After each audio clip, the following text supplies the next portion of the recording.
Last time on Dragon Ball Z, after the longest 5 minutes of all time, the battle reached its climax, with none other than Son Goku emerging victorious as the new greatest power in the known universe. Frieza, rendered impotent by his own attack, begs Son Goku for mercy, seemingly forgetting all those he mercilessly ended who pled to him the same way. Enraged, Goku points out this hypocrisy to Frieza himself, but unable to sink to his enemy's depths, he provides Frieza with some of his own energy, just enough to escape the planet before its impending explosion. Unable to help himself, the Galactic Tyrant makes one final play. Rather than utilizing the energy he received to escape with his life, he instead leverages it to mount one last final assault on the Super Saiyan's back as he makes his way from the battlefield. Flabbergasted at the sheer foolishness, Goku calls Frieza the fool that he is before sending one final blast his way, putting an end to the cosmos' greatest terror. Although Goku may have won the final battle on Namek though, it appears he may unfortunately have lost the war, as Goku finds himself with no means of escaping following the destruction of Frieza's ship as it falls helplessly into Namek's increasingly volatile core. Letting out one last pained scream, it appears Goku's life was taken in Namek's violent explosion, Earth's martyr paying the ultimate price to ensure the galaxy's safety. Or so we thought. Got him! Because back on Earth, the Namekians have allowed the Earthlings to use their Dragon Balls to wish Son Goku and the rest of their lost comrades back to life, a welcome victory after all the tragedies that have unfolded. Their longtime friend Krillin was wished back without issue, but when it came time to resurrect Goku, the dragon informed them that this could not be done, because the man called Son Goku yet lived. Not only that, but he is asked not to be brought back to Earth yet, stating he will arrive on his own time. With this last cryptic message, Goku's friends honor his wishes, waiting for him to come home as they work on bringing back their old friends from the past. After a tearful goodbye, the Namekians leave Earth as they are transported to a new home planet. All the while, still no word from the man of the hour, Son Goku. As another year passes, we visit a growing son Gohan, whom is at his desk presumably recovering from another mandatory study session from his tiger mom, trying to process why his dad still has not come back with the milk after all this time. But before he can get in his feels any further, young Gohan is startled after sensing an immense energy reading, during which time his phone starts to ring off the hook and it's none other than Unc on the other end of the phone asking him if he picked up on it too. Both Krillin and Gohan are positive that they sensed this energy before, but they don't want to say it out loud. These fellows are on their Candyman time and thinking that if you don't say bro's name and pretend he isn't real, he can't manifest to beat the brakes off you. They weren't the only ones having flashbacks right now though. As we cut to Piccolo and Vegeta as well, both of these fellows got sweat dropping off their faces as they slowly exit the denial phase and begin to accept what they are sensing. That Frieza is back and the Earth as they know it might be cooked. We are then treated to an outside view of a familiar looking spaceship, and inside is none other than everyone's favorite piece of garbage, Lord Frieza. And this time, he's got some company. Can we just take a moment to talk about how wild it is that Frieza survived Namek? Bro, this dude's resistance stat is max level. Not only did he survive getting nuked by Goku, but then on top of that scraping, man somehow managed to survive the entire planet exploding while being a member of the cast of 2.5 Men himself. Literally the only thing that kept this boy going this entire time was racism and thinking of all the different ways he wanted to fold up Kakarot if he ever makes it out of the vacuum of space and on the Earth's surface. I don't think y'all comprehend the level of hate that has to be in your heart in order to survive something like that out of pure spite alone. This feat by itself is enough to reserve Frieza a spot in the Haters Hall of Fame, let alone the rest of his history with the Saiyan race. As is immediately apparent though, that boy Frieza did not make it off the planet without a few battle scars.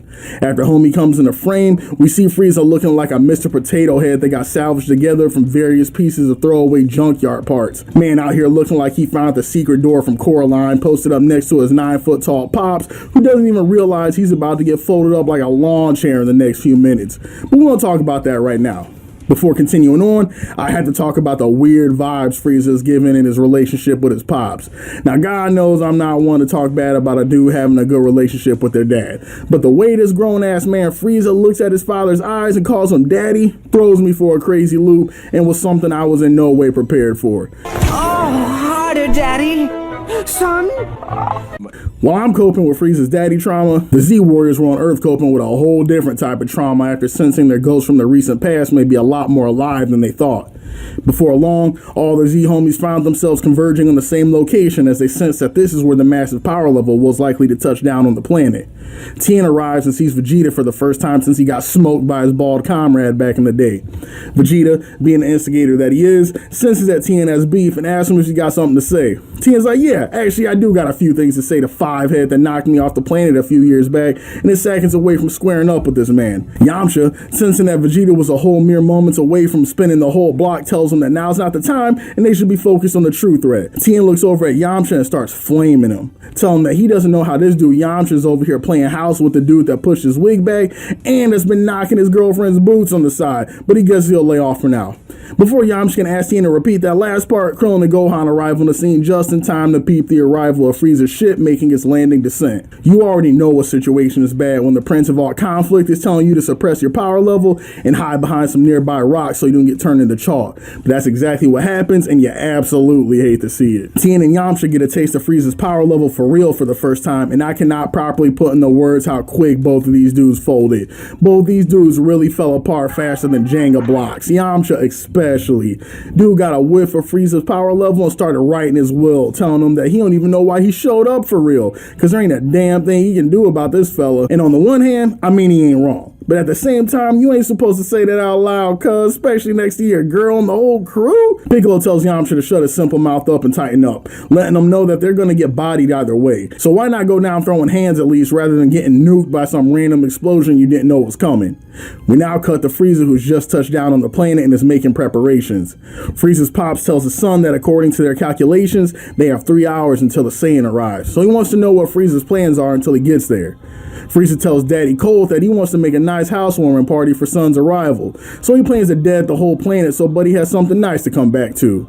Right after Frieza gives word to his goons to go on a rampage, we cut to a shot of an individual wearing a pair of Capsule Core 13s that's about to change the game permanently.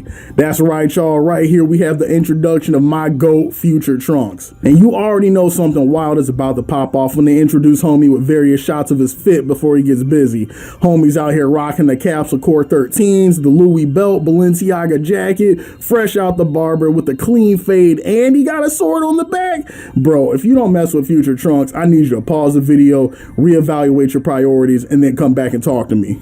Frieza, intrigued by the presence of this absolute specimen, asks him if he can help him with something. Trunks replies, and the first words we ever hear uttered from this man is how he's gonna run Frieza's fade. Frieza is so shocked by this, bro doesn't even know how to respond, so he just kind of stands there for a minute looking at his pops like, yo, you know this dude? Frieza's like, look, young blood, you must be new around here, so I'm gonna let you try that again. My name ring bells across the galaxy, and you must be a different kind of ignorant to approach me like that. Then man like Trunks, the mysterious stranger's like, nah, I know your name, partner. You Frieza. In the same way I know your name, I know that your cheeks, and I'm about to dead your whole squad. Realizing that he's currently losing the row session, Frieza seeks to quickly put an end to it and orders one of his goons to pull out the stick and boom this man pronto. Bro does, but this man Trunks knocks the bullet in the next week, and in less than a second hits this man so hard he goes flying across the wasteland and into Frieza's ship, causing his premium to go up on insurance at least $400. After seeing their mans get dog walked, the rest of Frieza's Meat Rider clan go on a direct charge to Trunks' position. Then all we see is dude put his hands on the blade's hilt, and in less than a second, homie like Trunks on the other side of the goons as they all collapse on that same time classic anime swordsman energy. While Trunks is busy taking out the trash, the rest of the Z Squad are ducking behind rocks playing Uno when all of a sudden they pick up on another massive energy reading that just arrived as a whole bunch of other energies just disappeared. We return to Frieza, who's low-key impressed by Trunks' display, but reminds him that he can still boom this whole planet in seconds if he really felt like it. Trunks tells Buddy to try it. He lets him know off rip that he is not soft like that boy son Goku and that he made one major miscalculation coming to Earth. He failed to realize that the homie Kakarot is not the only one who's a Super Saiyan. And before Frieza can even fully grasp what dude just said, the young man transforms and we're met with the familiar glowing aura and bright golden hair, much in the same vein of Goku's own transformation that occurred on Namek. We return to the B team who are absolutely geeking after sensing the immense ki increase that just popped off. Gohan's like, yo, is that my pops? Cause this energy I'm feeling right now is exactly exactly like what my dad's felt like on Namek, and ain't none of our sorry asses out putting power like that. Frieza, knee deep in a panic attack after seeing this man in front of him turn yellow, wastes no time and immediately tries to send him to King Kai's. Without even confirming the kill, King Cole starts gassing his son up, talking about, so much for the legendary Super Saiyan, am I right? And at this moment right here, Trunks forever solidified himself as one of my favorite characters in the series. What's up, homies? Quick break in the action to give some love to today's sponsor, The Real Ones with Puzzles and Survival. As we've come to know by this point, the Z Crew are some certified bag fumblers at times, and more than once the main thing they could have really used was a real one with some brain capacity. And that, my friends, is where you come in. In a unique blend of puzzle meeting strategy, Puzzles and Survival asks you to do one thing: use your brain to defend your brain. Now tell me that's not bars right there. The game is a match-3 one-of-a-kind zombie-themed mobile game with plenty to do, including alliance activities where you can run up and rally and attack with a squad on a zombie lair, just like the Olsen twins be running those gangs out here. And if you're really about that action, you can unlock a 5-star hero that is sure to make things run a lot smoother and open up some brand new storylines as well. Download Puzzles and Survivor free now with the link in my description. Now back to our regular scheduled programming. While covered in the smoke, this man Trunks start doing hand signs straight out of Naruto. And real quick, I need somebody in the comments to explain why this was necessary, because I feel like Buddy was just flexing on us, but if there's an actual reason, I am more than okay with y'all putting me on to the special properties of this move. Then Buddy puts up the diamond like Young Hova and shoots out a Katun Fireball no Jutsu right at Frieza's position. The attack misses, but it turns out that this was all according to Keikaku, because right at this moment, Trunks hops into the air and chops his man Frieza in half, nuts to butts. But it's not over, y'all, because if there's one thing Trunks learned from his future, it's that you gotta double tap. So Buddy then starts chopping this man Frieza into bits. Then for the piece de resistance, smokes the pieces with a key wave for good measure, so there's literally no trace of this man Frieza left. Homies, when I tell y'all that this moment had me speechless as a kid, bro, words can't even describe it. Please think about what just happened for a second. Up to this point, Frieza was the strongest known being on the planet. It took Goku and company quite literally every ounce of strength they had to even attempt to measure up to this dude. And it wasn't until it seemed that all hope was lost and Goku reached his breaking point that he became a match for Frieza. And even then, the fight wasn't an easy dub, and these boys were going blow for blow the entire time. Eventually, Goku clutches it out, but not without damn near dying in the process. Now we return to Earth, and there's this character that nobody knows who just randomly rolls up on Frieza, doesn't introduce himself, knows the lore, turns Super Saiyan, and takes out this man Frieza in seconds? Bruh, Toriyama was in the lab cooking something devious when he made Trunks in this part of the story. Nowadays, we don't think about it as a big deal because as fans, we've all seen this section of the story so many times, and many of us know it by heart. But it really cannot go ignored how unhinged of a plot development this is. The Z homies managed to catch a glimpse of what just popped off and are watching this with the same exact expressions we were at home. Like, who the hell is this dude and what just happened? Bulma remarks that, man, Goku made it just in time. But Yamcha's like, nah, that's a Super Saiyan, but that ain't Goku. And Frieza just got boomed by somebody completely random. Vegeta absolutely seething that not just one but two people potentially broke the Super Saiyan barrier before he could, goes zooming off in the direction of the fight with newfound courage following Frieza's ass getting turned into tossed salad. We return to Trunks and King Cold, with the latter looking none too amused at seeing his son getting his toast buttered right in front of his eyes. Cold, being the kind of scumbag that he is though, offers Trunks a place at his side as his new son, telling him that his clan only has use for the strongest of individuals, and clearly Frieza was no longer it. Trunks stares at Buddy like there ain't enough Zenny in the world to make me sit up in that ship and call you daddy. King Cole remarks that he expected this response, and before they continue, asks Trunks if he can borrow a sword. It was clear as day what type of timing this man was on, and Trunks clearly sensed it too, which is exactly why he's like, sure bud, here, go ahead and admire your son's murder weapon, you absolute weirdo. King Cole takes his time admiring the blade, expressing approval of its craftsmanship, until he remarks that this tool must have been the true reason that he was able to defeat his son so easily. Trunks looks at Buddy like, what do you mean by that? When out of the blue, King Cole attempts a cheap shot and aims a sword right at Trunks' neck, trying to end the battle on one gruesome blow. Trunks, without batting an eyelash, grabs the sword in midair while Cold is holding it and gives a quick smirk before blowing a hole through Cold's insides with a ki blast, leaving Buddy looking crazy splattered across a nearby rock with zero dignity. Then this man Trunks hovers in the air and without thinking twice nukes the entire area the skirmish took place on, battleship and all, leaving no trace as though the fight never happened. The scene ends with Trunks powering down and telling the Z homies that he's about to go meet Goku now and sees if they want to come along for the ride. The young man flies patiently and after muttering some coordinates to himself, touches down on a spot in the wasteland and tells the crew that this is where Goku should be arriving. Then, being the gracious host that he is, the young man pulls out a capsule containing a fridge full of drinks and asks the confused strangers if they want anything to drink. Bulma, never being one to turn down a free bottle of Grey Goose, takes the stranger up on his offer and picks up a drink. Following Bulma's agreement, Gohan, Krillin, and a number of the other Z fighters all make their way over to the water cooler and start trying to drum up small talk with the young man. After a short time passes, Youngblood peeps that Bulma has been staring him down crazy until she finally asks the fella if they met somewhere before. Gohan also chimes in, asking how this guy knows his dad as well and how they met. The young drip god grows visibly uncomfortable as the questions start mounting, telling Bulma that no, they definitely haven't met, and letting Gohan know that he has yet to meet his dad in person up to this point, but he has heard stories about him. Krillin asks how in the name of Korin this man could possibly know when Goku is scheduled to drop down, to which the stranger can only reply with a sorry, but that's classified. Vegeta, posted up on a rock and getting visibly pissed, asks the kid straight up why the hell he can't reveal anything about himself, and hilariously enough, the answer to this is sorry, but I can't reveal why I can't reveal anything. Gohan continues though and asks the young buck about his transformation back there and confirms that it indeed was a Super Saiyan transformation. This causes Vegeta even further stress and the man starts rattling off the Saiyan family tree, telling this dude that there ain't no way in the world he managed to turn Super Saiyan because the only people that are even left that could possibly do it are him, that blockhead Goku, and his half-breed Hellspawn. During this time, Bulma also peeps that the logo on the man's jacket is from Capsule Corporation and asks him how he got that and if he's one of their employees. As the young man does his best to come up with an answer, Bulma senses his distress and asks him if there's anything at all he can tell him about himself, his age, name. They will honestly take whatever information he can provide at this point. The increasingly sketchy young man tells him that he can't reveal his name, but he can let them know that he's currently 17 years old. As the young man steadily works to try to change the subject, Bulma and Krillin begin to have a conversation about Vegeta's habits since arriving on Earth and how he spends most of his time alone training trying to catch up to Goku, so they don't really see him a lot around the house. Bulma then looks across from her and remarks how Vegeta and the new guy they just met actually low-key look alike a little bit and have a similar presence to one another as well.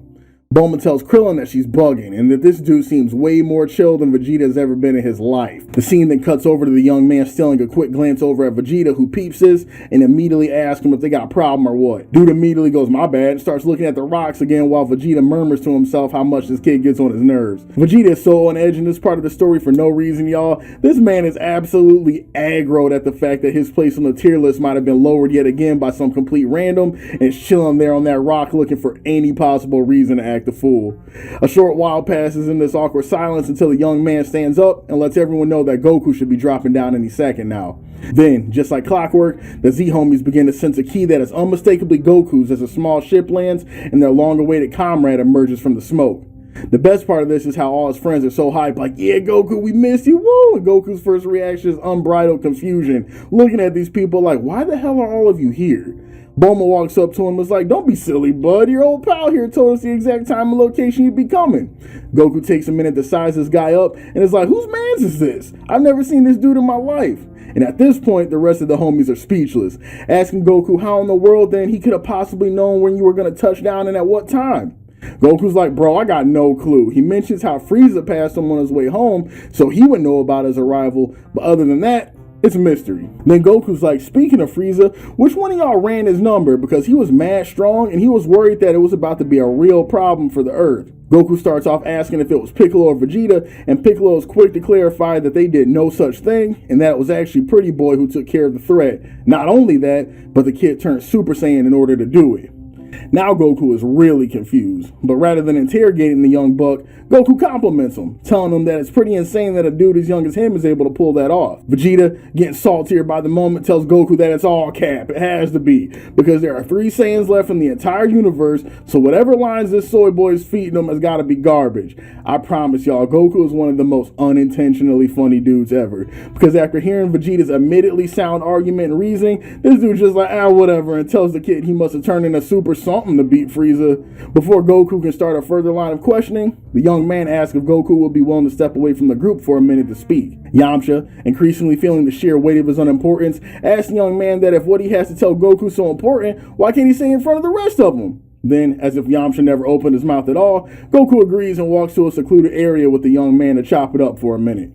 Goku starts off glazing the young cat for a second, thanking him for saving everyone since he was on track to arrive much too late to do anything about Frieza. The young man's response is strange though, telling Goku that he was the one that was supposed to initially butter Frieza's bread, but due to a time discrepancy, he couldn't. The young man states that Goku was supposed to arrive just in time to defeat Frieza and his goons, but for some reason his arrival was postponed, which is why he had to intervene. Goku, still confused at what all is happening, tells the young man that there's actually still a good chance he probably could have made it, revealing to him that he learned a teleportation technique on an alien planet called Yardrat that he touched down on, which would have allowed him to teleport to Earth damn near instantly. The young man hearing this news is visibly distressed, making another strange statement that he changed history for no reason and that he actually would have been able to meet Goku alone after all.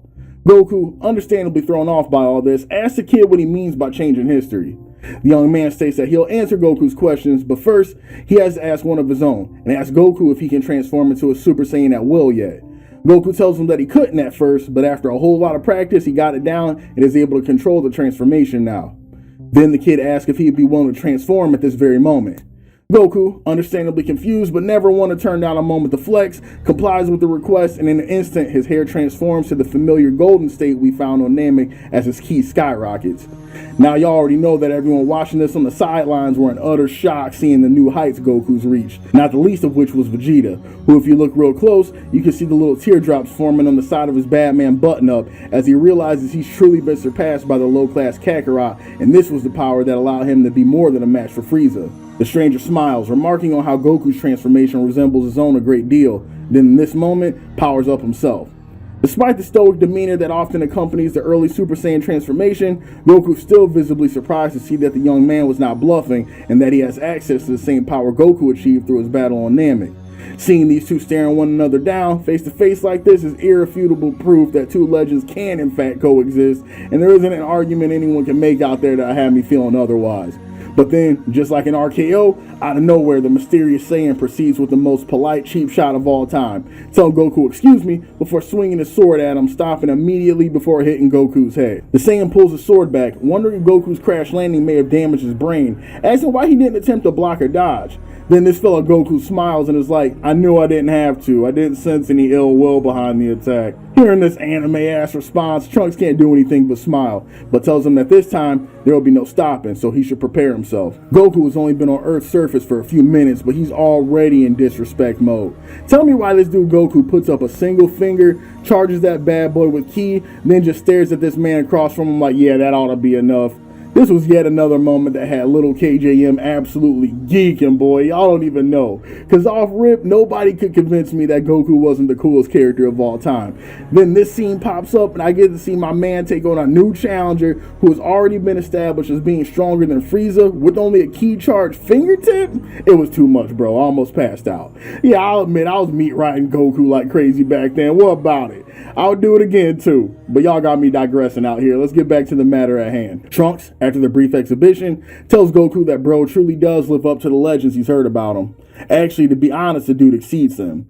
The young man apologizes for the greeting, but tells him that he had to test his competence for what's to come, and begins laying out some nuclear-tiered truth bombs to Goku one after another. The young bull tells Goku that he has a promise to keep the things he's about to tell him in confidence, or else the consequences will be extremely dire. Goku's like, I've been keeping location of Master Roshi's dirty mag secret for years, so I'm good with keeping things in confidence.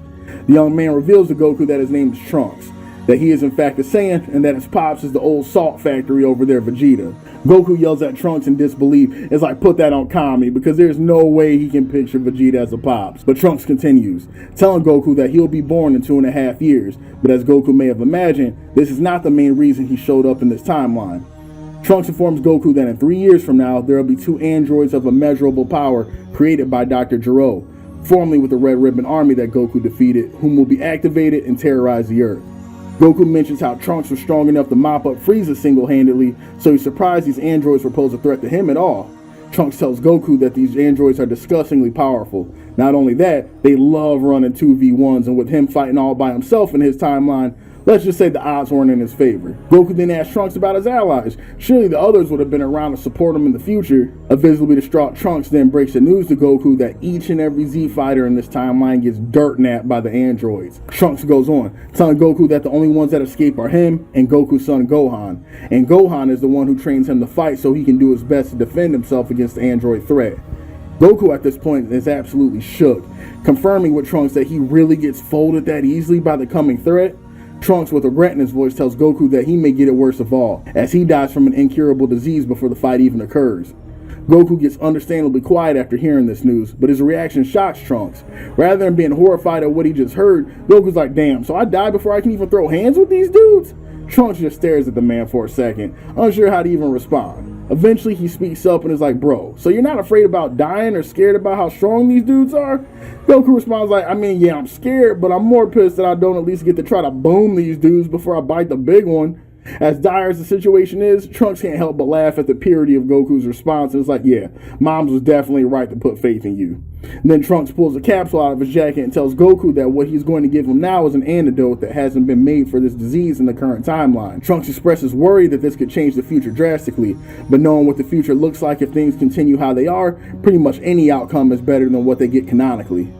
Goku returns to Trunks' previous statement about his mom and comments that Trunks' mom knows him personally. That's when Trunks is like, yeah, her name is Chi-Chi, you might know her. She's the one that gets together with Vegeta in 2.5 years. Goku then stares at Trunks, fires off a close-range Kamehameha, decapitating him instantly, creating a time paradox, dooming the Earth forever. Nah, I'm playing, y'all. Could you imagine? What Trunks actually reveals is that his mom is none other than Bulma Briefs. Goku can't help but wail out in horror at this reveal, telling Trunks that he always figured Yamcha would be the one to end up with Bulma. Trunks, decidedly embarrassed, tells Goku that Yamcha was out playing the field a bit while he and Bulma were together, so she kicks his ass to the curb for good. Then one day she sees Vegeta sitting next to a tree, forehead glistening, and the rest is history. Trunks remarks they never marry though, because you know how Bulma is. This is how they came to be. Trunks reminds Goku one more time that he has to keep all this a secret though, because if they find out and aren't into it, he will be the perpetrator of the most disastrous cock block in history, and that boy Trunks will never be born. After solidifying his intent to keep the promise once more, Trunks tells Goku that he feels a bit better about the future now, and if he's still alive, he will return in 3 years to provide as much support as he can against the coming threat. Goku, now feeling a new sense of purpose with a clear goal to work towards, thanks Trunks for everything and tells him that he can be confident that they will put in work for 3 years to make sure they are prepared as possible for what's to come. And with that, the young Saiyan says his goodbyes to Goku and flies off, as there's still much work left to be done. But before Goku can really begin to hit him with the facts, Vegeta, low-key salty bro, is actually still alive, looks over at him and is like, how in the name of Porunga did you make it off that rock in one piece? Yamcha chimes in too, telling Goku that they were listening to the whole thing on King Kai's Zoom connection, and it sounded like he was absolutely cooked. Goku, being the unserious man that he is like, damn, me too, but then describes how he got mad lucky and found one of the leftover Ginyu Force spaceships next to him a short distance from where Frieza's got melted. Dude said he just went into the pod, started hitting some buttons, and next thing he knows, it took him to this little planet called Yardrat where he starts chopping it up with some aliens. Vegeta remarks that he is positive that even though them little Yardratians are weak, they have some crazy techniques, and he's assuming that's what took this man so long to come back home. Goku's like, you got me, and tells him that while he was chilling in the cuddle on Yardrat, the homies taught him how to teleport. Everybody starts glazing Goku up like crazy, like, no way, bro, you learn how to teleport? When the prince chimes in and is like, Cap, when you move fast enough, it looks like teleportation. This boy is over here lying in y'all's face. Goku's like, alright, bet, Vegeta, and in a second disappears, only to reappear again damn near instantly, this time holding a pair of Bulma's panties. No, I'm kidding. He's holding a pair of glasses, which he rocks briefly, then hands them over to Krillin. The crew remarks, wait, don't those belong to Master Roshi? But there's no way, because dude lives miles from the location they're currently at. Then Goku cracks a smile and is like, yes sir, explaining to them how he's able to lock on to an individual's unique energy signal. He can transport them to their location instantly. After peeping this, Vegeta bursts a good 2 blood vessels and develops an involuntary eye twitch that still occurs whenever Goku says something that gets on his nerves to this day. But with the intros and new tricks out of the way, Goku's peeps are understandably like, okay, so what did little homie with the sword say? And this man Goku hits him with the anime head scratch and was like, not much. Piccolo looks over at him like, son, this is BS, bro. If you ain't gonna tell him, I will, because I feel like we all have the right to avoid getting smoked if the opportunity is there. Goku then does a double take and is like, wait, you heard everything? And young Junior is like, these ears ain't just for show, playboy. And don't worry, I'll keep anything that might endanger your buddy's birth chances out of it. And just like that, pretending like they didn't hear that last part Piccolo mentioned, the Namekian begins explaining to the crew the arrival of the androids, the predicted curb stomping of everyone in the coming battle, and the amount of time they have to prepare before D-Day. After hearing the news, Yamcha and a couple of the others are sitting with their mouth open like, haha, saw Cap, right? Like, there's no way Leo DiCaprio came from the future. It's gotta be some kind of prank. Then Piccolo looks over at the man and is like, bro, we live in a world where Dragon Balls exist. You really gonna sit here and look at me in the face and tell me that time travel might not be a possibility, especially after everything we already been through? Look, I don't know what y'all got planned, but I'm gonna be training because I'm not having a repeat of that Frieza situation.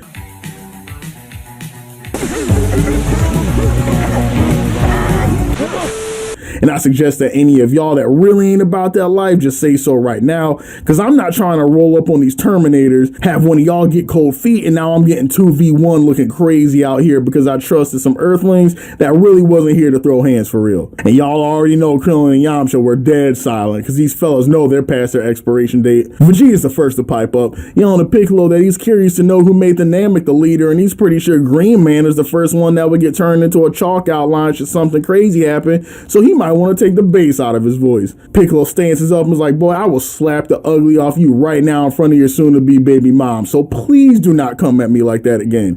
Goku hops in the middle trying to referee, but then Bulma, the only one low-key using her noggin, speaks up and is like, hold up, since we know the name, location, and date that all this is supposed to happen, why don't we just use the Dragon Balls to find Gero and smoke him before he even has a chance to do this and save each of us the trouble? Krillin's like, yo, that is the most brilliant thing I've ever heard, and begins meat riding Bulma so hard his tailbone's starting to hurt when Vegeta gets on his misogyny tip and starts telling Bulma that since she's a woman, she don't know a damn thing about honor, and he will smoke anyone himself who tries to body those androids beforehand on a cowardly tip before he gets to test his strength on them. Bulma claps back and is like, boy, if you don't shut your 4'5" mouth right now, this is not a game. We are literally told that 90% of y'all are toothpaste if these androids activate, and you want to sit here and talk to me about testing strength? Bulma then pleads with Goku, hoping that since he's the alpha of the group, if she gets his approval, he may just be able to convince the others. Bulma miscalculated the Saiyan blood running through his veins though, because Goku's in agreement with Vegeta and also feels it's wrong to take out Gero right now if he hasn't done anything yet. Tien chimes in too that he wants to fight these robots fair and square, and that if he gets murked on the battlefield, at least it was an honorable way to go. Sensing that the tide is turning, Joe Rogan changes his mind as well, telling Bulma that she doesn't understand the fierce passion for battle that burns in the heart of every man.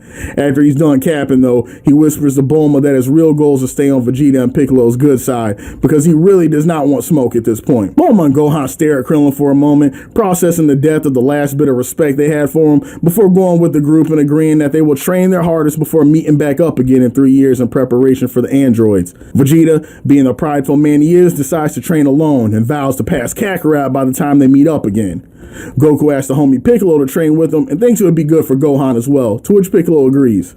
Tien states he likes training by his lonely as well, so he and Chaozu are going to split and see them on the date of the android's arrival. This just leaves Yamcha and Krillin. Goku offers to have both of them come along, but Krillin says, nah, I'm going to go to Roshi and have him teach me a few things. This man Yamcha's like, yeah, I'm going to go do my own thing too. I'll catch up with y'all soon. So you already know that these fellas are about to come back with bare minimum results, being Senzu bean holders at best. And with that, the training regime begins. Goku arrives home with Gohan and tries to convince his wife that it's a good idea for their child to miss 3 years of school to run 2v1s with him and his murderer in the woods, and as expected, it's not happening. Then this man Goku goes sicko mode and literally puts his wife through a wall in their marital home till she changes her mind. Bro must have got trained by Chris Brown while he was on Yard Rat as well. After gaslighting Chi-Chi a bit longer and wrapping her in bandages in hopes she won't call law enforcement, she agrees, but tells Goku that after these robots get discontinued, Gohan's days as a martial artist are extinct. The whole time Piccolo's watching the entire thing like a creeper from the window, thinking about how thankful he is that there ain't no women on Namek, because they seem way scarier than Saiyans. This man Vegeta makes himself comfortable over at the Briefs estate and starts demanding that Bulma's pops make him a 300 times gravity chamber, under the logic that if Goku leveled up the way he did training under 100 times gravity, then him training under 300 times meaning he's guaranteed to hit the Super Saiyan threshold and surpass that low-born idiot. The filler episodes give us a few episodes of training montages, my favorite of which are the scenes of Vegeta shadow boxing by himself in 300 times gravity, then Yamcha, realizing that the show is about to go from DBZ to NTR for him, tries to do the same and damn near ends up turning himself into a pancake until he realizes he's not built for this and mentally gives up the quest for the Bulma Bowl. Another favorite is watching Goku and Piccolo go straight gank squad on Gohan. I mean, these two grown men were absolutely going ham on this child. I mean, if I saw someone karate chop my son the way Piccolo was putting hands on Gohan in the mountains, we would have had the fist fight. There's no other option. But this man Goku was watching the whole thing like, yeah, make sure you get the other side of his neck too, Piccolo. Actually, on second thought, let me hop in. I'll really show you how to beat up a 7-year-old. The final honorable mention of the filler section of this part of the story is the infamous driving school episodes that takes place during this part as well. I don't carry a gun.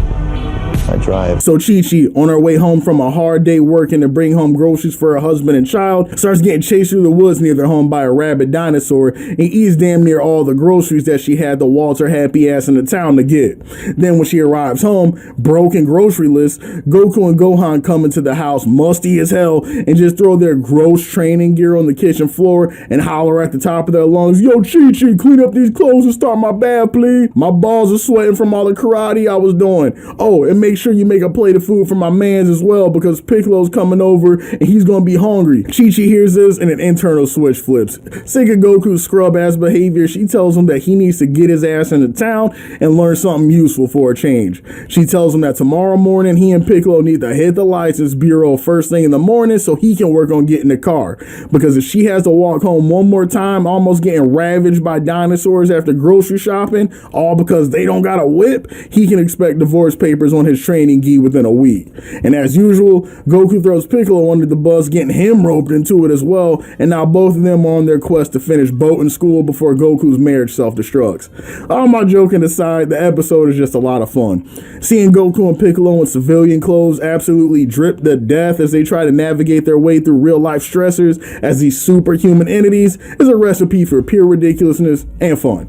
If you haven't had a chance to watch it, I highly recommend it, as it's high-tier filler if there is such a thing, and it's absolutely worth a watch, even if it adds 0 to the overall canon. And like that, my friends, 3 years pass and our friends are on their way towards South City for the fated arrival of the androids. One of the first characters we're introduced to post-time skip is Gohan, who now has noticeably longer hair that's grown a bit taller too. He's accompanied by his father and Goku, who sensed Gohan's nervousness and remarked that they ran as many handicap matches against him as one child could possibly handle, so just trust in the ass beatings he received and try not to blow through too much energy before they reach the androids. On their way over, they run into Krillin, who states how much stronger he can tell they've all become, especially Gohan, who seems as though he's improved a great deal during that time. Goku asks Krillin about his own training regimen, and he grows disturbingly quiet, defensively remarking on how this whole thing with the androids makes his tummy hurt if he's gonna keep it a buck since he doesn't have any Super Saiyan cheat codes and can't be brought back to life by the Earth Dragon again. He's not exactly looking forward to this conflict coming up. As they get closer to the island, Goku, Krillin, and Piccolo recognize familiar energy readings and drop down to greet him. There they come across Yamcha, who clearly recently got into a disagreement with his barber, the homie Tenshin Han, and the ever-lovely Bulma, who is now sporting a cute little baby on her hip. Krillin and Gohan stare at Bulma in shock for a few seconds, verifying that the baby is indeed hers and congratulating her on officially getting together with Yamcha and starting a family. Something's wrong though, because shortly after this is uttered, there's a cool chill in the air as the wasteland is filled with an awkward silence, and they all just kind of look at each other for a moment. Then Yamcha himself speaks up and is like, "Nah, I hate to break it to you, Gohan, but that ain't my baby." You can damn near taste the salt on Yamcha's words as he slowly ruminates on the 3-year cucking process he experienced before Goku breaks attention, comes up to the baby like, "Hey baby Vegeta, it's so good to meet you, little Trunks." Bulma and the rest of the Z homies present can only stare as one, process the fact that Bulma let Vegeta hit, and two, that Goku somehow already knew this as well as the baby's name. Before Goku can even attempt to lie his way out of the corner he just put himself in, Piccolo gives him a bailout and asks where the Prince of All Cheeks is at anyway.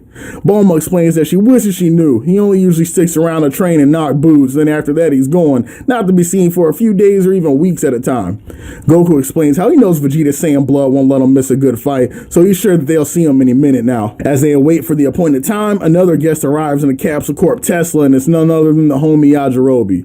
Goku's simple self comes comes up and is like, no way, bro, you came to put some hands on these androids too? Yajirobe looks exactly at dude the way anybody in this series that isn't an alien at this point should, then pulls out a bag of perks and is like, here, Goku, fresh from corn, then immediately hops back in his whip.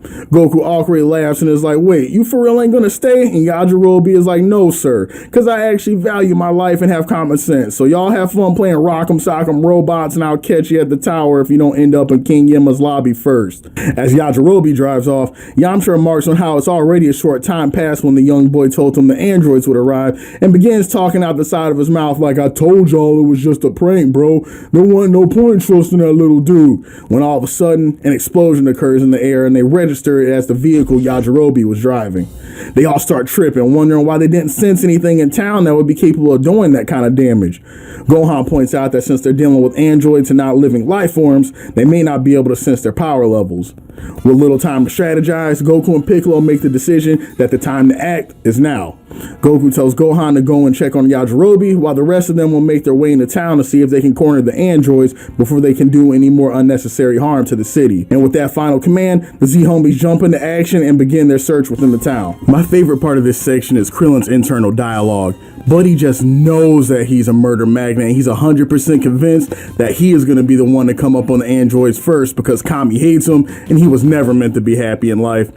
As Krillin curses his lot in life and the rest of the team looks around, we see some civilians talking to one another who then stop to observe the obese clown and the elderly Moose Lodge member standing next to him in the middle of the sidewalk. Questioning if these two circus rejects saw the massive explosion that went off, the clown starts to mean mug one of the civilians who stances up and is preparing to knock Big Boy back in a mime school. Then out of nowhere, Krusty the Clown's cousin just headbutts the literal life out of this man, leaving him with a missing eyeball and multiple teeth going. Buddy next to him peeps what just happened, and before he can pull out the blick, he gets boomed 40 feet away into a local skyscraper. Then the scene follows the clown's buddy, whom is just standing in traffic with a 1,000-yard stare, whom presumably just disassociated, momentarily thinking about all the atrocities he committed back in Nam. When the motorist he's standing in front of gets rightfully pissed, yelling at him to pick up his Medicare card and skedaddle, the old vet pulls up on Buddy, removes the hood of his car with one hand just to flex, then grabs this dude out of the car and with one hand starts juicing him like that one kid on That's So Raven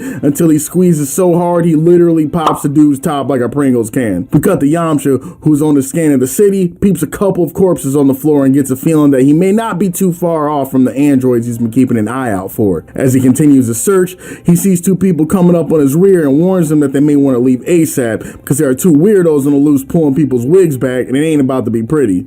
After realizing the civilians behind them aren't listening, Yamcha turns around and asks the stubborn morons if they happen to see two weirdos running around.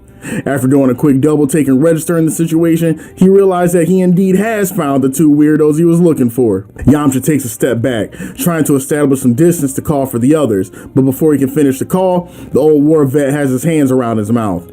After a moment, Yamcha feels a strange sensation, like all the energy leaving his body. The last thing he hears before he drifts off to sleep is the clown telling him that the safety word is Vegeta, before the old bag of bones gives him the hand job of the century, and everything fades to black. Goku and company, reeling from the after effects of Yamcha's hand job, are at a loss for words, until Goku speaks up and tells Krillin to get the boy one of them perks and take him to Bulma to heal up, cause right now it's not looking good for this fella. Now I'm gonna be real with y'all, every time I see this part, I low-key laugh a little bit, because I picture Krillin trying to feed that man a Senzu, and it falls out that fresh hole that he's got in his stomach. Like, sir, be for real. This man is not eating anything. Bro out here looking like a fresh donut hole, and y'all trying to make him eat a perk so he can get up and fight? And since when did Senzu beans recover body parts? Like, this man has a whole ass grown man sized fist through his midsection, and you're telling me that one of them perks just supposed to have that boy regenerating like he's got Logan's healing factor? I remember when Senzus used to just make you real full and not want to move for a few hours. I don't know what kind of mischief that boy Korin has been up to in his tower, but I need a bag of them boys ASAP. Korin got that Heisenberg recipe out here. But anyway, Krillin takes his homie Yamcha back to Bulma, while Piccolo lets the androids know that they've been expecting them. Goku peeps the fact that they are dead in the middle of the city and tells them that they need to go to a deserted place so they can really start to get to work. Then this man with a Moose Lodge helmet is like, you know what, son Goku, I was just thinking the same thing, and starts shooting Clark Kent heat lasers out of his eyes and smoking the whole city to make sure they don't have any interruptions in the upcoming battle. Goku, realizing that he just wished on the monkey's paw, tries to take the wish back and sprints full speed ahead, booming this man directly in the face. Now y'all know most people that got this treatment from Goku would have been searching for a gallon of milk after being flung through at least 3 skyscrapers. But when I tell you this man ate this hit, I mean this boy really ate that shot for breakfast. Man barely broke stands, and after chowing down on that knuckle sandwich, the elderly android is like, oh my bad, I was just trying to accommodate you since you said you wanted a deserted spot. Goku, upset at the needless loss of life, but also low-key salty that this man really just ate his duff like he smacked him with a pillow, tells him that it's time to skedaddle and to follow him so the real battle can begin. The androids inform Goku that unfortunately, the only ones getting spinned on is about to be him and the rest of the losers he brought with him, but they'll oblige and begin following Goku and the rest of the victims to a more deserted location so they can really start to get busy. Back on the other side of the mountain, Yamcha is now conscious again and explaining to the rest of the crew how and why he got slept within the first minutes of the conflict. Yamcha tells the others that the androids have some weird ability to drain your energy when they have their hands on you, and that it's something that the others have to know about before they start trying to throw hands with the boomer android again. Immediately after hearing this, Gohan begins to take flight, letting them know that he's going to go and give them the heads up before the fight starts and it's too late to do anything.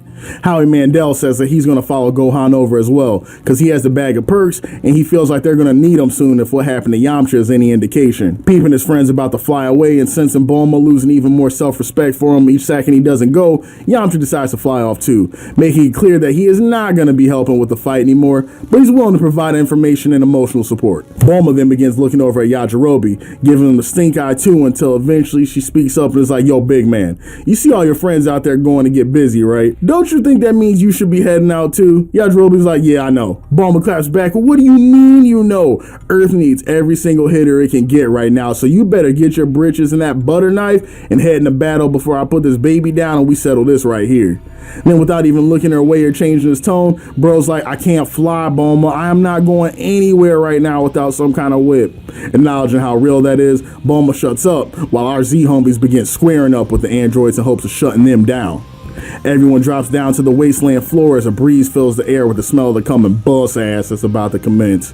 Before they begin, Goku states that he has one question, asking the old android how they could possibly know who he and his friends are, remarking on how he knew their names back in the city despite that being their first meeting. While Goku's talking, Ten Shinhan peeps something weird about the way Goku's breathing, briefly wondering if he has asthma or something before brushing the whole thing off and listening to the android's exposition dump. The android states that they are androids 20 and 19 respectively, and they were created by Dr. Gero, a brilliant scientist who survived Son Goku's attack on the Red Ribbon Army base years ago. Piccolo remarks at the way the androids meet Raiden Gero, it almost sounds like he might be Gero himself. The android, refusing to admit that he might have just got caught slipping, continues on, stating that due to Son Goku ruining the Red Ribbon's army's plans for world domination, the intelligent and devilishly handsome doctor spent the rest of his remaining years obsessing over Goku, studying his every move in battle since the World Martial Arts Tournament back in the day. There hasn't been a dump or an intimate moment with Chi-Chi that the Dr. Gero cyber drones haven't been there to peep on. Not knowing whether to be pissed or disgusted, Goku asked 20 one final question, wanting to know if they were watching him while he was on Namek. Android 20 responds that this was not necessary, stating by that point they had all the necessary data needed on him, and calculating probable improvements of a male combatant through this point in time, they are more than enough to handle him at this point, even if he has gotten significantly stronger in the brief time he was on Namek. Goku and Piccolo can't help but crack a smile at the android's cluelessness, recommending that he pay close attention during the next few seconds, because his Super Saiyan transformation might be a bit more than they calculated for. Following this, Goku lets out a brief battle cry as his body expands like the inflatable muscles on that SpongeBob episode. His eyes turn a bright emerald and his hair shines a golden yellow. His transformation into the legendary Super Saiyan now complete. Tien is in absolute awe at the power emanating from Goku following his transformation, truly believing there isn't a force in the known universe that can handle this boy when he's like this. But Piccolo's reaction is surprisingly muted, maybe even slightly concerned as he sees Goku finish key charging and rush dead ahead prepared to assault the Pillsbury Doughbot standing dead ahead. Shout out to Team 4-Star 2 for those bars about Android 19. That itch had me weak when I first heard it. Goku starts off wasting no time, teleporting behind the android and landing some absolutely nasty shots. Goku's kicking dude in the air, slapping him around with both hands, and on the surface, it would appear that Goku could not be in any more control of the fight than he currently is. And Tien remarks on this, removing Goku's Dragon Balls from his throat long enough to tell everyone how Goku's power feels like it's on a different dimension from his own, damn near giggling like a schoolgirl, explaining how he has never seen anything quite like it, and no level of calculation that the androids have could prepare them for something on the level of where Goku's at now. It is now during this time that Gohan and Yamcha arrive on the scene as well. Yamcha looks to the wasteland and sees Goku getting busy with the carnival bot and is like, man, maybe I was just dreaming about this power drain stuff, because Goku's going to town right now without any types of issue. Gohan begins watching his father, but much in the same vein as Piccolo, starts to get a concerned look as the fight wears on. Piccolo peeps Gohan noticing something is off too and speaks up, telling Gohan that he also senses it, and right now Goku's energy and output is light work compared to what he's usually capable of. Tien and Yamcha can't even fathom this, looking at each other and then at Piccolo like, what do you mean light work? You see what this man is doing to these dudes right now? Gohan speaks up, agreeing with Piccolo and stating that maybe it's their energy absorbing ability that has his dad looking a little crazy right now compared to when he's at his best. Piccolo almost does a double take, asking Gohan to repeat that last part about energy theft because this is definitely news to him. Then this man Yamcha speaks up like, oh yeah, my bad, Unc, I forgot to tell you about that. When I was getting fisted back in the city, Bad Boy put his hands through my mouth and I felt like my soul was being sucked out. Not in the way I usually like it. Piccolo's like, spare me the details about you and Bulma's past, but it would have been pretty damn nice to know these fellas had that ability a good 10 minutes ago when Son first hopped in the ring. Moments later, Goku sends the android down to the ground like a meteor, but the robot must have also brushed up on his Roman Reigns data because he completely no-sells the hit, stands right back up staring at Goku like dude blew him a kiss and didn't just try to paralyze him from the waist down. Goku, visibly exhausted from the short battle that has already occurred, does something pretty uncharacteristic of himself. He prepares his finishing move and tries to finish the fight early. Goku lets out a loud cry as he propels a Kamehameha wave towards Android 19, who instead of crapping his trousers like the normal reaction to the beam, begins smiling as he places a single hand forward and gleefully giggles as he appears to absorb the attack and metabolize it into his rotund frame. It's as Yamcha and the rest of the fighters on the sidelines feared. The androids did indeed sap the ki from their opponents' bodies, so all of Goku's most powerful techniques are currently out of the question as the exhausted warrior struggles to remain flying, in disbelief that one of his greatest finishing move got eaten like Chi-Chi's dinner after a long day of training. It's at this point that Krillin, Tien, and Yamcha notice Goku's exhaustion as well, not understanding how he seems to be struggling so intensely after such a short interval of combat, which normally wouldn't even have been a warm-up for him. Krillin ponders and believes that he has just the thing to bring Goku back to fighting shape, throwing him a perk so that he can get out there for round 2, because that exhaustion must just be a fluke from the android's weird energy draining attacks. Goku readily takes the bean and prepares to continue the battle, but is caught off guard by 19's energy beams, and as the android dog walks him across the wasteland, it's clear that he's in no better shape than when he took the Senzu bean earlier. Then, in an act of desperation, Goku readies his hands for another Kamehameha when his friends down below have to remind him that it's no use using that attack and it'll only make his enemy stronger. While Goku's everyday IQ might be questionable, the dude's battle IQ is among the best. So seeing him fall into the enemy's trap like this twice in a row in such a short amount of time has his allies incredibly concerned. And it's while observing Goku's perplexing actions that Gohan peeps his father holding onto his heart and he has a eureka moment. Gohan thinks back to what Piccolo informed him of about his father's heart disease virus 3 years ago and deduces that this must be the cause of his father's current lackluster combat ability. The rest of the crew stare at Gohan in disbelief, asking him about the medicine from the future Goku received. Gohan informs him that his father was completely healthy during their 3 years of training, so he never took it. But now it looks like the time has come, and at the absolute worst possible moment on top of it. And unfortunately, Gohan was correct. As Goku succumbs to the space age he contracted from messing with thoughts on Yardrat, powers down to base form, and proceeds to get sucked up for potentially the last time of his life. Not even by his wife, but by a 600-pound robot clown wearing parachute pants. The Z crew, realizing that Goku can no longer fight back, attempt to jump in, but are held off by the geriatric Menace 20. Piccolo steps up to the plate first and throws a kick that misses the android and is subsequently shot down through the chest by 20's lasers. With their last possible hope now on life support, it appears that Trunks' vision is all but guaranteed. Until all of a sudden, Android 19 is knocked on the floor with a size 6.5 Saiyan boot print on his cheek. Only one man on the planet exists with that kind of power and a foot that small. That's right, viewers, the Prince of Pain is back, here to take on the androids himself in the unlikely role as Earth's last remaining savior. Prince's small feet assesses the battlefield and wastes no time walking over to a beaten Kakarot with the most condescending look on his face possible. He then chides Goku for knowingly entering his Super Saiyan form despite the impact it would have on his heart, and in one of the most crazy moments of disrespect between the two, kicks Goku like a load of laundry over to Piccolo, who grabs him by the scruff of his neck and lays him down like a dog that just got caught peeing in the living room. The Z-homies then begin discussing how Goku needs to get home fast in order to take this medicine. Yamcha pipes up this time saying the quiet part out loud and is like, yeah, since I'm honestly the weakest and the least useful one here, I'll be the one to babysit Goku at the house. A part of me knows Yamcha is waiting for the rest of the crew to speak up and be like, nah buddy, you good, you just as powerful as the rest of us for real. But when I tell y'all not a soul spoke up, I couldn't believe it, bro. That junk would have had my tummy hurting for the rest of my life. The only thing these fellas say is Yamcha makes his way home with Goku is to make sure that he takes the medicine too, because that junk might be infectious and they ain't trying to get sick either, and also for Goku to get better. Not a single thanks, Yamcha, or you be careful out there too, bro. I promise you, Seth and I need to low-key start a Yamcha gets hold counter for this arc, tallying up how many times Yamcha gets disrespected or peed on during this saga, because that ish might be higher than the Super Saiyan counter back in the Frieza arc. Let's do this.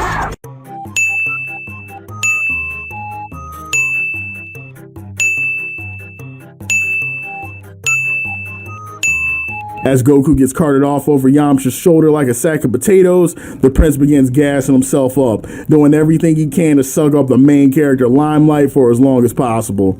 Man starts looking over at the androids and hitting them with every one-liner he can possibly think of, telling these robots that they may have data, but the power of a Super Saiyan can't be reduced to mere numbers, and then hits them with a line I know he's been practicing for the last 3 years in Bulma's mirror at Capsule Corp, looking 19 dead in the face and asking him, is it possible for an android to feel fear? I promise y'all, for as battle hardened of a warrior as Vegeta is, this man loves him some theatrics. That boy hams it up every second he can get, and this time is no exception, making sure that he has every single eye on him while he key charges and reveals that he has also broken the Super Saiyan barrier. Exactly as Vegeta hoped, everyone on the battlefield staring at him in awe, having not expected him to reach his threshold of power as well. Krillin remarks that he thought a warrior had to be pure of heart in order to complete the transformation. This man Vegeta responds, yeah, my heart is pure evil. You already know this man was dapping himself up mentally. If y'all thought Vegeta was glazing himself up like crazy in the Namek Arc, y'all ain't seen nothing yet when it comes to the Android and Cell saga. This man will take any moment he can to meet Ride himself, to the point that he will literally endanger the lives of others to do so. In the manga, after Vegeta's little speech, we pretty much get right into the business of the 19 fight. But in the anime, we're treated to some Vegeta story time, where this man takes a good 10 to 15 minutes of exposition to tell everyone exactly how he made the transformation happen, recalling his saltiness towards Kakarot, his journey to an isolated planet for some solitary training, the uncontrollable sobbing and not being able to catch up to Goku, detail after pathetic detail. This man shares the whole thing, and the idea of him stopping mid-battle to gas himself up and forcing both sides to listen is the kind of comedy only this man Vegeta can produce. After Vegeta removes himself from his own crotch, the fight begins. 19 dashes in and booms Vegeta square in the face. Y'all remember how we were talking about theatrics? This dude Vegeta gets boomed in the face and then slowly relocates his head back into position until we see him smirk and tell the android, I guess that's all I could hope to expect. This dude literally allowed himself to get socked full force just so he could show off the power of his transformation and let everyone know that he eats those for breakfast.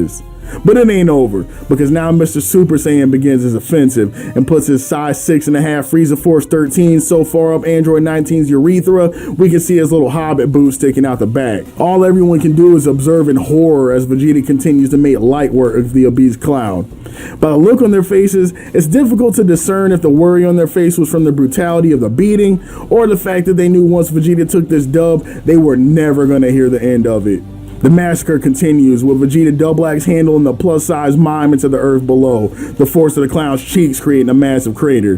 Vegeta lowers himself into the hole to admire his work, but it appears he miscalculated, because the mime smiles, grabs both of his arms, and begins sucking them dry like that crazy ex you know you need to leave alone. Despite how grave the situation looks though, all Vegeta does is smile, holding onto the android's arms even more tightly, then using the clown's gut as leverage as he pushes his baby feet against his midsection and rips the dude's arms off.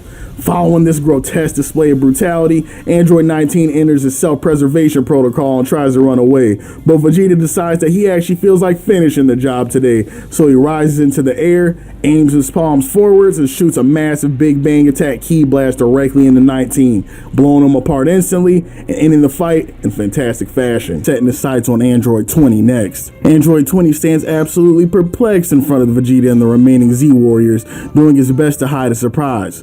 By his calculations, Prince Vegeta is supposed to be ass, and yet here he stands in front of him, staying stubbed grinning after putting one of Jiro's finest creations into the scrap heap like it's light work. Vegeta then calls out the 20, mocking him and letting him know that since he just powered down out of Super Saiyan, now would be the perfect time to suck him up if he's really about that life. Jiro senses that at Vegeta's current power level, he would be able to give him that Yamcha treatment low diff. But knowing these animals' abilities to raise and lower their power levels at will, he decides that it would be best to mount a tactical retreat for right now, until he can regroup and work out a plan on how to best dispose of the cretins in front of him. And with that thought, Jiro mounts his escape, jumping out of the arena faster than Goku runs from his parental responsibilities while working to compose his next plan. The moment the robot is out of earshot, the Prince of Acting shouts out at Team Sideline to throw him one of them perks because the android is about to get away. As much as he hates to do it, Piccolo can't help but give Vegeta props on how many points he invested into the cap skill tree.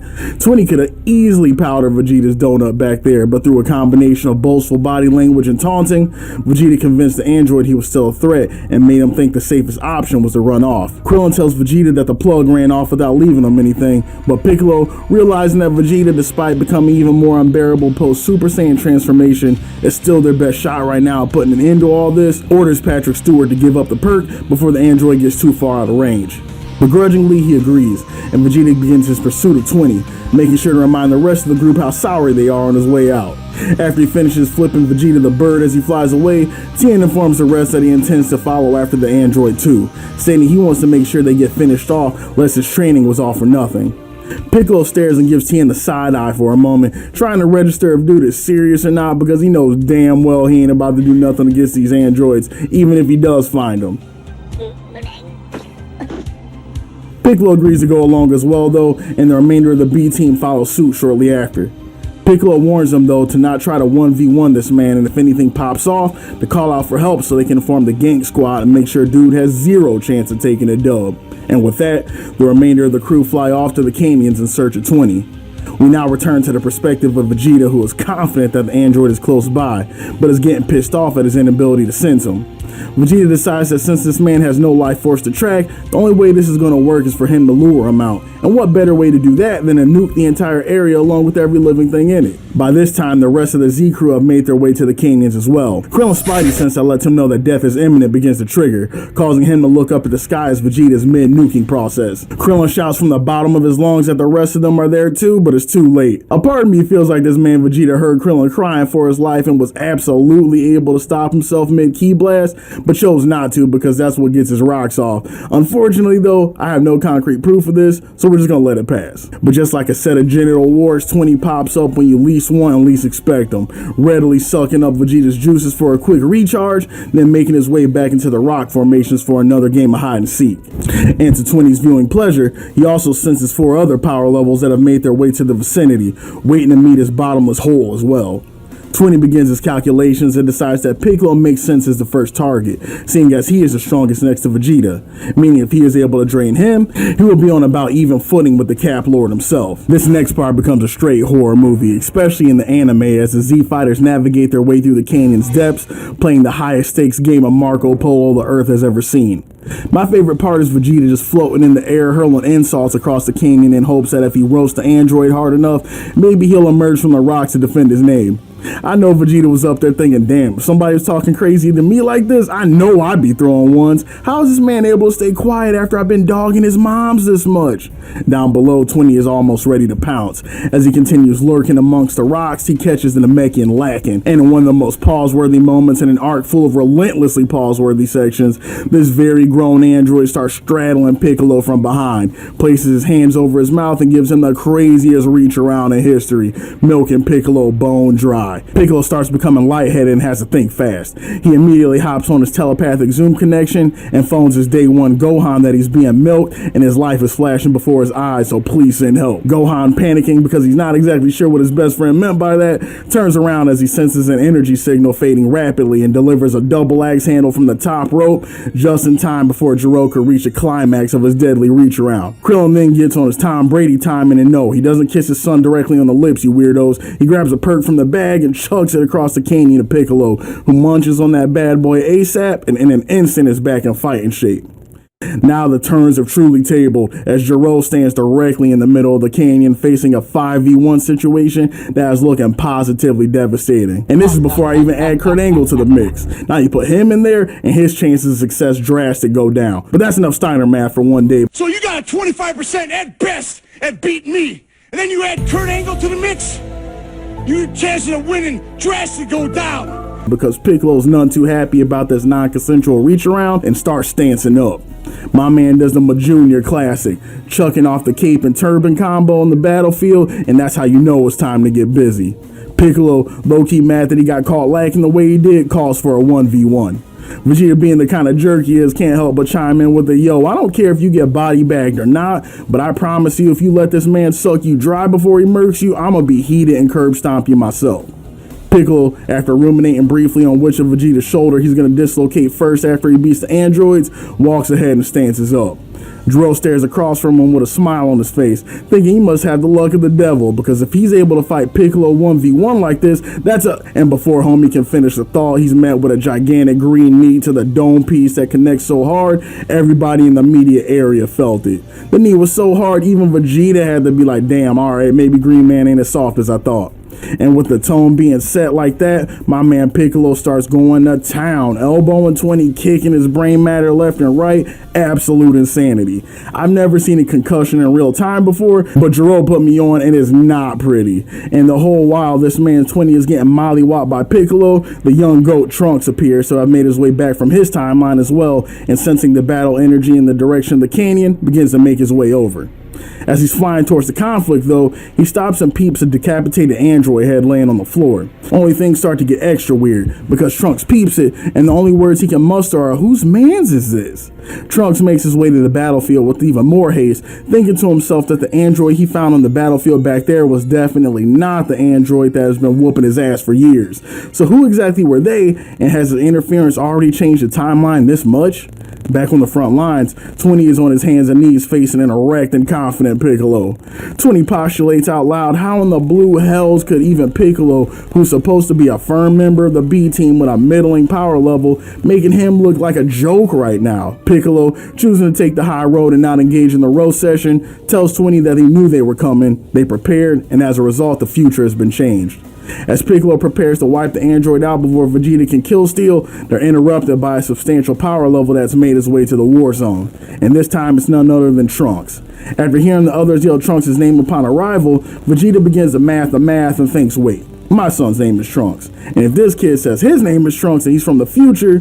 As Vegeta's brain begins to collapse in on itself, Trunks surveys the battlefield and points at 20, asking them if this is the dude they've been fighting.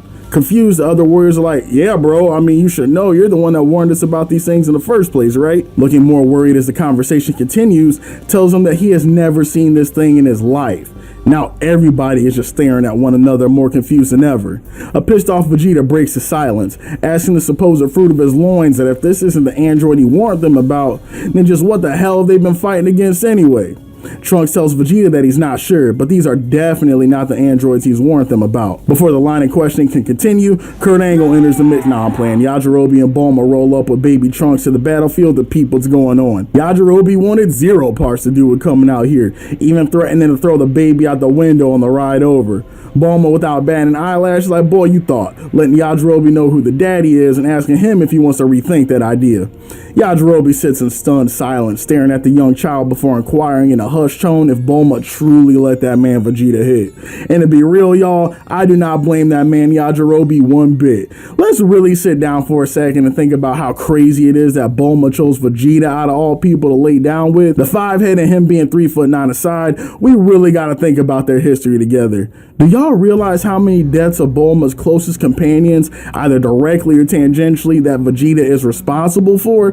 This man put Goku in a coma, almost killed his son, and directly ordered his goons to take out not only Tien and Chaozu, but her previous man as well. Dude has shown nothing but animosity towards her and the people she cares about. And not only did she allow this lunatic an all-expense paid stay in her family's estate, but also agreed to the ultimate commitment and laid down for some Saiyan snoo action, no Durex, and everybody's supposed to not stare at her like she lost her mind? Absolute street behavior. But let's get back to the matter at hand. Yajirobe, baby Trunks, and Bulma roll up on the battlefield as well, and things are starting to get a little crowded. With all the commotion though, Android 20 views this as the perfect time to get away, leaving the crew with the parting words that they will be sorry once he busts Android 17 and 18 out the cut before aiming a massive blast at the canyon floor and running off. Trunks, sensing that the blast could be lethal for his mother and his younger self, shields him from the explosion. As the explosion dissipates, it's clear that 20 has made his escape.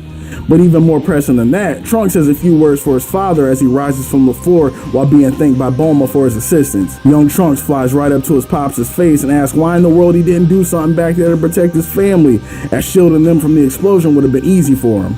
The prince of all deadbeats just smiles and tells Trunks that he's got no time for worthless things like family and fatherhood, and the only thing that matters to him right now is testing his strength against those androids. Trunks reels back for a moment, barely being able to process what he heard from the big-head, blonde-haired leprechaun that's supposed to be his sperm donor.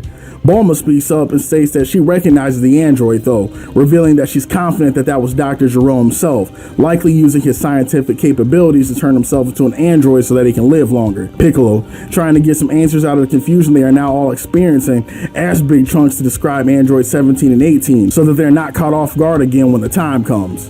Trunks nods his head in agreement, telling them that Android 17 is a cold-hearted twink with dark hair, a bandana, and an attitude. Ladies love him. Then he begins describing 18, telling them all that she's an absolute baddie with blonde hair. Woman has a chest out to here, thin waist, and absolute fat. Piccolo cuts him off. Is like, bro, we get it. That's enough. Krillin's on the sideline salivating simply off 18's description. A brief bit of foreshadowing when he lets his PP cause literal doomsday as we get further into the arc. Vegeta asks Bulma the location of Gero's lab.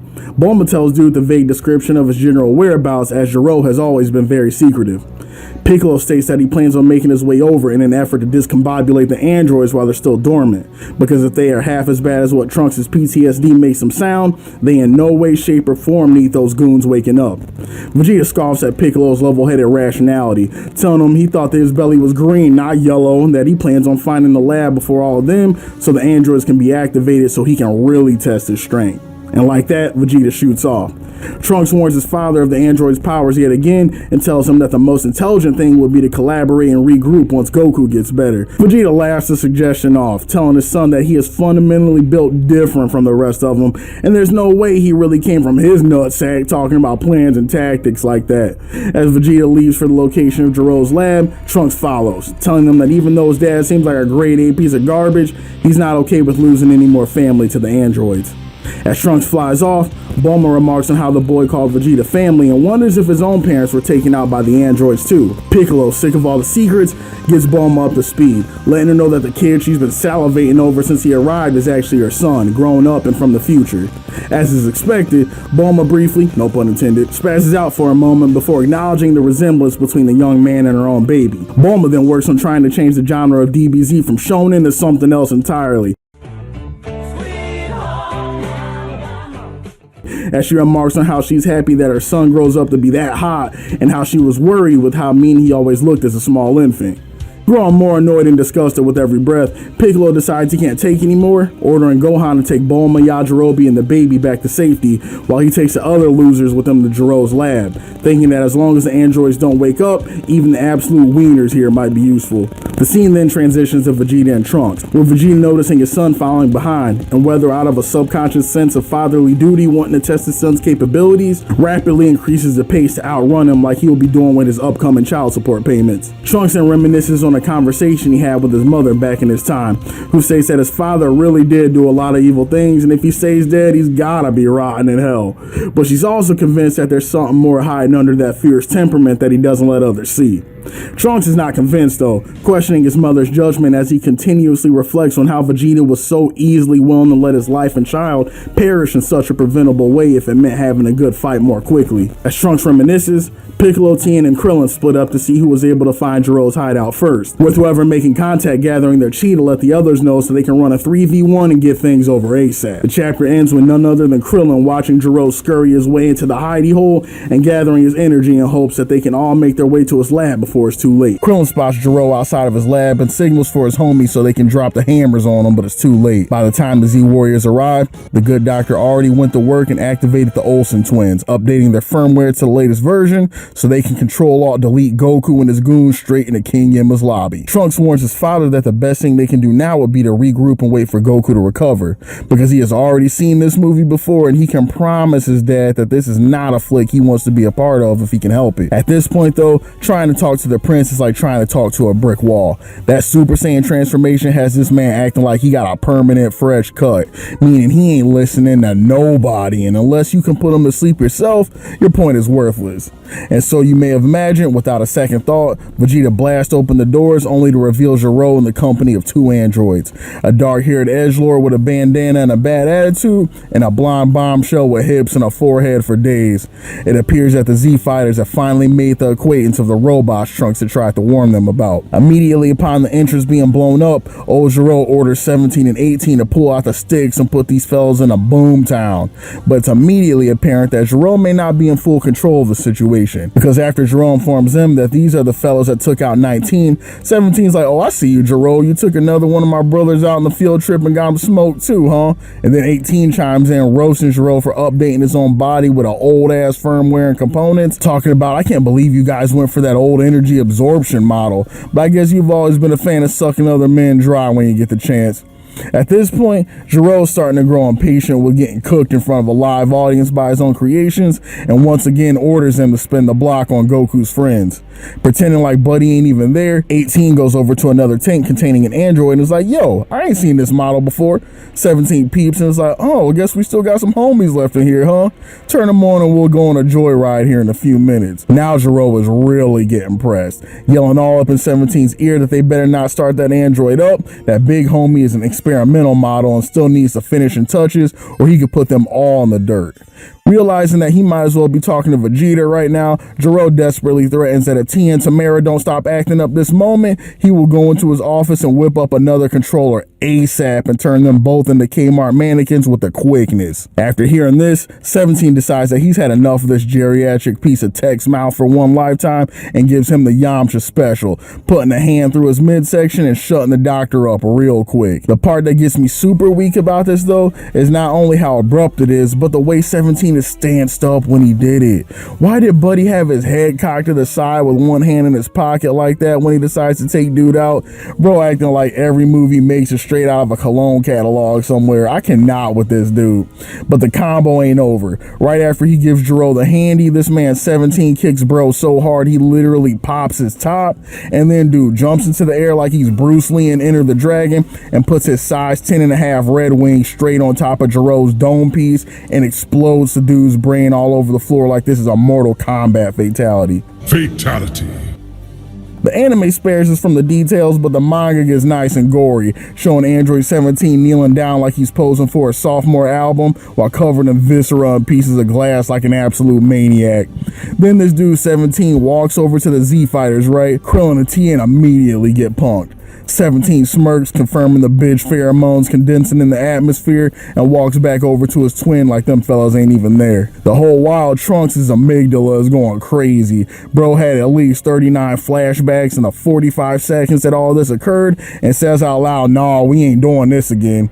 Krillin hears bro in the background murmuring to himself before looking on in horror as he peeps Trunks powering up, and in a flash, the man booms the entire hideout with them still inside of it. Promise y'all that this is why future Trunks will forever be my dog. This man does not play by shonen protagonist rules at all. Bro comes from the trenches, and after being through what he has been through, he does not play games. If he sees you as a potential threat to the Earth or his homies, he will melt you right then and there. Bro is literally willing to boom himself if it means protecting the future. You gotta respect dedication to the mission like that. After a few moments, we get a bird's eye view outside of the hideout, and Krillin is ready to square up with Trunks.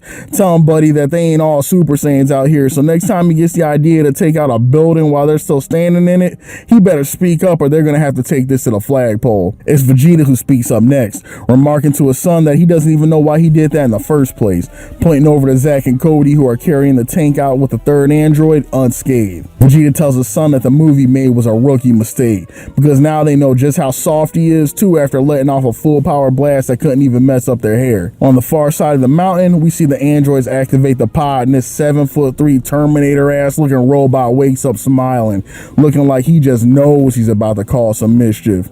What kills me the most about his activation though is in the anime, the way they are cooking this boy up. I mean, Krillin, Vegeta, and even the narrator were cooking this man up relentlessly. Old ugly ass boy, old David Hasselhoff looking boy, they were doing him so dirty, I almost had a teardrop coming out my eye. It was just so unnecessary. Like, I'm looking at dude and all I can think is, damn, is bro really that ugly? Is it because he's a ginger? I don't know what to make of it, y'all. All I know is that it felt mad unprompted and had me wondering why in the world are they doing him like this.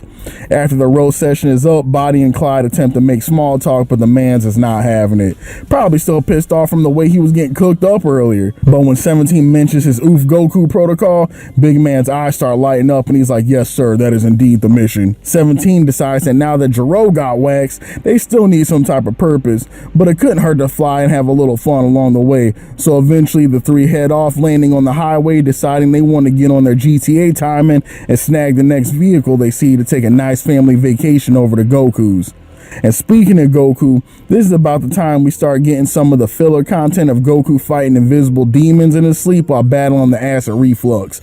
And I mean, this fella Goku was stressing while he was knocked out, seeing visions of fights he ain't even had yet, sweating more than an OF model in church while swinging, and almost knocking out his wife and Yamcha while he wasn't even conscious. The only thing that I could think of every time these sections would pop up was that old Ghetto Boys song, My Mind Playing Tricks on Me. Oh, I sit alone in my four corner room staring at candles looking boy.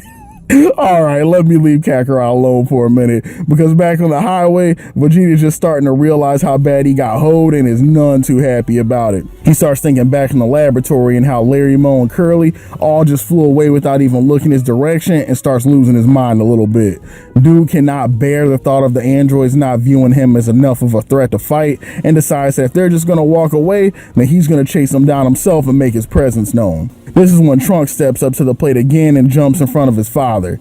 Trunks once again pleads with his dad to wait before going after Bert and Ernie. He reminds him that he's a Super Saiyan himself and stood no shot, so the smartest thing they could do is once again wait for Goku to recover so they can all go in at full strength and try their luck when the odds are in their favor. I know Vegeta was starting to feel like that one Simpsons skit where Homer goes into the meeting with a movie script and is like, when Poochie's off screen, everyone should be asking, where's Poochie? Except replace Poochie with Goku. Whenever Goku not on screen, all the other characters should be asking, where's Goku? Dude cannot escape the shadow of Goku for his life. Having reached the limit of his patience, this man Vegeta balls his fist and gut shots his son square in the solar plexus without warning, telling him to never bring Kakarot's name up around here again and that he's going to take care of the android problem himself. With this act of domestic violence completed, Vegeta flies off for one of the worst ass whoopings of his entire life. Man like Vegeta finds the androids along the highway and asks them where they're going. 18 bluntly replies that they're heading in the mountains to smoke on that Goku pack. Vegeta smiles, saying that he figured as much, but they ain't gonna make it that far because now they have him to deal with.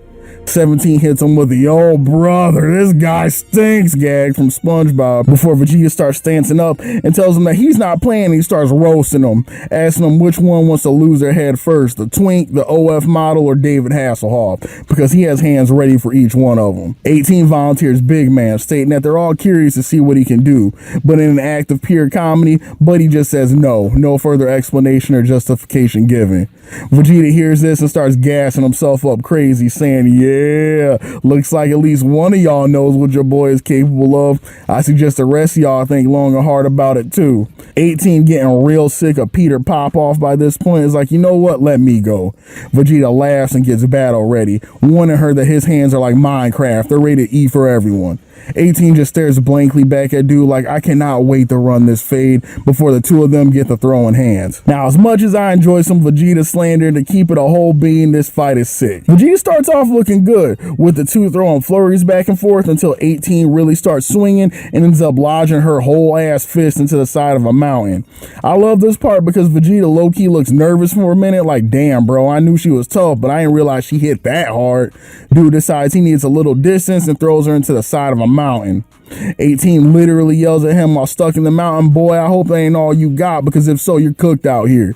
Vegeta really didn't like that comment, and shortly after this, socks her square in the face and sends her flying across the air. Now in my head, I'm like, "All right, Vegeta, you got momentum. Now would be a perfect time to start comboing her up and doing your thing." But once again, them Saiyan genetics start to take hold, and instead of continuing the fight, Vegeta grabs a mic like this is Def Comedy Jam and starts roasting her once again, telling 18 that if she's a good girl, when he's done folding her, he'll make her into something useful like a washing machine or a toaster oven. I see you, Vegeta, with a low-key misogyny out here. Of course she had to be a cleaning or a kitchen appliance, right? After listening to this nonsense, 18 starts reading my mind and it's like, I'm getting real sick of this dude's mouth, smiling while taking the fight to a new location. In the anime, the two fly for a bit until 18 takes the fight to the highway yet again, this time landing on top of a moving semi so the two can duke it out up there for God knows what reason. Vegeta spits out one or two more one-liners before 18 realizes she can't take it anymore and starts swinging on him. Their back and forth in the middle of traffic goes about as well as expected, with the chaos leading to the needless deaths of multiple civilians who wreck into or off the side of the mountain because these two decided they wanted to add a few more theatrics to the scuffle. Then, in perhaps the most unnecessary move in all the fight, Vegeta decides that he's getting sick of fisticuffs and he wants to end this with a single blast. Standing right behind 18 is a trucker carrying a load of paper clips one day from retirement. Not giving a single solitary F, Vegeta fires off, 18 jumps, and the blast absolutely decimates the trucker and the entire side of the road dude was parked on.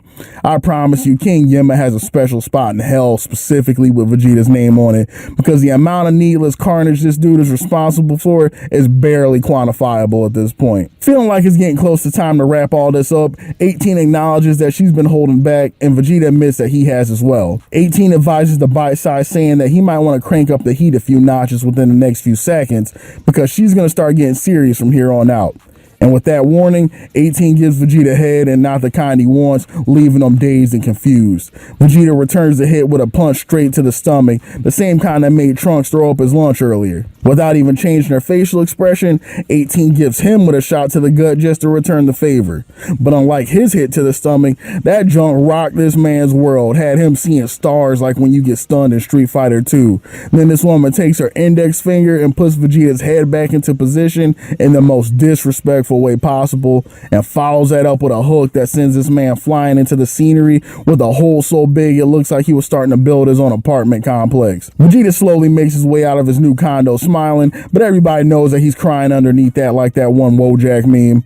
This is when Trunks and the rest of the cavalry arrive. 17 peeps this and thinks to himself that they're the only ones allowed to run ganks, and gives the rest of the fighters an ultimatum. Either they let 18 and Vegeta finish their scrap one-on-one, or he will intervene directly should someone try to step in and play the hero. After spitting out some of his teeth in the side of the road walking off that hook he took from 18, Vegeta tells 17 that he might as well not even have said that, because he would rather die than let some earthling wings and a Namekian of all people provide him support while he's in a scrap.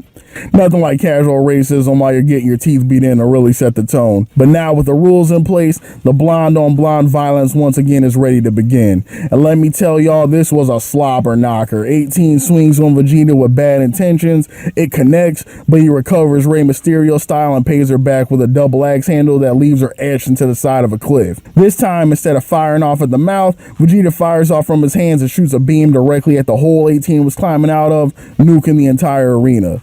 After the smoke clears, 18 emerges, her clothes absolutely total, but outside of a few scratches not seeming too worse for wear. The two fighters continue going at each other while the rest of the Z fighters look on in amazement. Trunks thinks to himself, my dad is kind of a douche, but I'll be damned if he can't throw some hands. Tien and Krillin, looking at Vegeta's offense, are convinced that the fight is his. Piccolo is once again the only one with his eyes truly open, telling the rest of them that he hates to be that Namekian, but Vegeta's about to bite it. Everyone looks on at Piccolo in confusion, but he explains, yeah, Vegeta's looking sweet right now, but if you pay attention, every attack is leaving bro just a little bit more exhausted. Now peep the android on the other hand. She has been going 100% this whole time and is even breathing heavy. This keeps up the way it is, the prince is going to be getting his wig pushed back in just a few moments. And like that, almost as if on cue, 18 sweeps the leg, hooks Vegeta in the face, and for the finishing touch, lets off a kick that nails Vegeta right in his elbow, completely shattering the warrior's arm and leaving his ping pong career in shambles. Seeing his father's good three-point arm get snapped in half like some chopsticks, young Trunks feels like he has no choice but to intervene. Piccolo calls out to the young man to wait, but it's too late. The Royal Rumble is already set in motion. And when I tell y'all that these fellas got their ass whooped, the words barely do a justification. Trunks swings on 18, who blocks the sword with her arm. 17 then comes out the cut and booms Buddy in the back, leaving him in the dirt halfway asleep off of one hit. Then 17 peeps Tien just staring at the situation with his mouth open, is like, nah, young bull, you don't get off that easy, and puts this man in a headlock, damn near yawning thinking about how light of work this was. Then Vegeta, peeping that the situation is going foobar, tries to fly up and knock the dust off of 17, but he gets grabbed by 18, thrown like used football pass directly into his son Trunks, crashing into him and lying in the mud next to each other thinking about the intergenerational ass whooping they just took. And it only gets worse from here. The man Tien gets put to sleep by Dylan Sprouse, who then chucks the dude on the floor like that one kid in Toy Story who gets bored with his toys. He sees Piccolo fly up, weaves the hit, then hits the green man so hard you can literally see Buddy's fist imprint on the other side before Piccolo starts wheezing for a glass of milk as he waffles to the canyon floor. Then in the manga, Vegeta gets up for another attack, Cole Sprouse dodges it, knocks him across the ground again, and in an act of pure violence breaks Buddy's other arm till he's lying on the floor looking like the knight from that Monty Python skit. Then for the cherry on top of the ass-beating Sunday, the androids roll up on Krillin, who by this point you can tell from one look that he wants zero smoke, and recommends that he throw all his homies a perk and to tell them that they're down for round 3 whenever they regain consciousness. Bro, if this is me, I'm hanging up the gloves right here. Not since the Saiyan's arrival have I seen the Z homies get clapped up so utterly. Professor X scans the battlefield in utter shock at the boss ass he just witnessed, but unable to shake his desires to help his friends somewhat, Krillin runs after the androids and asks them just what the hell is it they want. He points out that they could have put their entire squad on pack watch if they wanted to, but instead they just left them half alive like Batman be doing villains in Gotham, and he just does not understand. Android 17 cracks a smile and replies simply to Wojak that it's all a game. It's just a game. They already know they can smoke every life form on Earth if a mood struck them, but it's much more fun to draw things out, let things simmer for a little while before finishing off the meal. Then to Krillin's absolute shock, 18 the Stallion begins to approach, letting Krillin know that she always had a thing for short, bald weaklings and gives him a peck on the cheek, unknowingly activating the simp gene lying dormant within Krillin's DNA and setting into motion the events that will lead to the creation of the greatest threat the Earth's ever seen. As the androids float away to brainstorm what Black Air Force activity they plan to engage in next, Krillin files that moment with 18 into a spank bank for later, as he recalls that he left all of his homies at death's door a mile or two back and he's the designated bean holder. Krillin returns and passes out the Senzus like Smarties on the first day back to school, and his homies slowly begin to get the feeling back in their legs. They realize that the androids literally just walked off without finishing the job, letting them know that they did not even view them as enough of a threat to be worth finishing off. And after the tossing they just received, it's honestly not hard to see why. Vegeta wakes up after verifying that his 3-point arm is back in full effect and flies off without a word to the other fighters. Trunks is about to fly off too, but Piccolo warns him against this, reminding Trunks of his father's complicated relationship with women and how he just got his insides pushed out by one. So now may not be the best time to try to talk to that man rationally. Then this man Kingpin speaks up and is like, yo, I'm sorry. I just sat there playing tiddlywinks while y'all got folded. I for real just froze up and I didn't know what to do. Piccolo looks over and is like, yo, I want to be mad, but in all honesty, Trunks was a Super Saiyan and got slept in one elbow. So I really don't know what we were expecting a straight human with no alien DNA to do out there. We were absolutely bugging. Tien speaks up, saying, now y'all know how I like glazing up Goku maybe more than anybody in here, but let's keep it a bean. If Orstein and Smo were able to pack up Trunks and Vegeta that easy, I don't think even my mans is going to be enough to get us out of this one. Then to make matters even worse, Trunks is like, to keep it a whole buck with y'all, these androids are even worse than the ones in my timeline. Like, I was getting folded in the future, but it was not like this. These fellas is totally different. After the fighters briefly reflect on the reality that it really might be game over this time, Piccolo speaks up. He tells Goku's cheerleaders to go grab that man from his crib and take him somewhere safe, because if the androids are gonna body him, they at least want it to be after his chlamydia clears up. Krillin then asks Piccolo what he's about to do, noticing a puzzled look on his face and telling him that he can open up because they're all friends now. Piccolo looks over at this man and is like, friends? Boy, I will give you that Frieza second form special if you ever talk to me like that again. I am Demon King Piccolo. We are not friends. I'm only playing patty cake with y'all right now while I figure out the right time to take over the world. And immediately following this cap session, Piccolo flies off. Tien sees this and is like, damn, who pissed in his cornflakes? After all the beatings he's taken with this man Piccolo over the years now, though, Krillin knows it's a front. He tells Tien and Trunks that he's pretty sure Oma Jr. just ran off in the direction of Kami's lookout and puts them on game on how they were told on Namek that if Piccolo and Kami were complete, the Saiyans that originally came and watched them would have been a non-factor. He continues, telling them that if Piccolo's willing to throw away his whole identity to fuse with Kami, then that must really mean they stepped in it big time, because this man Piccolo hates Kami more than Yamcha hates catching a dub. Tien is like, wait, hold up. Don't that mean if Piccolo and Kami fuse and the Dragon Balls get waxed as well? Krillin, head glistening, talks to his bald brother in arms and tells him that this is probably true, but in all honesty, the Dragon Balls will be going regardless if the androids caught up with them, so at least this way they got a semblance of a shot trying to make it through all this. Then little old Trunks pipes up and is like, yo, where y'all think my Vegeta ran off to? Krillin looks over at him a little sideways and is like, you can cut the act, Brody. We already know who your sperm donor is. You don't gotta pretend no more. Tien fights back the urge to tell Trunks that his dad probably went back to brush up on his Sigma Male podcast game after getting washed by the lady android, but instead he takes the high road, telling him that knowing Vegeta, he's probably mad salty after that massive L and is working on a new technique to pull out in the clutch that's guaranteed to fail when they need it most. Trunks then looks up in the sky with a warm smile as we get a brief segue over to Vegeta, who's flying through the air at Mach 10, fighting back tears as he has flashbacks of his arms getting snapped like Kit Kats, cursing out 18 internally and thinking about all the get back in the kitchen jokes he's about to cook her up with the next time they meet. Absolutely tragic. After a brief scene of Goku taking his testicular torsion medicine, we return to the view of Piccolo, who is rolled up on Kami's lookout and gets straight to business. Within seconds of touching down, this man Piccolo is like, hey yo, where's Kami ugly ass at? Then we catch poor Kami strolling up with his cane and manservant as Piccolo continues cooking up the elderly green bean. Ma Jr. stands posted up on the lookout for a minute, just sizing Kami up before he's like, you already know why I'm here, so don't make me ask twice. Kami starts reminiscing briefly, telling Piccolo that he never thought the day would come where the two of them would once again need to get inside each other. Piccolo immediately tells Kami to never say it like that ever again in his life, and that the expired Guardian needs to get one thing straight. The only reason this is happening right now is so Piccolo can use his near worthless carcass to power up and throw some hands. Man said that the world does not need a god right now, it needs a hitter, and Kami, I am that hitter. Kami smiles, reluctantly having to admit that as disrespectful as Ma Jr. has been so far, that was indeed a cold line and the bars are to be respected. Kami agrees agrees to assist Piccolo with the Union, but only under the condition that they continue to monitor if the androids are actually malicious or not. Piccolo, no longer able to keep his composure, is like, malicious?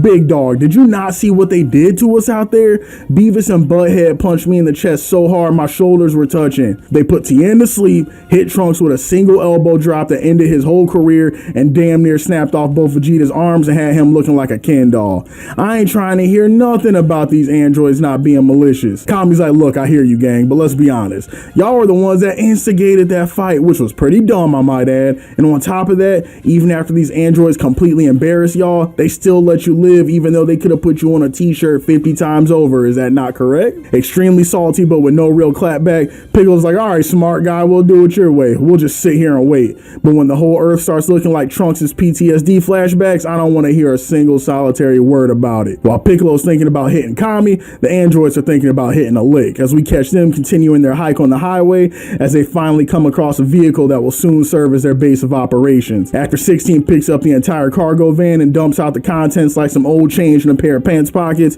the trio skirts off towards old Kakarot's house, with the anime treating us to some filler adventures, almost like a Fast and Furious-esque car chase scene through the mountains with some Mad Max rejects, who Jack and Daxter promptly run off after threatening them with their foreheads if they come any closer. Once these hooligans have been dealt with, we return to the perspective of our ragtag group of heroes whom have arrived at Goku's house and are gearing up to put this man on a plane in an effort to avoid the android skullduggery that will commence if he's left at home. It's during this time that the anime treats us to some more filler content, giving us a montage of Goku fighting off night sweats as he has nightmares about getting isekai'd out of his own body and being forced to watch as the androids body bag his whole family. As low-key horrifying as this was to witness, I can't lie to y'all, I would definitely be the first one in line to read a copy of That Time I Got Reincarnated as a Jobber by Son Goku when it gets dropped at Barnes & Noble. Following Goku's nightmare fuel though, we jump to the Z-homies on a plane to Muten Roshi's house where they try to make sense of everything that's happened. Trunks is still unable to process just how much more savage the androids in this timeline are and why so many things have been coming up Millhouse. With how screwed up everything has gotten, Trunks states that maybe the only thing he can do now is go back in time and take out Gero before he even creates the androids. Little Gohan speaks up, telling homie that that's cool and all, but would that really just make the androids in their timeline disappear? After all, with all the changes that have happened in their world, Trunks' future is still out here looking like Gotham. Deciding to ignore the stray he just caught, Trunks has to let little Gohan know that he really is spitting, and that making changes in the past seems like it ultimately just causes alternative realities to exist. It doesn't just suddenly fix the problems of the present. Quick side note, after reading and listening to it a couple times, I really like this convo on the ship. I feel like it perfectly encapsulates one of the key points in the Android and Cell saga, that being that our actions have consequences. There are no cheat codes or do-overs in life, even if you do got a time machine. Each one of us is responsible for holding on to every W and every L we take, and these outcomes are the direct karmic results of our actions. This whole thing with the androids came about as a result of Goku paying their price for his actions against the Red Ribbon Army back in the day. Trunks is being forced to learn that no amount of running in the past will help you escape from the present, and only by directly confronting your demons yourself can you hope to move past them. Big shout outs to the homie Seth, the editor on this channel, who recently got done with his Son Goku analysis. If you haven't checked it out yet, I highly recommend it. Homie does a deep dive into a lot of these themes in greater detail than I can get into in these videos, and he's one of the best in the business. You make your way over there, let him know KJM sent you. Now back to our regular scheduled programming. After the dialogue on the plane, we're treated to Vegeta in the middle of his favorite activity, screaming while powering up in the wasteland by himself thinking about Kakarot. The Prince of Compound Fractures is still unable to math the math as to how he was able to get dirt napped so thoroughly as a Super Saiyan. And it's this moment that gives us a brief foreshadowing to both Vegeta's and Goku's intentions for the future, realizing that there may be a level of growth even beyond the Super Saiyan, and if they want to end up not as a part of Skynet, they're going to have to get through some serious growth and quick. Back on the plane, Yamcha starts instigating and tells Krillin that he should probably call Bulma to get her up to speed on everything that's happened. Krillin looks more pressed than when he sensed Frieza coming back, asking him why in the world he's got to be the one to call her. Then this man Krillin looks over at Trunks and is like, look, young blood, no offense, but I've known your mom for a hot minute and she be on one for absolutely no reason sometimes. You know, Trunks laughs real quick and is like, say less, Unc. I've been around her my whole life and I already know how she is sometimes. Krillin mans up though and calls up Capsule Corp to let Bulma know what's up. As expected, Bulma gets on the phone positively tripping with no inside voice, asking why nobody called her till now and if her hot son is on the plane. Krillin's like, gross, but yes, and be careful what you say please because you're on speakerphone. Bulma composes herself and gives the gang a quick rundown, letting them know that there was a report of a farmer asking Capsule Corp to investigate the appearance of a weird vehicle next to his property. After seeing images of it, it definitely looks like it's a time machine Trunks arrived in. Trunks tells Bulma that this has gotta be Cap because he has a capsule with his time machine on him right now. Bulma says she had a feeling this might be the case and it might be a good idea to investigate the wreckage, and she'll meet him over there in a few. With this new mystery being established, Trunks heads over with the coordinates Bulma provided, with Gohan coming in as a wingman for support. Gohan asks Trunks if his future really is as ass as it sounds. Trunks confirms, telling Gohan that the world's population in his timeline is sitting somewhere around 10K maximum now. The cities have all been demolished and they live underground like the rebels from the Matrix, living off potato skins and sewer water for sustenance. Gohan, regretting that he asked, tells him, yeah, you need to find a weakness for them robots ASAP, because my tummy hurting just thinking about your timeline, let alone living in it. Deciding that this was enough earth-shattering sadness for one convo, the two finally make their way to Bulma's coordinates. As the two arrive, they're greeted by a woman's voice yelling, "Hey Trunks, your fine ass mom or her?" Unsure whether to ignore it or respond, Trunks awkwardly greets his mom as they begin surveying the wreckage. Upon a closer look at the ship, Trunks confirms that it is 100% his time machine, but there being two of them makes absolutely zero sense. Inside the vessel, things get even weirder when the gang come upon two weird pods that Trunks just picks up raw dog directly in his hands with no types of sanitizer. Gohan sees them and is like, "Hey yo, they got Koopas in your timeline?" Realizing that Gohan may have more in common with Goku than he realized, ignores this while Bulma clarifies that these look like some type of egg, and whatever it was appears to have now hatched. While Bulma examines the husk, Trunks tries to boot up the machine, but Trunks is able to deduce that whatever it was got here 4 years ago, meaning it hit the ground a whole year before he arrived in front of the Z Warriors himself and gave them that warning. Following this foreboding piece of news, we return to Kami, who stops his people watching to inform Piccolo that for the last few years he could sense that something was off and the time may come to fuse sooner rather than later, because a threat even greater than the androids might have just popped off. And much more important news though, the story shifts to the perspective of the Slime Squad as 18 stops at a local clothing store and begins absolutely roasting the hell out of the store manager for the lackluster fits available in this establishment. Letting him know in no uncertain terms that his clothing selection absolutely blows, Ashley Olsen waltzes her happy tail out of the place, spending absolutely zero zenny, leaving the store owner shocked at the sheer boldness of the finesse he just experienced. During our side character misadventures, Bulma hears a breaking news bulletin stating that every single resident of Gingertown completely vanished without a trace, and local authorities are checking to see if the rapture is finally commencing or if there's another cause to the disturbance. Bulma, knowing for a fact that she ain't seeing heaven, but also remembering that Gingertown is right next door to the hellish abomination she just got done running into, gets on the line to ring Kame House so she can let Gohan and Trunks know that they need to check out the news ASAP, because things may be getting ready to go sideways real soon. We're then taken into the Kame House where we peep the nightmare blunt rotation of Roshi, Yamcha, and Krillin lighting up some of the wacky tobacco around the dining room table until they get a sudden phone call. The dub of this particular section got a good laugh out of me. In that version, when the phone rings, Krillin picks up and is like, "Hey yo, Master Roshi, it's a collect call." Yamcha's nosy ass chimes in and is like, "Hey, from who though?" Krillin's like, "It's Bulma," without missing a beat. This man Yamcha's like, "Yo, hang up." It's such a small and goofy gag, but the idea of Yamcha being super petty to Bulma following their breakup and doing every little thing he can to throw shade is the type of energy I'm here for. Despite his natural height, Krillin opts to be the bigger man though and answer Bulma's call. She tells him to turn off the dirty movies for a minute and change the channel to the news because there's some stuff going on that they really need to see. Krillin gets the gang to listen, and shortly after turning the station, they hear a breaking news bulletin about how all 15,000 residents that lived in Gingertown have gone missing without a trace, leaving only the embarrassing remnants of their clothes and whatever accessories they were holding left on the ground like it was designed by Fallout 4 level designers. Gohan and Trunks arrive and see everyone gathered around the TV, assuming that Master Roshi must be watching reruns of the 2004 Super Bowl halftime show again.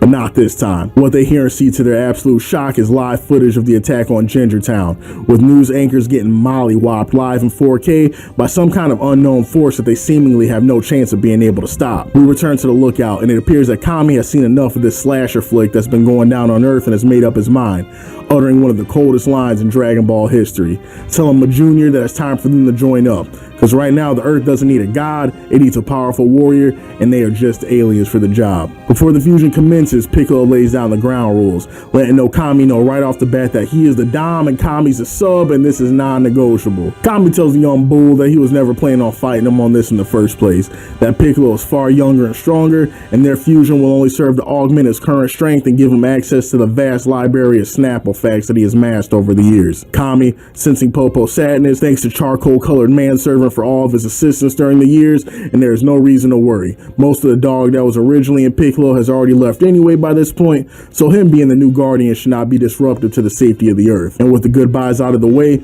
Piccolo once again sucks up another man's life force and makes it his own. After the draining was complete and the post-suck clarity hit, Piccolo stands alone on the lookout in all of his own power. After realizing just how OP he's become, this man Piccolo renounces his name, telling Popo that he must go now after doing a 5-star frog splash directly off the edge of the lookout. Back at the Kame house, Trunks has had enough of watching the news and decides that it's time somebody paid Ginger Town a visit. Getting himself suited up and ready to face whatever BS was in the ship, Gohan tells Trunks that he'll be the wingman for him again, but right before he can head out, Ma Dukes comes out the cut and tells him that he ain't gonna be doing a damn thing except the dishes and his homework. Trunks, sensing that Gohan's mom is bugging right now and there's no way of getting through to her, tells Gohan and the others to stay put at the house just in case the androids roll up, so they have some bullet sponges for Goku in case the need arises. Back in Ginger Town, we see our nameless Namekian warrior analyzing the damage until he comes to a stop as he finally comes face to face with Ginger Town's demon, an absolutely trifling anthropomorphic cicada standing above a portly human who is just about to have the worst day of his life. John Goodman tells Piccolo that he is the richest man in town, and he will give Piccolo his entire fortune if he gets him away from this awful insect that has him on pack watch. Piccolo begins speaking to the creature, telling him that all life is sacred, even Danny DeVito's here, so let him go so they can settle this one-on-one.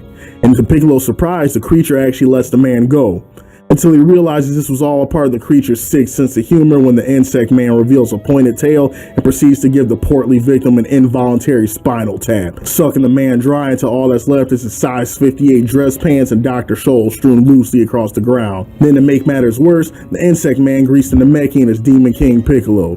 By this point, Kamikolo realizes that this creature knows far more about him than he does about it, and asks the only logical question one could at this point.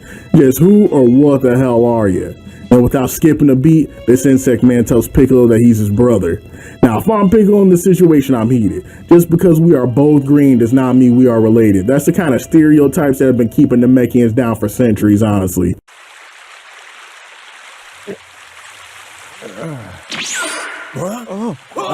Stranger.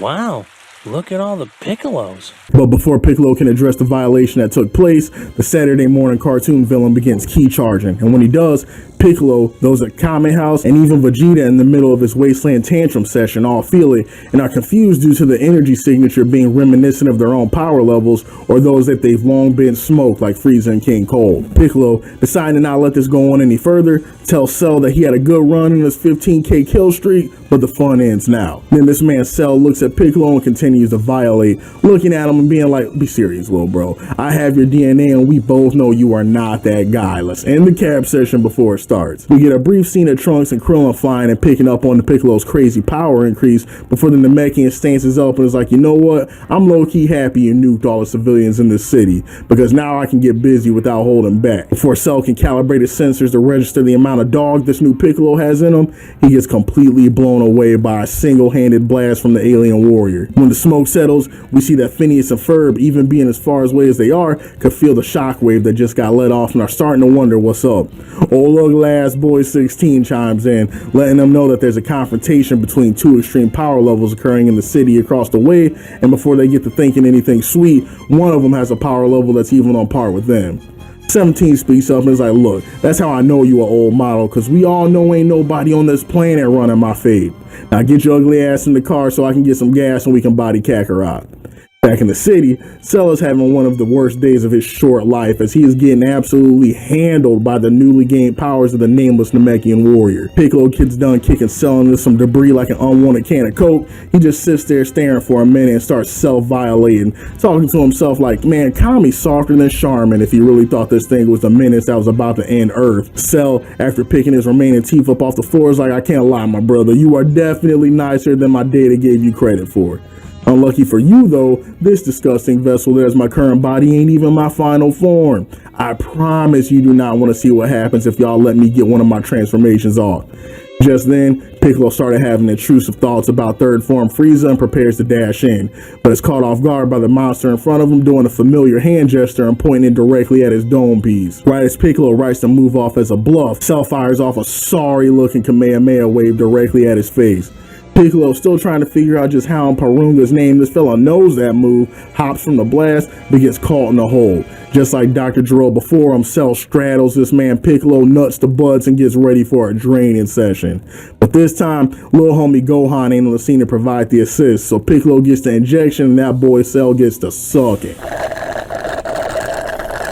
Piccolo, knowing his ego can't handle 2 android bad touch sessions in one lifetime, fights with all his little Namekian heart to get the hold off and is eventually successful, headbutting the horny monstrosity directly in his beak and creating some much needed distance. Damage had already been done though. While Cell wasn't able to give Piccolo the complete suck, he was able to drain enough energy to turn his arm into Slim Jim, dangling uselessly at his side. Cell tells Buddy that he ain't looking too hot and deciding to keep it a whole buck with the monster. Piccolo agrees. Piccolo starts to level with his green brethren, telling them, look little bro, with my arm looking like this, we both know this fight's a wrap.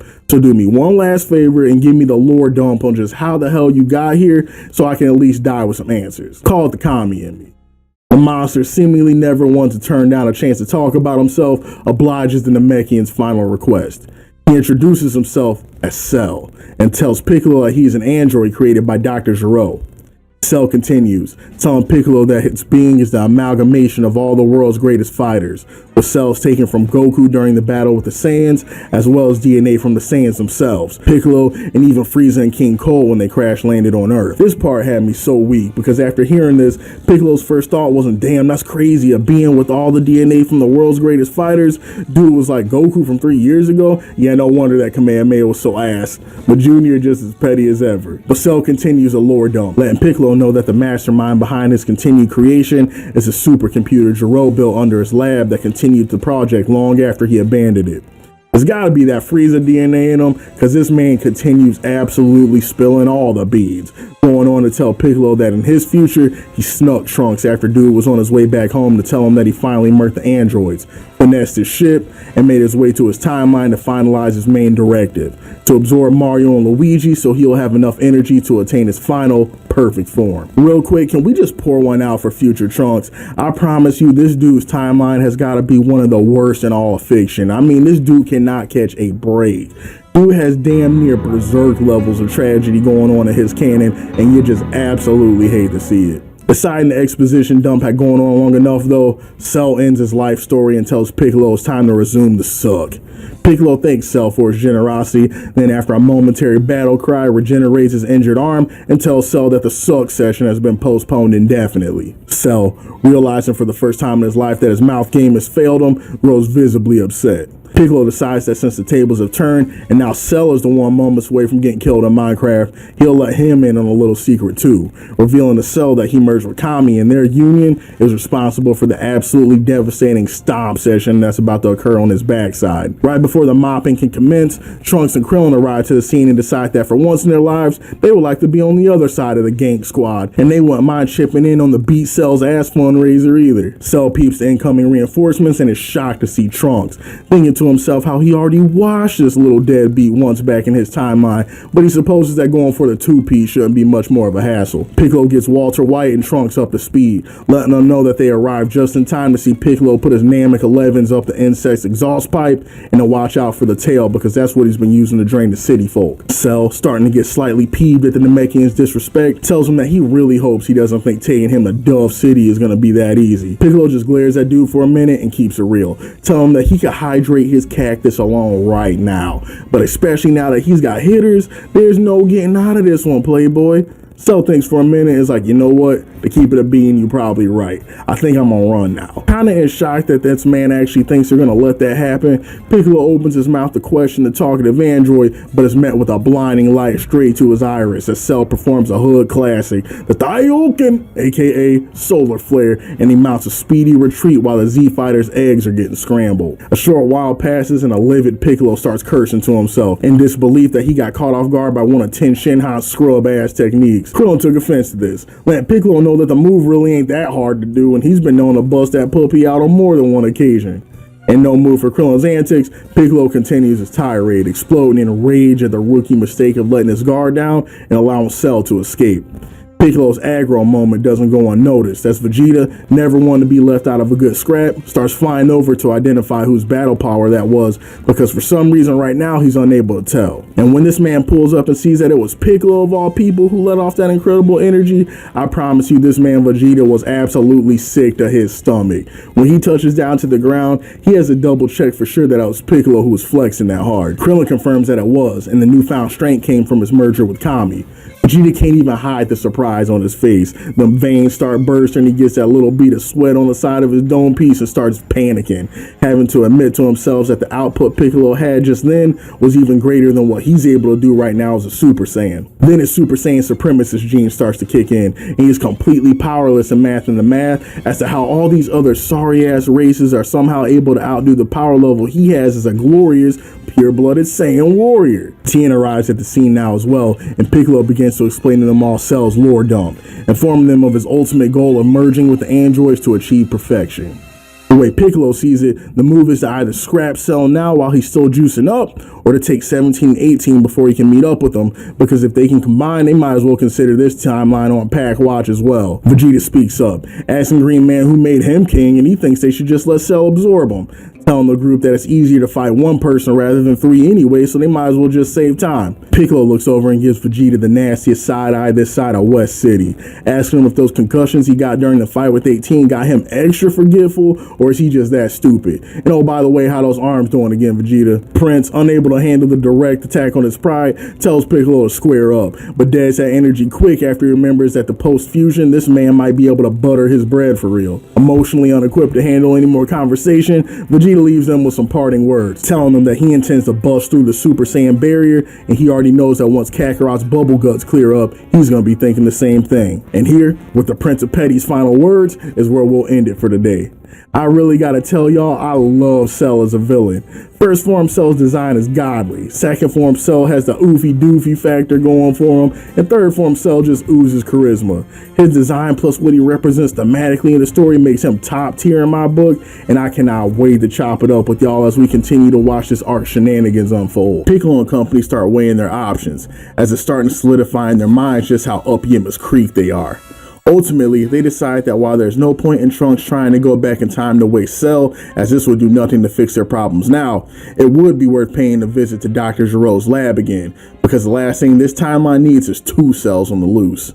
If they thought Trunks' timeline was worse than living as an NPC in the Attack on Titan universe, then Kami knows that they don't even want to get a whiff of what a universe with two Cells looks like. So the ragtag pair of Krillin and Trunks make their way to Gero's lab to put the finishing touches on their insurance policy before deciding their next move. One thing that's really good about this early section of the Cell Saga is the diversity of character interactions that we see. Lord knows that things really become the Goku, Gohan, and Vegeta show as the series progresses. So watching the supporting cast get so much play in this section of the story, as well as seeing how their personalities play off one another, is something I really appreciated going back and rewatching this. Krillin and Trunks find their way to Gero's hideout, and Krillin is immediately preparing to pull out his Glock and nuke the place. But Trunks begs the man to hold it for 2 seconds while he looks around, because there may be some valuable info hidden in the lab that can help him from getting his colon cleansed by the androids when he takes his happy ass back to his own timeline. The search bears fruit, as Trunks finds some blueprints labeled 17 and finesses the schematics, plotting to bring them back to Ma Dukes to see if she can cook up something devious and find some kind of weakness hidden in the Winklevoss twins. With their hands hands on what they needed, the unlikely duo start lighting up what's left of the hideout. I mean absolutely taking a sledgehammer to the place. After putting the finishing touches on the light show, Trunks hands Krillin the schematics and tells him to take them to his mom. Krillin asks Trunks why the hell he ain't coming, and Trunks replies that he's like 85% sure his mom is trying to get at him in this timeline, which is cursed on so many levels. But also he wants to regroup with his father and train together, feeling that if there's a level to reach above Super Saiyan, he wants to know what it's like as well. Krillin, never one to mince words, is like, look young man, I know that's your pops and all, but you got about as much chance of that man giving you the time of day as I got my hairline recovering. Trunks, realizing that Krillin is spitting, agrees, telling him that real talk, spending an extended period of time alone with Vegeta is one of the last things on the planet that he wants to do. But when it comes to throwing hands, that man is an expert. He wants to learn a thing or two that he can take back home with him, and with that being said, Trunks heads out, while Piccolo and Tien head into a nearby town, hot on the heels of Cell. As they begin surveying their surroundings though, they quickly come to realize that they seem just one step behind, as they observe traces of clothing that used to be people lying scattered haphazardly on the ground throughout the town. Up and above and out of view from his pursuers, Cell can be seen grinning and rubbing his hands together like Birdman, knowing that if he keeps up his Metal Gear Solid time and stays undercover, he'll be able to continue consuming and eventually catch up with the androids while his ops can't do a damn thing to stop it. Don't you just love it when the worst person you know just keeps on winning, while Cell is out here feeling like DJ Khaled? Go drink this guy! We return to Krillin, who has made his way over to the homie Bulma's house to drop off the data Trunks uncovered. Bulma and her pops look over the documentation, and after being weirded out by the fact that Jiro made both 17 and 18 with functional genitalia, have to admit that the man was a brilliant mind and truly built different. Only wishing he was slightly less of a geriatric scumbag weirdo. Bulma and her dad brainstorm and feel like finding the weakness of the androids may lie in learning the intricacies of their robotic components, and tells Krillin that they will get to work, but they're going to need a little time to cook, so give them a few days to work on it. Our viewpoint shifts and we move to the perspective of Chi-Chi, who went downstairs briefly to get a replacement diaper for her husband. As she makes her way back into the room where he was resting, she almost faints as she sees Goku standing up on his own 2 feet for the first time in what feels like forever, and is overcome with joy. Now in the manga version, all we get is a few panels of Goku literally lacing up, getting ready to throw hands again as soon as he regains consciousness. But the anime takes this moment a little bit slower, making Goku feel like a tiny little bit less of a maniac by giving the moment a bit more gravity and some time to marinate. In that version of things, Chi-Chi goes upstairs to check on Goku. He's nowhere to be found until she runs outside and sees her husband, fresh out of his coma, firing off a Kamehameha wave like an absolute psychopath. After firing one off, Goku sees Chi-Chi behind him and embraces her, thanking her for all she did to take care of him while he wasn't feeling well, and letting her know that he's going to do everything he can to protect them all now that he's back in business. It's a small touch, but I feel like it did a lot to characterize Goku as a loving and appreciative husband, and also making it feel like Goku and Chi-Chi have some actual chemistry, rather than just being a couple of platonic roommates who share the same bed every now and then. But the moment of relief is short-lived. As Goku gears up, he tells him that he was able to hear what everyone was talking about, and it sounds like he has a decent sense of what's going on. Quick sidebar, one of my favorite small things about DBZ is the random powers Toriyama and the rest of the writers give to Goku at select points throughout the series. Like back when he was in the hospital recovering from getting bodied by the Saiyans and became a waterbender, or on Namek when after doing push-ups and heavy gravity, Buddy somehow gained the ability to place his hand on people's dome piece and read their minds like he's Charles Xavier. Don't even get me started on movie Goku, who's able to manipulate his ki and bring animals back to life, absorb the power of a spirit bomb into himself, and become a walking black Air Force like the Android 13 movie. I don't even be questioning things anymore, y'all. If you told me that Goku had ice powers now, cause someone to stand to stop time, I'd just be like, alright, bet, and finish drinking my coffee. But anyway, he tells them that they don't have to bother catching him up on the story exposition because he already knows how bad things are, and he keeps it a whole stack with him, telling Roshi and his wife that if Vegeta got done like Zabuza did on that bridge in Naruto, he knows that he's not up to snuff either, and he'll need to level up fast, and thankfully, he knows just the place to do it. Goku asks Chi-Chi if she can take their son with them, and at this point, Chi-Chi is like, I already know that's a no from me, big dog, but I also realize at this point, you're gonna do it anyway. But I will tell you this, when them Terminators go down, our boy is going to school like a regular human being, and God is my witness, you are going to get a 9 to 5 or you're packing up and moving in with Piccolo. Goku smiles and can be heard muttering under his breath over my dead body before instantaneously vanishing and appearing smack dab in the middle of the rest of the Z homies who are on a plane en route to try and smoke Cell sausage before he gets another town sucked dry. The minute Goku arrives, he's on his BS, instigating Piccolo, remarking on how this is the second man he sucked up since they met and if he should start calling him Pikami, Camillo, or what. Piccolo looks over and is like, now I remember why I wanted you dead all these years. Tells him Piccolo's just fine. Goku lets him know that mentally he's ready to throw the ones, but physically he may be writing a check he can't quite cash yet. So he plans to hit Planet Fitness and train for a year before settling the score. The rest of the squad is looking at Goku like, a year? Did we tell him? But Piccolo immediately peeps what type of timing Goku's on, speaking up about the room of spirit and time and how he better get moving if he's serious about it, but couldn't contain himself from hoeing Kakarot just a little bit, reminding him that a year might be dreaming a little too hard since as a young bull, he couldn't even last a month in there. Goku keeps it brief, asking his son to take his hand and getting ready to finish up the rest of his errands before he stopped by Krillin, who asked him a quick question, informing Goku that the things they're fighting right now are stronger than Frieza was, and if this excites him or dries his cactus. Goku tells Krillin that honestly it's a bit of both before heading out to his next visit. Upon Goku leaving, Tien and Krillin admit that seeing Goku alive and well and still looking to throw hands fills them with the tiniest bit of hope that things might just work out. Before we continue with the Goku instant transmission jump scares though, I want to take a minute to appreciate some of the filler during this part of the story. Particularly the random ass moment we get of Cell walking in the middle of the road and being confronted by the 1977 Buffalo Bills, who tells him that they're gonna run a train on him if he don't get off the road. Apparently these NPCs think Buddy is a mascot, so they start circling him and stance up, ready to put Buddy on the casting couch if he decides he wants to do this the hard way. And y'all already know we gotta take a quick second to cook these fellas up because they deserve it.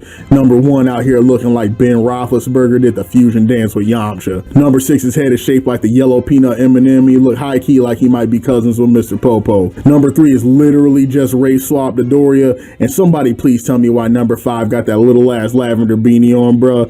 Buddy looks like he stole Mushmouth's hat off of Fat Albert and really trying to press somebody out here. The best part is when these fellas enter formation like they're about to summon Voltron and start stacking up nuts to butts, no pause, thinking they're about to take the truck stick to this man's cell. Cell quickly grows bored and changes the whole vibe of the party when he penetrates the QB, then proceeds to suck up the entire football team by himself in the middle of the highway. That's nasty work right there. Not even Riley Reid in her prime putting up them kind of numbers. Quick note, if you got that joke, I need you to log off this video and get to the nearest church. There's a reason I drop these videos on Sunday, and clearly you are in need of it, my brother. Yeah, that's right, friend. Just go ahead and log off for me. Pretend we recreating that Marge and Lisa Simpson meme. It only hurts for a little bit. While I'm out here trying to convince y'all to find Christ, Goku was out here trying to do some convincing of his own. Now rolling up on Trunks and Vegeta for the teleportation jump scare. First, Goku rolls up on Trunks, who happily greets him, but admits to him that things could be better, discussing how his father told him that he refuses to accept the lavender-haired future dweller came from his nutsack, and how he's been standing on the cliff's edge like a psychopath literally for the last 3 days, not uttering a single word and barely moving. Goku approaches the seemingly brain-dead warrior and asks him if he's planning on jumping.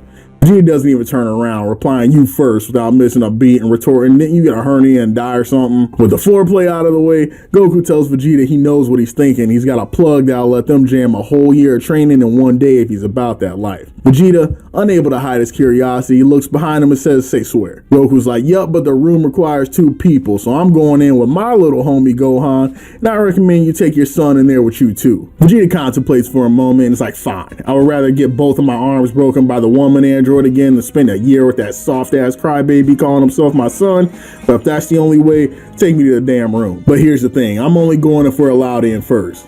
And with the terms and conditions set, Goku transports everyone to the lookout, while Blossom, Bubbles, and Buttercup roll leisurely into his marital home to try to put some F's in the chat. I promise you, these androids are the most calm and polite murderers I have ever seen. I wouldn't be surprised if Chi-Chi answered the door and 17 was like, sorry to bug you, man, but we're here to run your husband's pockets. Can you please tell him to come downstairs? Without missing a beat, the androids just walk directly into this man's kitchen prepared to catch a fade, and no one's home, thankfully. 17 goes, oh shucks, they ain't here. Then I wonder where they could have ran off to. 16 runs his Doc's Goku protocol and tells the crew that if Goku's shown with his homies, he's in 1 of 2 places. He'd either be at Capsule Corp in the Briefs estate, or at Muten Roshi's house getting lit before his number gets pulled. After verifying Roshi's is the closer option, friendly neighborhood androids ditch the mystery machine and take flight over to the Kame house. Back at the lookout, Goku and company have arrived at their destination and begin to make preparations to enter the room of spirit and time. Vegeta looks back at Goku and is like, "You know I'm still planning on bodying you, right? So you sure it was a good idea to bring me to a place where I can spend a whole year getting sturdy in a single day?" Goku smiles and is like, "First of all, you light work. But second, we both know the kind of dudes we fighting right now. We're going to need more than one person out here with some real hands. So this was the only real shot that we got right now." Ruckus informs the crew that preparations for the chamber have been made and it's time to get to work. Trunks thanks Goku for allowing this opportunity for him and enters the room with his father. Now, when they first enter the time chamber, Trunks walks in and is like, "Okay, I mean, this place is high-key kind of weird, but it's not nearly as bad as they were gassing it up on the outside. I might actually be able to do this." As they continue exploring, both Trunks and Vegeta find an entranceway on the outside that normally leads to the exit. But this time as they walk out, they observe that what stands before them is quite literally a vast expanse of nothing. Simply empty space as far as the eye can see with no end. And on top of that, the father and son combo also notice that the gravity in this place is denser than it is on the outside, and the reality of what he just got himself into begins to seep into Trunks' brain. Vegeta has a spidey sense for discomfort and begins mocking his son, asking little homie if he's really got the cajones to make it a whole year inside this place with him.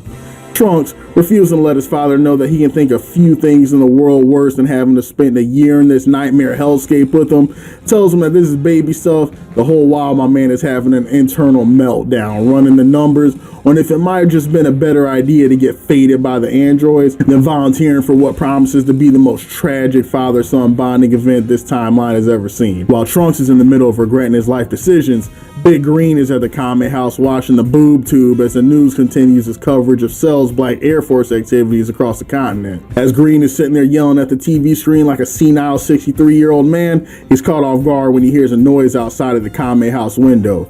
When he peeps what it is, he damn near loses his lunch when he registers that it's the androids.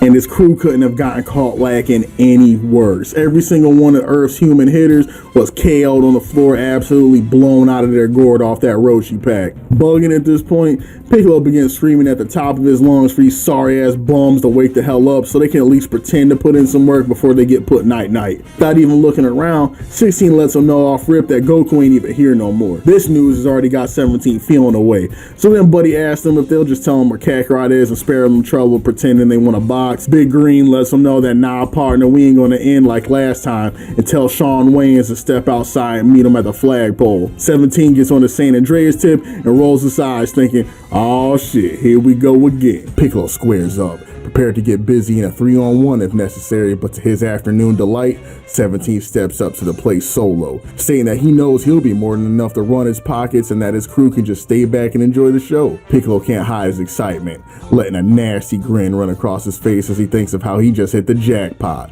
because even if he's only able to nap one android, they could cock block Cell and turn the tides big time. Wasting no more time, Mean Joe Green starts key charging and begins to absolutely hulk out. In a short span of time, it becomes clear to Hasselhoff that something's up with Piccolo, but unfortunately for 17, it's too late, because Piccolo has already decided that it's clobbering time, vanishing behind 17 and doing his best Meta World Peace impersonation, bopping the bot with a vicious elbow to the back of the noggin, and continuing with an even more vicious assault. Now, if you're already a DBZ fan, I know I don't have to tell you that Piccolo vs 17 is one of the sickest fights in the series. But one thing I really peeped on this rewatch of the series is just how the manga and the anime version of this battle are so much different. They are both absolutely sick, but the team for the broadcast version added so much to what was already primo shown and ass beaten that I can't help but give them massive props. In the manga, after hitting Mary Kate with a vicious 3-piece, Piccolo immediately raises his hand to send Buddy to Nuke Town with a quickness. But in the anime version, the fight is much more back and forth from the jump, with 17 eating Piccolo's duff, then smiling at him and sending the bot flying 50 feet in the opposite direction with a kick that sounded like someone fired off a Civil War era cannon.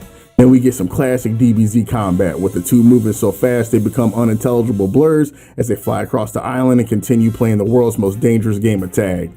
Eventually, Piccolo catches up to the mechanical menace and delivers his pair of Hyrule 13 straight to the android's dome piece and sends him flying back on the wasteland soil like he was on a slip and slide. After rebooting and updating his Windows 11 OS, all Phineas sees is his vision blue screening as he's greeted by Kamikolo, hand ominously outstretched towards him moments before he fires off a blast that was intended to put everyone in a 13-mile radius to sleep permanently.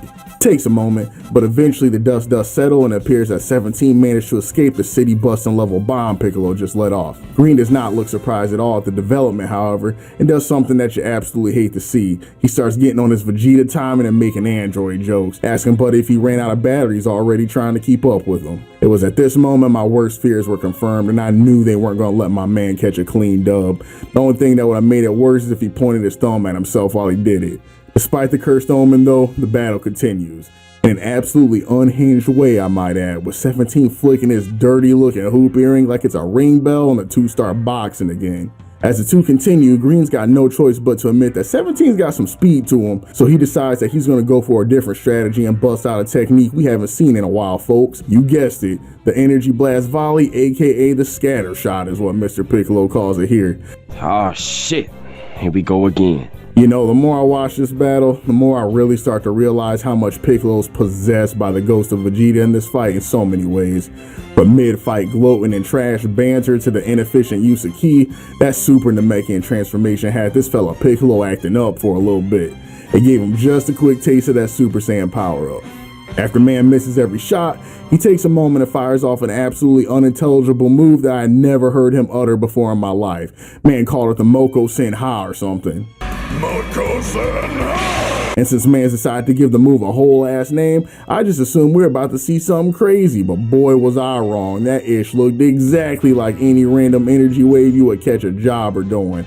And 17 bounced it off his chest like light work and just stood there staring at this man Piccolo like, really Brody, that's what we're doing now? After they both acknowledge that this scrap is going nowhere fast, the two fighters rush towards each other, meeting in the middle of a large body of water in an elbow clash that reveals a glowing rainbow, shining a light on their budding bromance and their support of LGBTQ awareness. 18, getting real sick of the foreplay at this point, tells 17 that he better start cooking this man or mama's gonna come in the kitchen and do it herself. Deciding that he better start wrapping this show up before he gets nagged to death by his sister, he politely states to Piccolo that it's been real, but he's gonna start going ham now because they are falling severely behind on their Oof Goku protocol and they got places to be. Big Green, only able to handle so much disrespect, once again fires off an insane number of ki blasts. Even 17 says something this time, wondering if he gave this man CTE with all them headshots because he already knows shooting these ki blasts ain't gonna work on him, and he's almost positive it never works, period. Until he briefly has a moment of deja vu, feeling like he's pretty sure in a different timeline he remembers lighting someone up with sis in exactly this way before, but before he can get too nostalgic, he starts to sense that something's off. Because the more he watches the Namekian, the more he's pretty sure this guy isn't even aiming at him. In a few more seconds, he confirms these fears as he realizes he's completely surrounded by what feels like no less than 1,000 balls of light hanging stoically in the air as he waits for what's to come. Admittedly, it was a brilliant play by Piccolo, but once again the poltergeist of the Saiyan Prince enters his body and he begins grinning cheek to cheek, stating that it's checkmate and the fight's over. Big bro Piccolo gives a whole ass speech about how this is the end of world hunger and the android's reign of terror is all over, before finally launching the balls full throttle at 17's face, no mercy. As they converge, there's a massive explosion that can be felt a number of miles away from the location of impact. Piccolo, thinking that there was no way anything was going to survive an attack like that, begins to breathe a sigh of relief. But as the smoke clears, is left absolutely stunned, seeing 17 in the middle of the attack, smiling, surrounded by some kind of energy barrier that helped protect him from the blast. 17 releases the shield and tells Piccolo that's about time they finish this up, and tells Piccolo to follow him to another island. You know, because that boy 17's all about the environment, where they can finish up their scrap and he can get back to his Kakarot hunt. Piccolo, still feeling like he hasn't properly got his get back from how crazy 17 had him looking in the battle royale, does not hesitate to follow when the two square up, presumably for the last time, with Piccolo taking one of the most trash fighting stances I've ever seen, with his left hand extended in a fist pulled straight out in front of him like he's about to Rochambeau, while his uncut Namekian fingernails sit curled up next to his face in a fake looking martial arts stance. 17's is hardly any better, with his goofy self standing on the other side of Piccolo in a fake looking Jeet Kune Do formation. Let me vent to y'all real quick. Y'all already know that I love Dragon Ball, that's a given. But one thing that really drives my cactus about this series is how characters will take these elaborate stances and appear as though they're about to bust out some crazy technical martial arts that they've been practicing for years, and then the moment the fight starts, all that goes out the window, and all we see are the same left and right straight punches and front kicks that we've seen a million times over. Now granted, I understand that at the end of the day, no matter how fancy it looks, a punch is a punch. But these characters we follow are trained warriors who have been studying under unique masters for literally their entire lives. And to me, it's so jarring when you have a man like Goku, who grew up learning martial arts from the likes of Grandpa Gohan, Roshi, Korin, Kami, and Kaiosama, and then you have a dude like Vegeta, who's a natural-born Saiyan brawler who developed his skills for years on the battlefield.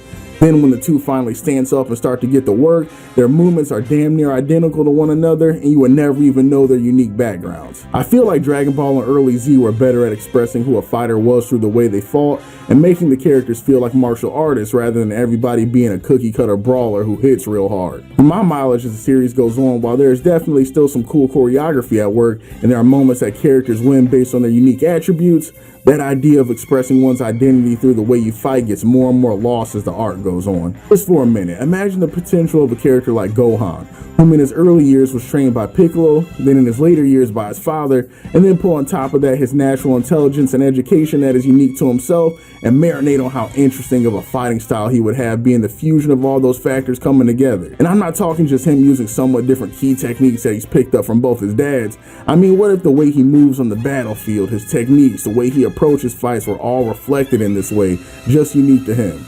Or someone like Goten, who wasn't raised as a fighter by his father, but rather learned majority of his techniques from his mother growing up, so a lot of his style and movements could be reflective of traditional Chinese kung fu methods and stuff like that. I apologize for nerding out, y'all, but I love Dragon Ball, and little things like that to me are things that I think would make an already legendary series even better, but I love it all the same. Back to the matter at hand though, after taking their respective trash stances, Android 17 and Piccolo start to go at it again.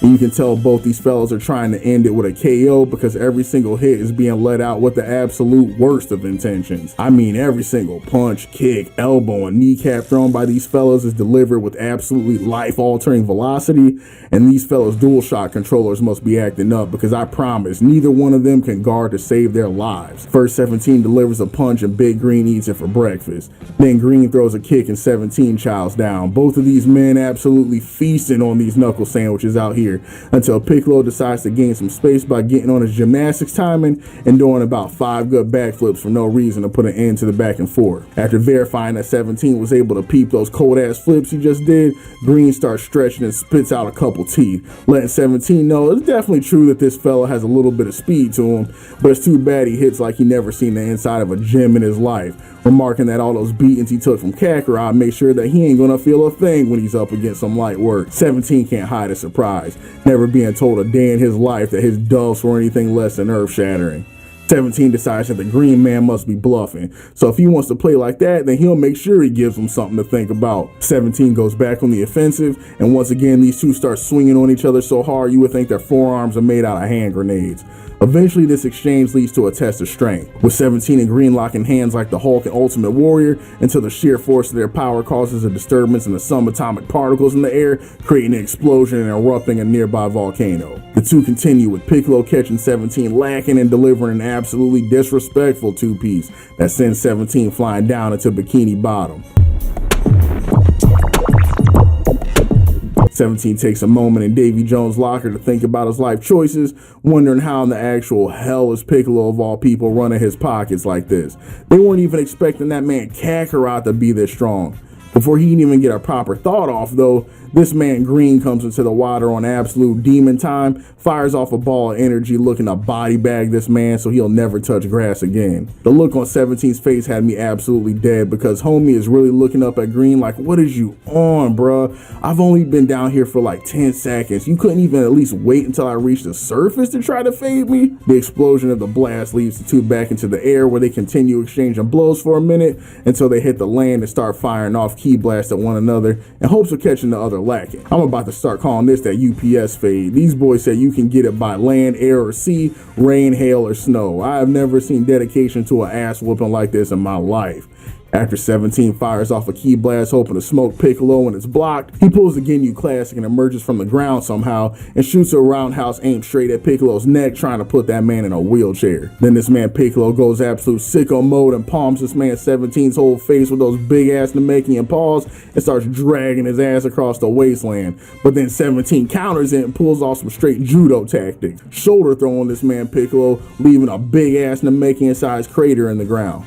Then Piccolo flips it and dunks this man 17 on his ass, and then 17 grabs Green and starts dragging, throwing him across the arena like he's trying to beat Bowser in Mario 64. Then after Piccolo regains his footing, 17 gives him a tragic repeat of the Z-Homies Battle Royale and punches Piccolo so hard, 17's arms can be seen giving him the middle finger through his back. But Piccolo refused to go down looking crazy the way he did last time, and instead balls up his fist and delivers the exact same level of gut punch back to 17, who I know is heated because he was definitely thinking the fight's over. What happens next is just pure unfiltered testosterone as these two titans go back and forth, exchanging gut shot after excruciating gut shot until they roundhouse each other in the face and do a sick flip out where they meet each other in the air and Piccolo shoots the bot out of the sky. Bro, I don't know who the animators were for this episode, but I need these men back in the studio ASAP. My criticisms from earlier aside, these men were cooking on production. This fight had no reason to go as hard as it does, but they did it anyway, and I couldn't be happier. The two warriors exchanged a little playful banter as it appears the climax of the fight is approaching, but unfortunately the world will never get a decisive answer on who would have taken the dub, because none other than Little Green, aka Cell, brings his ugly ass to the party without an invite, and the whole vibe changes. The first thing I gotta comment on is the way this man Cell stands up on this rock when he first interrupts the battle. Buddy comes in, one leg elevated, elbow perched on the knee like he's trying to take the coldest senior photos of all time. Man looks like that one picture of the Rock back when he had hair and used to wear the fanny pack. From this introduction alone, you can already tell what type of time Cell was gonna be on. Man saying the Frieza DNA was in there going crazy with the cockiness and theatrics. Piccolo is definitely stressed seeing Cell's impromptu arrival, but still has in the back of his head that running Cell's fade will be light work, so if he acts quickly, there may still be a way out of this. This is until that man Cell's like, hold my beer, and starts key charging, revealing that while they were out playing cat and mouse hunt, the crazy amount of people he sucked up has led to his power growing exponentially, so there will be no Tom and Jerry escape tactics using the solar flare this day. After Cell reveals his power, Dude begins power walking towards 17 while Piccolo gazes ahead with a 1,000-yard stare, forced to swallow the black pill that this timeline is really about to be a wrap. Back at Kame House, Agent 47 and the rest of the crew have finally sobered up from the afternoon hotbox session and are starting to come to terms with how screwed they are. The only solace they have left is that Bulma and Dr. Briefs have managed to finish their ultimate weapon, a remote control made from the schematics that Trunks found at Jiro's hideout that will allow them to shut down the androids and smoke them without resistance. And TBH, this would have been an extremely solid plan. The only problem is that the one who was chosen to enact it was Krillin, who after a single peck on the cheek from 18 the Stallion, began harboring a crush bordering on the obsessive and left him with a pair of Dragon Balls more blue than a freshly fired Kamehameha wave. And if there's one thing that's true about the Android and Cell arc, y'all, is that it's truly a comedy of errors. There are so many times that the greatest threats throughout this arc could have been neutralized if our heroes used even a fraction of their minimal common sense. But as fate would have it, this was never the case and things just kept getting exponentially worse to an almost comical degree. Now don't get me wrong, I understand that in hindsight, a lot of the actions that seemed like astronomical mistakes on the surface wound up being stuff that was relatively positive in the long run, like sparing 18 or Vegeta's absolute bag fumble of the century coming up against second form Cell that'll be here soon, but this is only in hindsight. In the moment, these fellas choked harder than the Dallas Mavericks in Game 3. Seth, when we hit the climax of this arc, I think we're really going to have to make a quick compilation of every single botch that happened in both these sagas just for emphasis, because just the thought of it right now is starting to give me heartburn. I've digressed for long enough though, because back at Kame House, Krillin has decided that he'll take flight and meet Bulma in the air to grab the remote so he can book it ASAP to shut them down before it's too late.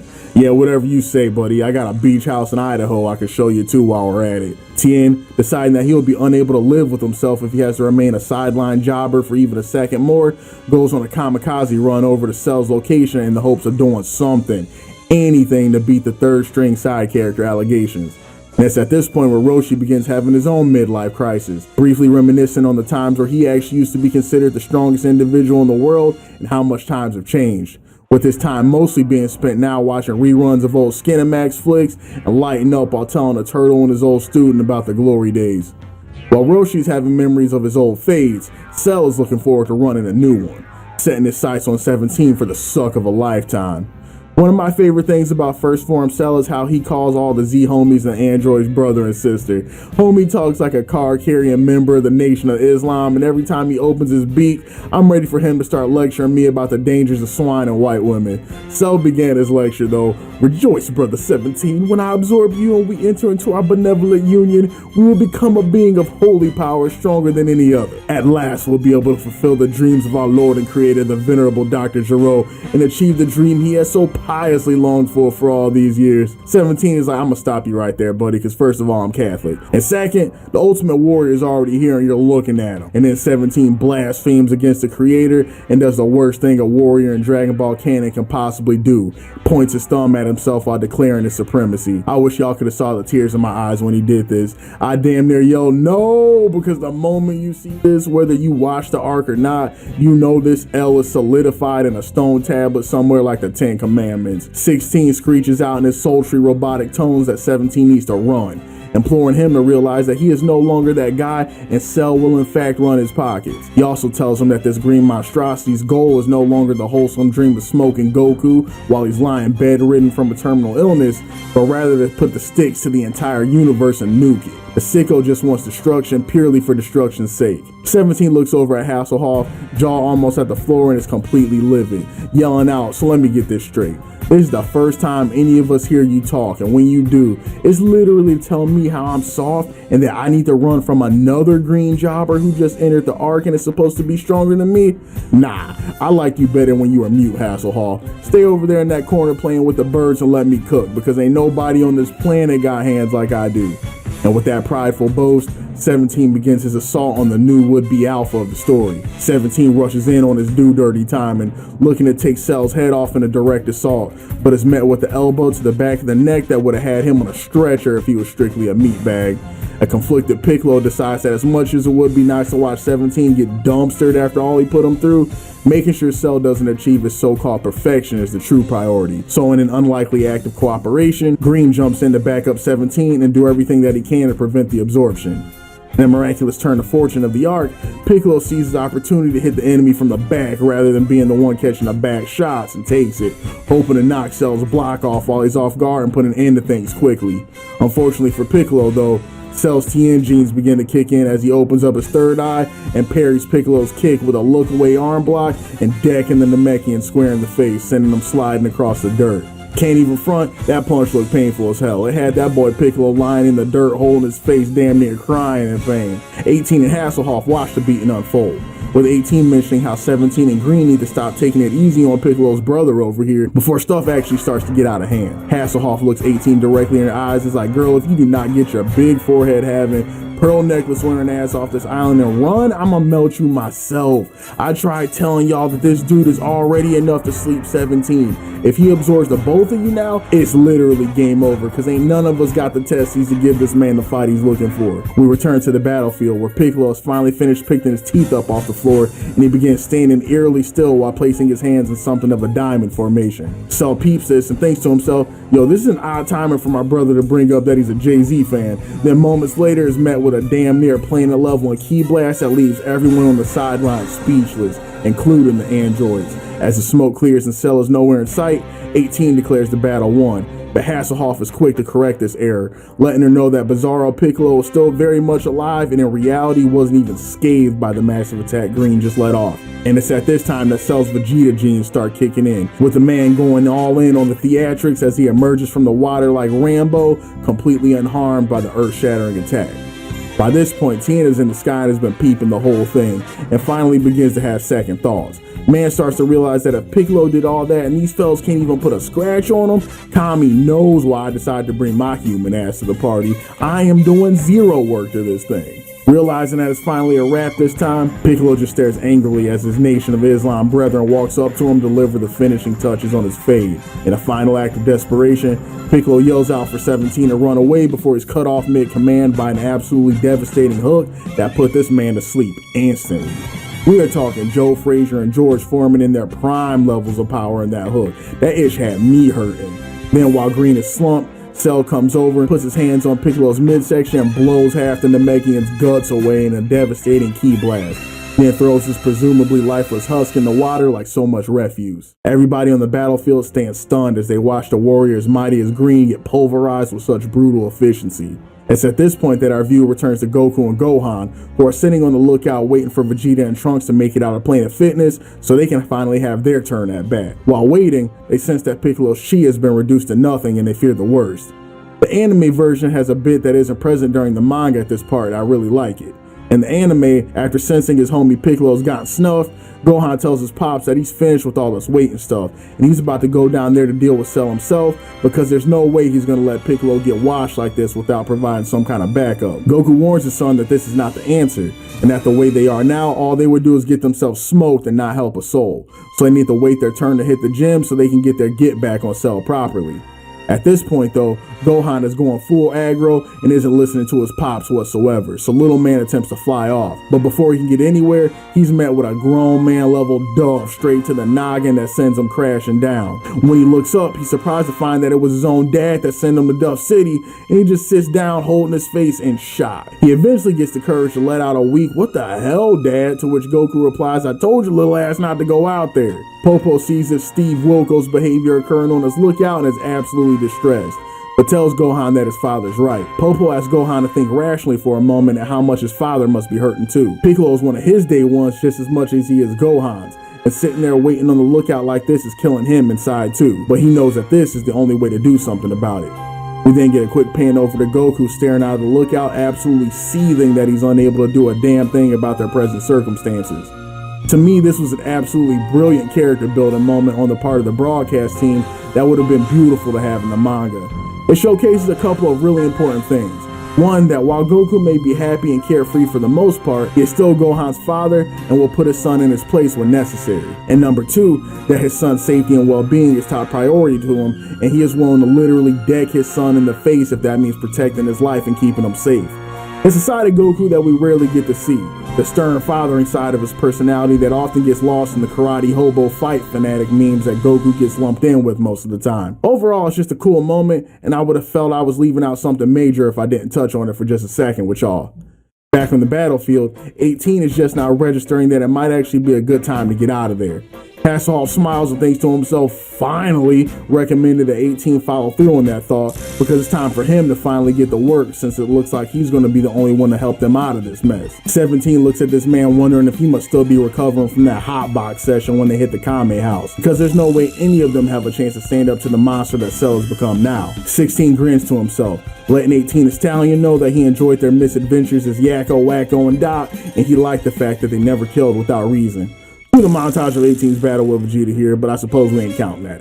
Meanwhile, 17 is getting his egg scrambled by Cell, who's getting everything lined up to absorb that man and make him part of perfection. Cell turns the end of his tail into the Taco Bell logo and prepares to get the first half of his rocks off until he's interrupted by an insane haymaker by 16, who decks him halfway across the island, smiling the whole way through the punch, letting you know that this is a fellow you don't want to be messing with right now. 17 wakes up from his temporary dirt nap to see who's helped him avoid his most recent concussion, and to his absolute shock, he sees 16 standing there grinning like the man's been watching cat videos on YouTube while they've been having the fight of their lives. 17 asks this man what the hell he's thinking, and that fighting a dude like this is like literally game over in yourself. 16 looks down at Yakko and is like, yeah, for you maybe. Because by my calculations, me and Piccolo's little cousin here are about an even match, and then old ugly ass boy proceeds to go to work, shoulder charging Little Green and playing Rock'em Sock'em Robots until eventually he is the one that gets his cap tilted and is met with a stinger straight to the neck by Cell.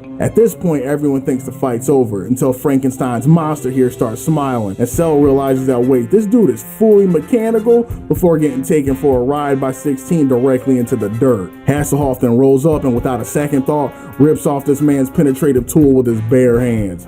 16 dryly boasts that he has won, and now Cell has no way to achieve perfection.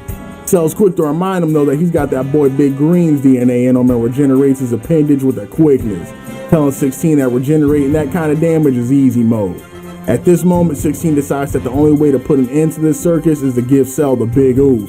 So he calibrates his machinery to body bag mode and prepares to do what needs to be done. What comes next is an underrated fight in the franchise, because the fella Cell and Hasselhoff really start squaring off like nobody's business, with kicks and duffs flying with the worst intentions, both trying to end the battle decisively. Then this man 16 turns into Rayman out of nowhere, unhooks his mitt from the rest of his arm and fires off a nasty rocket punch to Cell's cranium on his Mazinger timing.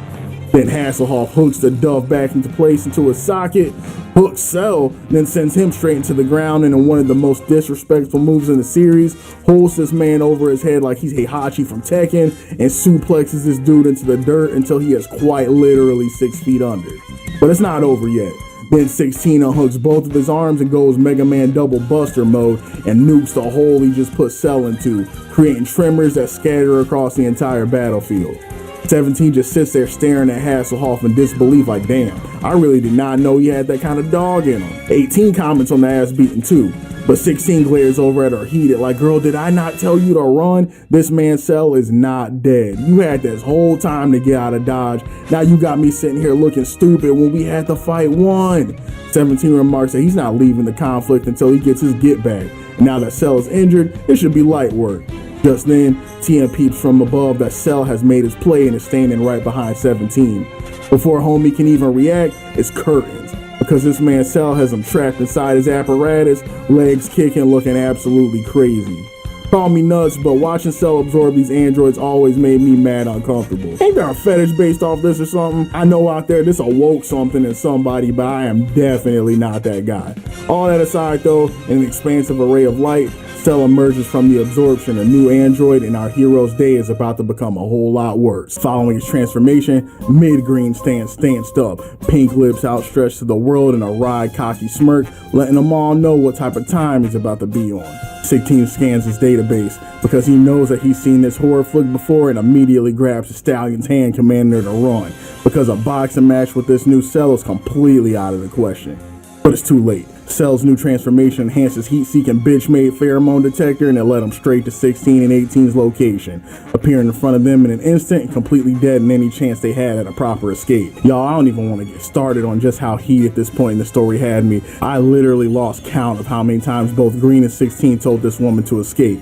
And it only gets worse when the Prince of all botches rolls up on the scene and gives this woman every chance in the world to run before everything goes wrong and those Super Saiyan genetics start kicking in. But I digress. I just couldn't help but point out how this literally did not have to happen, and every W Cell catches from this point on is completely on them. Up above, Ten Shinhan, who I high-key forgot was even there if I'm gonna keep it a whole stack, is observing Cell's new power and starts sweating. This man starts having an internal monologue apologizing to Chaozu, and as soon as this happens, you already know Tien is in mortal peril.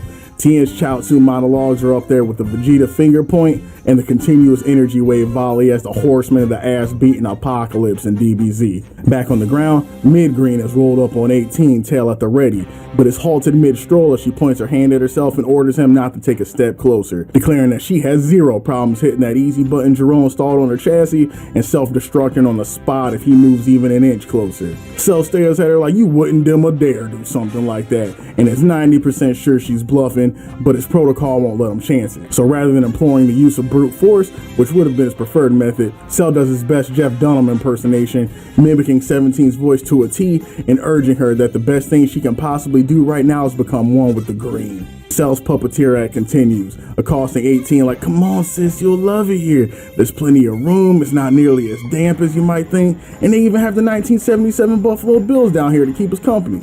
It's right about this time too that 16 speaks up, telling her not to fall for it, and even with literally half a brain he can tell this is some cap. My bad y'all, I forgot to mention that earlier after Tien got done writing his will, 16 attempted to duff Cell right in his ugly ass lips, but then got turned into Harvey Dent for his troubles. Cell hears Phineas Gage trying to cock block and immediately tells him to shut up, remarking on how this is a closed conversation and stating that an outdated android with a TBI is the last one that needs to be given advice on what's the right move, which I'm not gonna lie had me super weak. After silencing 16, Cell continues with his ventriloquist act, telling 18 just how good it feels to be inside the sexiest green man left on the planet, and how Master Gero's buns will be absolutely glazed knowing they fulfilled their protocol and helped Cell become perfect.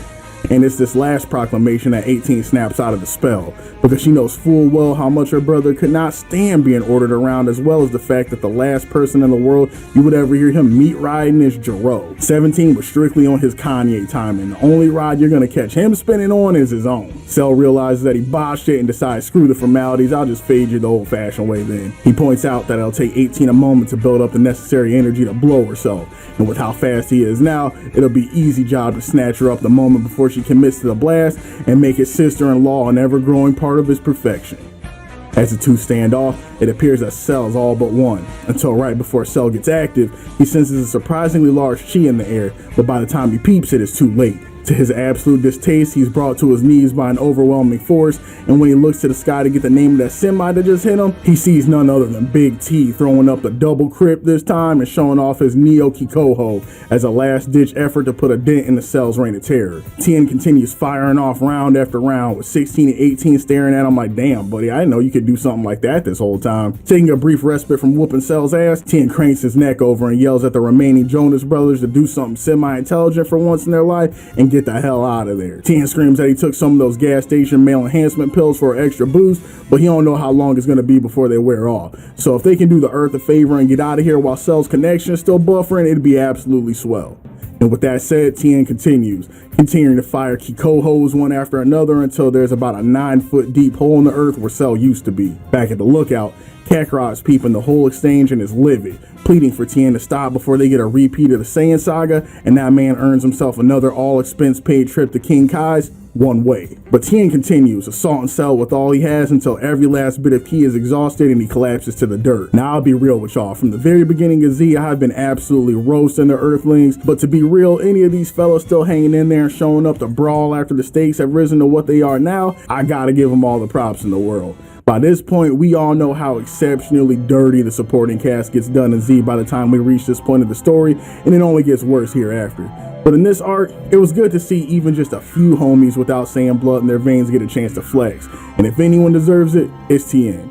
That boy has been diligently throwing hands since he was a card-carrying member of the Crane School and earned his moment to get his stuff off without question. See you later, Space Cowboy. Maybe after this you can find a nice cottage in the woods, meet up at launch, and take it easy for a little while. A few moments pass, and Cell peeps that those Acme anvils will finally stop falling on his head and decides that it's safe to come up for air.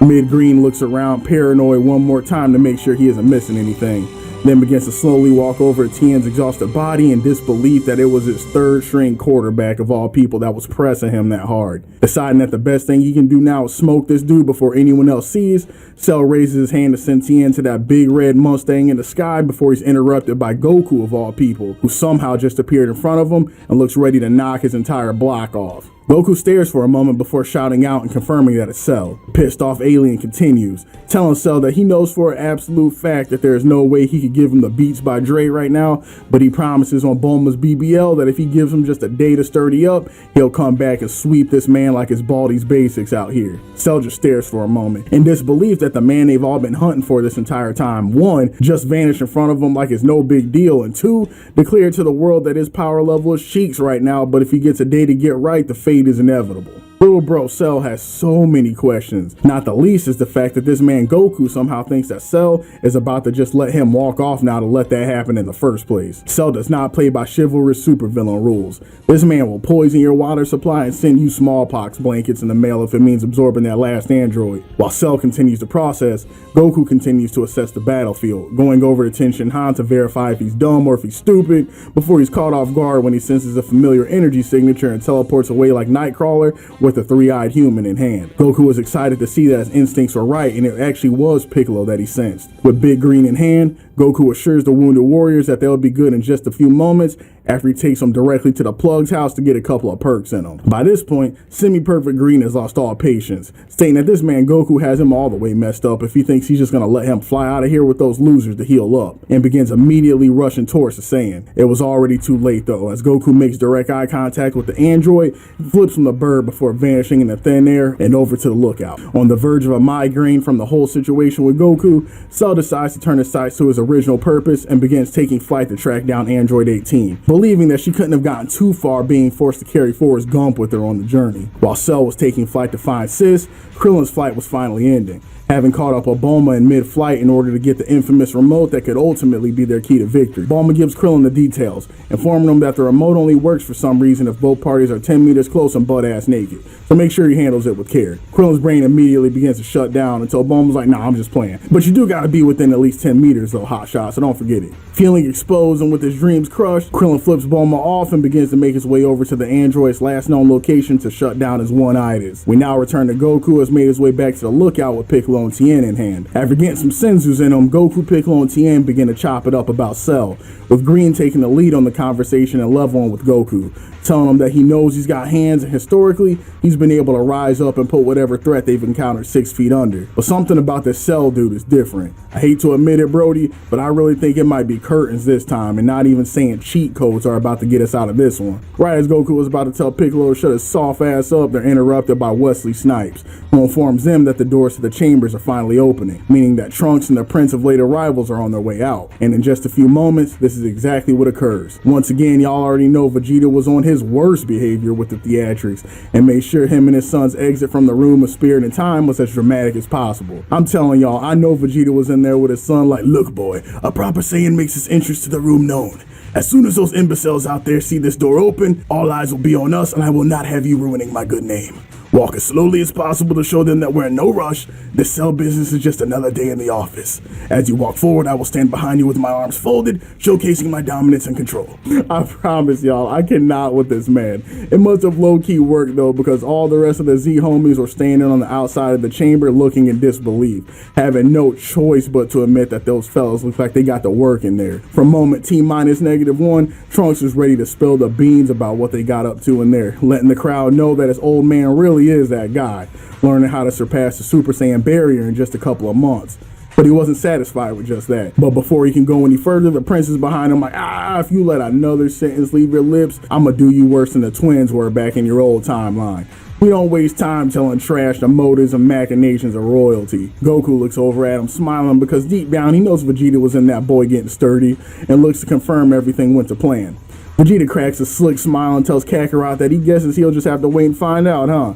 And the prince also makes sure that he mentions to the rest of the proletariat that they might as well not even bother entering the room of spirit and time now. That ish would just be a waste of time. With the way he's feeling right now, he might just go downstairs real quick and 1v4 the whole squad for the one time, just for the hell of it. At this point, Piccolo's just staring at Buddy, wishing for nothing more than to slap the taste out of his mouth. But before Green can start to get active, Kakarot's like, hold your horses, bucko, because I was just down there and I know you think you nice right now, but this Cell fellow just absorbed one of the Kardashians is even more powerful than when he first got here. Upon hearing this, all Vegeta does is laugh and Goku can't help but look in shock like, what in the world type of time is this dude on now? Before the rest of the Z fighters can confirm if it's Cap or not, Bulma arrives bearing gifts. She's immediately thrown off course though when she sees her son, whose hair is considerably longer than just a little while ago and he's also visibly taller. Trunks tells his mom that he went on a take your son to work field trip with his pops and they got sturdy in the time chamber where they stayed for a year while only a day passed on the outside. Kind of like doing time and county, but less romantic. Bulma stares at her son and tells him that she's not even going to try to unpack all that right now when Vegeta breaks the tension and asks why the hell she's up there bothering them during important man business when she should just be baking cakes or something. Bulma claps back, asking Vegeta, alright, if we're going to be like that, then I'll be in men's business real quick. If you were in that chamber with our son too, why the hell haven't you changed at all? I thought at least maybe one part of you would have grown a few inches or something. Wiping a single tear from his eye, Vegeta reminds her that it's not about the size of the boat, but also that once a Saiyan reaches grown-ass man status, their hair stops growing and doesn't change from then on. Bulma, feeling as though she's rocked her man's ego enough for one day, tells him that she just busting his Dragon Balls and that she came to drop off the battle armor he requested, and she brought enough extras for others up there too if they want it. Piccolo tells Bulma that he will nuke this lookout before he puts on the same battle gear that the Saiyans and Frieza's army wear. Tien's like, same honestly, y'all might have forgot about Short Stack's war crimes over here, but I definitely haven't. That man had his goons knock my whole ass arm off with his bare hands and got my best friend nuked in front of me. I'm extra good on wearing his uniform. Goku looks over at him and is like, y'all bugging. While the ethics may be questionable, the fit is not. Look how flexible this thing is. Vegeta laces up as well, telling Goku that he truly doesn't even understand why he's bothering to gear up, because this whole affair is about to be over by the time he steps foot out of that door anyway. Goku chimes in, confirming that Vegeta really thinks he's got enough dog in him to take on semi-perfect Green by himself. Vegeta doesn't even speak this time, just shoots a look over at Goku like, does a bear defecate in the woods, Kakarot? All Goku can do is be like, damn, say less. Want me to teleport you? Kakarot, I would rather go to hell right now and shine Frieza's shoes than have you help me with a damn thing. And the man flies off the lookout, heading to the surface, excited for the upcoming chance to flex. Watching his father race off, Trunks decides that this is his cue to head out too, hoping to watch his old man's back before he gets himself stomped out for talking too spicy. Goku loads Trunks up with a share of perks just in case things start to get greasy down there, and tells him not to be too proud to run if the need arises, because as much as he hates to admit it, he's pretty sure this Cell fella has hands. After Bulma tells her son to make it back safe, he waves and dives off the lookout in pursuit of his pops. With the chamber now free again, Goku wastes no time and enters the room of spirit and time with his son, excited to bond with his boy in the only real way he knows how, by beating the brakes off him. On the surface, Cell stops in the air as he sees a series of islands and is convinced that 18 and Hasselhoff have to be hiding on one of them. In order to lure her out, this dude Cell does one of the most random things in the world, inflating his entire upper torso like a balloon and using that built-up energy to project his voice like a megaphone, starts to roast 18 into coming out of hiding. Where you at, 18? I guess your mama was right. Do you know who I am? I am him, and I will find you. Less afraid and more annoyed, 18 sits on the island and is like, what a jackass, while chilling with 16, putting their 1.5 brains together to figure out what to do next. 16 looks over and is like, don't worry, yo. His main priority is achieving perfection. He's just bluffing that he'll nuke these islands. He's just trying to scare you out of hiding. Moments later, all you hear is the My Leg guy from SpongeBob screaming out in horror as a mushroom cloud is seen nearby, disproving 16's theory in grand fashion. As 18 looks over at him like, oh, a bluff, huh? 16 keeps his poker face, telling baby girl to relax and that Cell's only using enough power to nuke the island, but not take her out in the process. Meanwhile, internally, Hasselhoff is thinking, we are so screwed, bro. What type of time is this man on? He already is the most powerful being on the planet. At this point, he's just being extra. One by one, Cell continues eradicating city after city, and it looks as though 16 and 18 will be up to bat next. But just then, a familiar face flies in. It appears the Prince of Power Gaps has made his arrival and has plans on making semi-perfect Green here the crash test dummy for his newly minted Super Saiyan abilities. And right here, y'all, is where we'll call it for today. Can't lie, I am so excited for this next fight. Vegeta versus Semi-Perfect Green goes down as one of Vegeta's best matches to fattest L's in the shortest amount of time. Sometimes I really think this man is allergic to W's. Vegeta arrives on the scene and both Semi-Perfect Green and 18 are thinking the same thing. Just what the hell does this jobber think he's doing here? 18 tells Lenny that they need to skedaddle right now, because if she was able to amputate both Vegeta's arms like that in their scrap, they only got a good 10 seconds to hightail it out considering what Cell's gonna be able to do. Cell grins as if he heard 18's words and bluntly states to the prince that he hopes to commie he didn't come here to say something stupid like he wants to box, because they both know how that movie ends and he sure it isn't a flick Vegeta wants to watch anytime soon. Vegeta can't hear Cell over the sound of him glazing himself and starts cooking Cell up, telling him that it should be a crime against humanity for someone as busted as this dude to share his DNA. 18 continues watching in horror and disbelief that this man has the stones to make these corny ass android jokes while being as outclassed as he is. From on high, Trunks descends from the clouds, mean mugging Cell heavy, silently sizing up the Green Menace. Cell chuckles, asking them if they think busting out the gang squad is really about to make this scuffle end any different. Vegeta's quick to chime in, letting homie know that his son ain't about to do a damn thing but sit his ass on the sideline and watch his pops cook. Actually, if I even see him thinking about helping me, I'ma nuke him and you. This fate is strictly for the prince.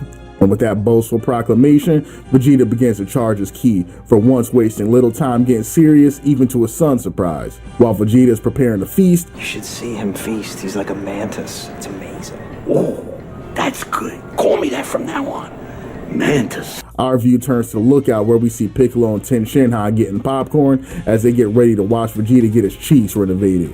As the prince powers up though, the smallest amount of doubt begins to enter their minds, wondering if this dude may actually have what it takes to deliver the beats to Cell for real. My favorite part of this thing though is how as things start to heat up down there when Vegeta gets serious, this man Piccolo's like, I might need to change my fit for this one, and throws on the cape and turban for zero reason besides to flex as he switches the stream to 4K and settles in. While Kamikolo is on the lookout making himself at home, Goku and Gohan are inside the time chamber doing the same, with Goku giving his son a brief tour of their surroundings before getting right to business. Goku tells his son that he's going to keep it a buck with him. The year they're about to spend in there is about to make the training he did with his stepdad Piccolo seem like vacation. Every moment in here you ain't sleeping is going to be spent with my boot in your ass till we get to Super Saiyan. Then the real work begins. Gohan has a brief panic attack thinking about the trauma of the 4 shenanigans he got into at Big Green before asking his dad won't spend all that time getting him to Super Saiyan and slow down his progress. Never one to mince words. Goku's like, you're damn right it will. But it's worth it, because once we get you to Super Saiyan, you're going to be the most broken sparring partner I've ever had, and we'll both start leveling up like crazy. Goku continues, telling his son that his goal is to come out of this room being the strongest dude on the planet, but he wants Gohan to be even stronger than him. So that's what they're building up to. Gohan can barely believe his ears, unable to hide the doubt that he's feeling. He asks his pops if it even matters, because from what Trunks told them, he was a Super Saiyan in his timeline and he still got lit up by the Wonder Twins. Goku shrugs this off, reminding his son that there's one big difference in their timelines, that Big Papa's still alive in this version of things, and by them working together, they'll make sure Gohan is more OP than any Saiyan has come before. And while prep work inside the chamber is just beginning, on the outside Vegeta is still continuing the key charge. Piccolo was dumbfounded at this point, in disbelief at how much energy the prince is gathering, and wondering how the hell this man still seems to be getting stronger. Cell's reaction is the funniest, because Buddy's whole reaction did a 180. He went from grinning cheek to cheek when it first started, and when he got a good 2 minutes into the key charge, the whole vibe changed, and you can see a little bead of sweat as Cell pondered if he made a mistake allowing this man to cook. And after what felt like an eternity, Vegeta's power-up finally complete, and Cell just stares at dude like he's about to cry, running analytics on all of his Vegeta information, and nothing coming up with not a single data entry popping up about this man being able to do all this. Before Cell can ask if they can talk this one out instead, the prince already made his move, making intimate eye contact as he forces his fist deep up in Cell's guts, and then cracks him across the chin with a Mortal Kombat uppercut, only to send him back down seconds later with a quick 2-piece in the air followed by a throw. This man Vegeta got a bad habit of fisting his enemies. I know Zarbon and Klee both looking up from hell like, yup, he got another one. Trunks looks on as well, arms folded, simply observing the bus ass, silently praising his pop's efficiency at ass beating. Cell, refusing to accept that he's getting little bodied right now by Vegeta of all people, tries to fire back, throwing punch after punch, but all the prince does is continue to post up like he's John Morant in the paint, backing him down inch by inch and making him look extra goofy without throwing a single shot back.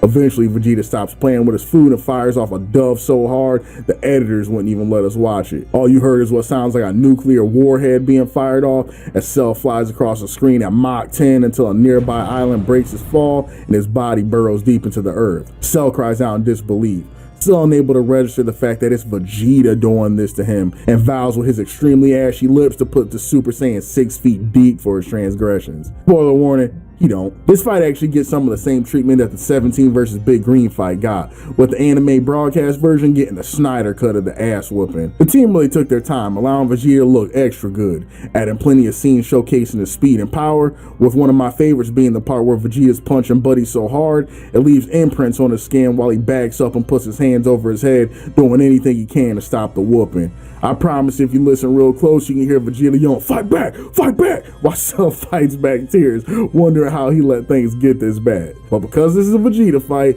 y'all know the man couldn't end the battle without allowing the opponent to at least get a few licks off.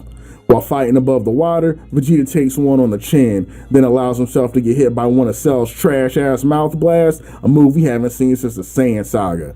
For some reason, after getting this single lick off, the man Cell starts laughing maniacally like he's Mandark from Dexter's Lab, acting like the battle was really over after that trash 2-piece. Trunks just stares at him like, what a goober, before Vegeta slides back on the screen and hit-sticks this man back into the floor, reminding him not to forget his place. About this time, we get a brief intermission of Goku and Gohan back in the chamber, with Goku doing his best to explain the mechanics of the Super Saiyan transformation to his son, and how it isn't about gathering more energy, but rather using your anger to hit a switch that'll allow you to overcome your limits. Goku then begins to agitate his son, trying to get him to that mental place by asking him to think of something that really makes him mad, like extremely mad, and latch on to that as fuel for the transformation.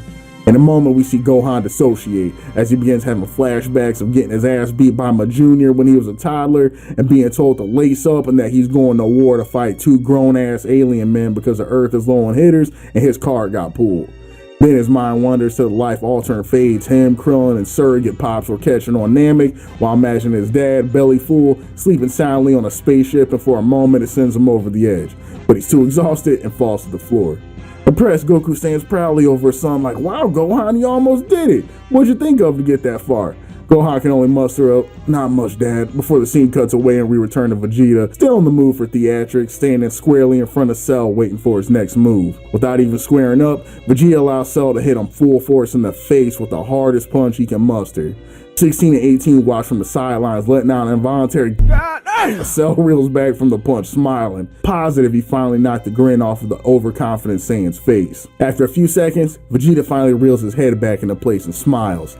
Telling the android if that's the best he's got, they might as well pack this up right now. Cell stands stunned in disbelief that the man can even move, let alone still be healthy enough to get off a promo. This last display of power completely shatters Cell's mental as he wonders aloud how he must be getting pranked right now. You are just Vegeta. You are not that guy. The math is absolutely failing to math. This part right here, y'all, I promise, literally had me in tears. Not just because we get the signature Vegeta thumb point of the apocalypse, but because of how jank this man was rendered in this scene. How did this get past quality control, bruh? His ears are 2 different sizes. His jaw is dislocated.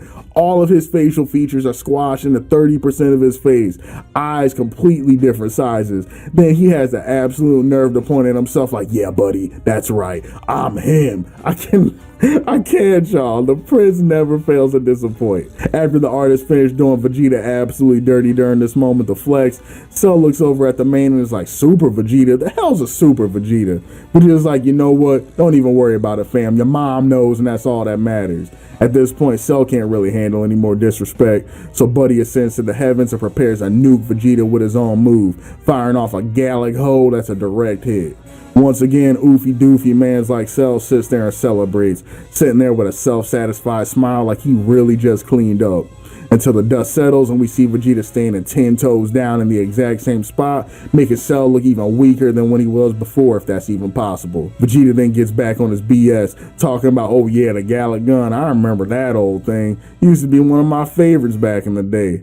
Then before Cell can even beg this man to stop the cap, Vegeta rushes in and starts playing pinball with this dude, kicking him across the battlefield, only to rush off in the same direction and hit him again so he can rinse and repeat. The combo ends with absolutely nasty kick to that boy Cell's solar plexus, leaving Buddy's mouth open like he's about to regurgitate all those humans he was snacking on, only to get elbowed back to the earth so he can finish crying a little bit more. The most hilarious part is how the anime team had this man Cell talking crazy the whole time he's getting his ass beat.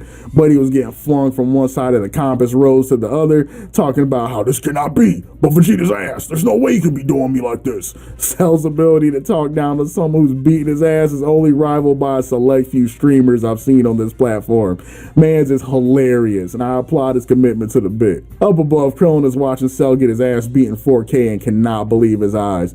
Buddy's last memories of Vegeta are from the Android Battle Royale getting his basketball career ended. So watching him go do dirty mode like this and actually press the main villain has Baldy all the way shook. Then Krillin peeps Trunks and talks about how yoked up this fella's gotten since the last time they saw him and starts wondering if he can get the number of that gym too. They got all this fella's insecurities popping off at this point. And speaking of which, as Krillin surveys the landscape, he sees 18 the Stallion posted up at Hasselhoff and his memory gets jogged as to the reason he came in the first place. As Krillin gets in a position to disappoint all his friends and the rest of the human race, Cell stands up again so he can assume the position, slowly bending over on his hands and knees waiting for the rest of Super Vegeta's boot to go up his tailpipe. At this point, Vegeta's extra gassed up, so he starts cutting a fresh wrestling promo, telling Cell that not only is him beating the brakes off him at this point extra light work, but there are 2 people standing next to him right now that could easily do the same. Slowly, Vegeta points over to Kurt Angle.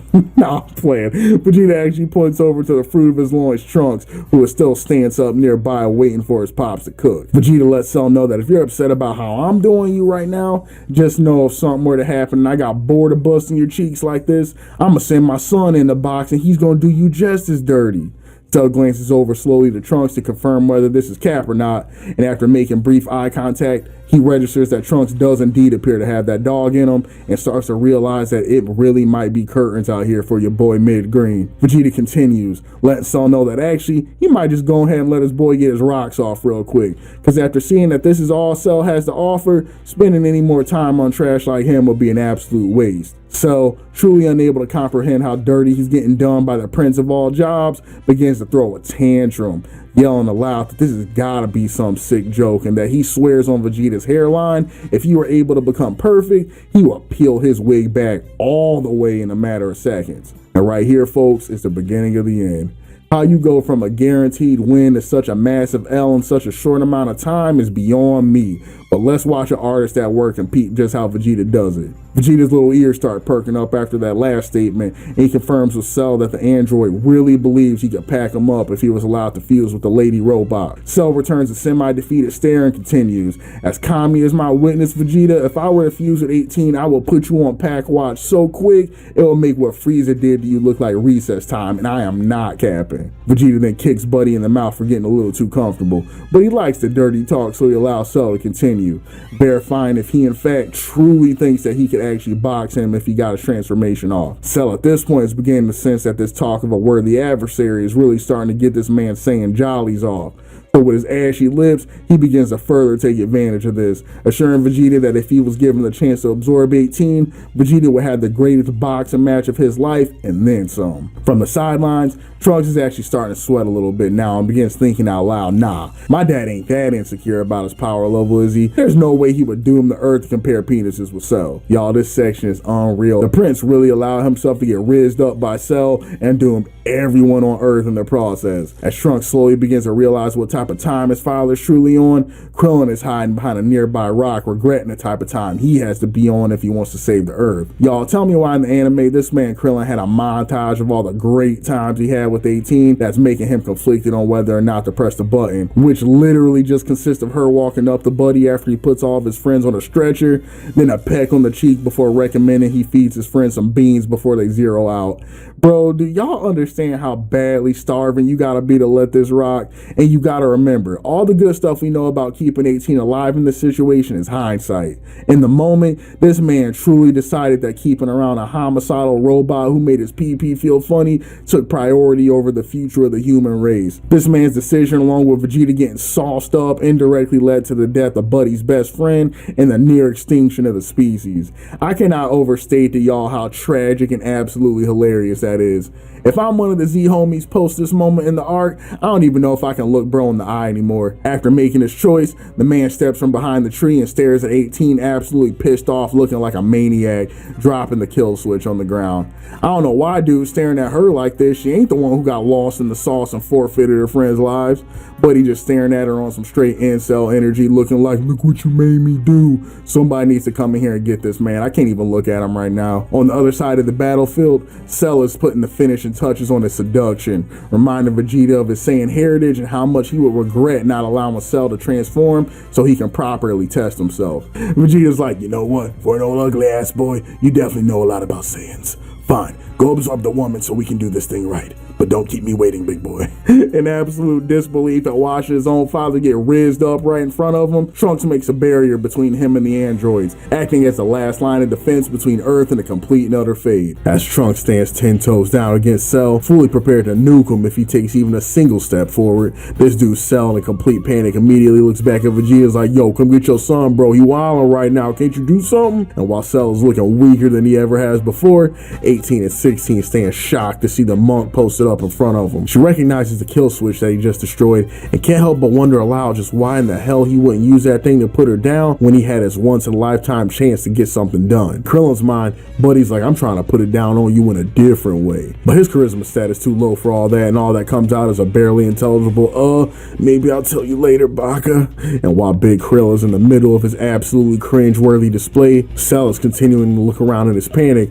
He spots 18 and realizes that his dreams of ultimate perfection confrontation are closer than he ever could have imagined. Peeping that something seems to call Cell's attention more than the curb stomping he was about to receive, Trunks looks over into his absolute shock and disappointment, sees the android only meters away, yucking it up with Big Krill like this isn't an absolutely world-ending set of circumstances sitting in front of him right now. Without a second thought, Trunks shouts out that Semi-Perfect Green has a beat on their location, and if they don't start moving in the next millisecond, he can't be held liable for what he might do to secure the safety of this timeline. Trunks' warning finally breaks Big Krill out of his simp coma, and Buddy finally starts to register just how royally screwed they are now. That's where this man Vegeta continues to add more L's to his scoreboard. Peeping that his son was on his way to fracture Cell's spinal column in 13 different places, Vegeta gets an emotion too. But it wasn't to assist his son. Nah, this man Vegeta decided that it was more fruitful at this point in time to kick his little homie into the side of a mountain and put him on a disability roster, because his peen measuring contest with Cell takes much higher priority than anything else as trifling as protecting the sanctity of the whole known universe as they know it. Nah, I say let it die. Semi-Perfect Green looks back and shoots a quick grin over to his boyfriend before returning his attention to Hasselhoff and 18 the Stallion, asking the former why he's even bothering to stand up when he knows he's rocking with more CTE than the entire NFL and UFC roster combined. Big Krill then has the nerve to look over at Vegeta and is like, "Have you lost your mind, bro? You doomed us all," acting like his quest for Robot Kitty hasn't led us to the exact same canon event. Trunks emerges from the rubble and immediately starts yelling at his pops like, "Bro, you are bugging. Do you know what might happen if we allow this thing to fuse with the last android?" Vegeta looks down at his son in disgust. "Oh, I'm sorry. I forgot I raised a little bitch boy who's afraid of meeting an actual challenge." Trunks refuses to back down though, reminding his pops that he might have forgot, but he is from the trenches and he refuses to watch this whole timeline get zeroed out because his dad needed to get his rocks off due to his power level insecurities. Trunks declares to his dad that he's only going to tell him this one time. He is not letting this man Semi-Perfect Green get this transformation off, even if it means having to put his own father on pack watch to do it. Vegeta hears this ultimatum and smiles, grinning at his son like, "Oh, so you think you got what it takes to put the prince in a pack, huh? Boy, even if I let you, you ain't got the Dragon Balls for it. Now shut up and let your pops cook unless you want another boot in your ass again." Trunks is like, "Oh, that's how you really feel, huh? Alright, pops, say less," and fires the beam directly at his dad, making Vegeta a first-hand recipient of the Play Stupid Games, Win Stupid Prizes award. One small difference I picked up on in the anime versus the manga version is that in the initial TV airing, Trunks tells his dad that he's willing to go through him to put the Beats by Dr. Dre on Cell, and when he fires off the Ki Blast, it sends Buddy flying like 150 kilometers away before he stabilizes and has to think about his actions. While in the manga version, Trunks is flat out like, "Nah, pops, I will actually kill you if it means nuking this android," and the blast he fires off creates a massive explosion, leaving everyone in absolute shock at the display of Steve Wilkos' behavior on offer, leading everyone to believe that Trunks actually flatlined his old man. I prefer the manga version just a bit more because it really showcases the sincerity in Trunks' resolve, as well as drive home the brutality of what he was willing to do for the greater good when he felt the timeline was in jeopardy. Just exhibit 398 of why future Trunks is goated and one of my favorite characters in the series, period. After Trunks dusted his pops, he turns his attention to Semi-Perfect Green. Sensing the overwhelming amount of charcoal Air Force energy radiating off of the son of the prince, Cell busts out one of his favorite techniques and an established Hood classic, hitting the solar flare once again for the one time as he prepares to feast on 18. Krillin dies a little inside, crying out in crocodile tears, "But I was supposed to be the first one to eat her," but it's too late, because Cell was already halfway through his meal as the Z-homies can only watch in horror as their impending doom fast approached. One of the best parts of this moment was Vegeta's inner monologue to himself as he came back on the scene, thinking to himself, "Well, I'll be a monkey's uncle. That boy really was gonna put me on pack watch. Maybe there's hope for him after all." It's almost comedic in the characterization of Vegeta, showing how even when it comes to fathering his offspring, the thing he values most are strength and brutality, even if it means he happens to be the one on the receiving end of the fade. Dude is a Saiyan warrior to his core, and while he definitely can get on my nerves sometimes, you can't help but appreciate someone that's so real with themselves as this man Vegeta is. Returning to the Z-homies though, they look in horror and Vegeta looks on in delight as Cell rapidly begins to change. Then the man Trunks does what I've always wanted to see from a Z-fighter in DBZ DBZ and starts getting active on the transition mode cell while he's in the middle of transforming. It always bugged me so much how fellas would just watch with their mouth agape, catching flies while the villains would just be in their chrysalis for what felt like hours, getting sturdy, preparing to knock the blocks off our heroes. Trunks, without a second thought, breaks the first rule of shonen anime and does everything he can to stop Cell from getting any stronger, kicking his neck, throwing hands, using his brute force to try to power through the barrier, but it's no use. The wheels are already in motion and they're all aboard the crazy train now, whether they want to be or not. From on high, Kamikula looks down on Earth with the same look on his face as that NFL disgusted coach meme, unable to bear looking at the amount of bag fumbles on display anymore. Bulma notices Big Green grimacing and asks him what's the problem, and all he can do is look down defeated, telling her that Cell was able to get his rocks off and there's nothing they can do about it now. Bulma reels back, unable to comprehend the response. She quickly asks Big Green what about the remote she and her pop spend all those sleepless nights on to make sure that this exact moment didn't occur. Green still refuses to make eye contact, telling her man's Krillin stepped on the damn thing and shattered it on purpose for God knows what reason, but at this point, everything's coming up Milhouse. Piccolo, resigned to their fate, decides that all he can do now is watch, as he lightly but harshly under his breath curses Vegeta's name with every Namekian swear Kami and Nail can muster, while thinking about the L they are about to take that 100% absolutely didn't have to happen. Inside the time chamber, Kakarot and Gohan are continuing their efforts as well, as we see that Gohan, beginning to look like Big Uncle Raditz, has achieved the Super Saiyan transformation, but is unable to maintain it, still requiring more effort to master this new form. One thing I feel Toriyama did a hell of a good job on in this arc is presenting Goku and Vegeta as foils to one another, especially in the way they handle their relationship with their respective sons. On the one hand, we have Vegeta, who in the first place didn't even want his son to enter the time chamber with him, with ultimately the only reason that happened at all being the result of a little white lion deception from Goku, who thought it might be good for him. Then when they entered the chamber, things really weren't much better. Vegeta spent literally the entirety of his time training solo, completely ignoring the existence of a son who was forced to remain at a distance, picking up what he could from his dad's example, but never being permitted genuine interaction with him, and this approach ultimately ends up proving fatal, as we'll soon discuss in a moment. Vegeta's sole goal in the chamber was the pursuit of unequivocal individual strength. The thought of working together with the son to overcome their limits as a team never even crossed his mind. Now contrast this experience with that of Goku and Gohan, who on the surface appear to enter with a similar goal, but there are some nuanced differences that end up mattering a great deal in the totality of things. Goku from jump told his son that his goal was to go in the room of spirit and time and come out the baddest warrior the universe has ever seen, very similar to Vegeta, but Goku's came with a significant caveat. Even though his goal was to surpass his own limits, his other desire was that his son would come out of the room even stronger than he was. From moment number one, Goku's plan revolved around his son Gohan. His real objective wasn't the pursuit of selfish, uncontestable individual strength, but rather to unleash the raw potential that he saw lying dormant inside of his son, and to give the world a warrior even stronger than he was, a protector that could be able to handle the things to come far into the future. And because this was the case, Goku made sure that there were no secrets between him and his son while they were training.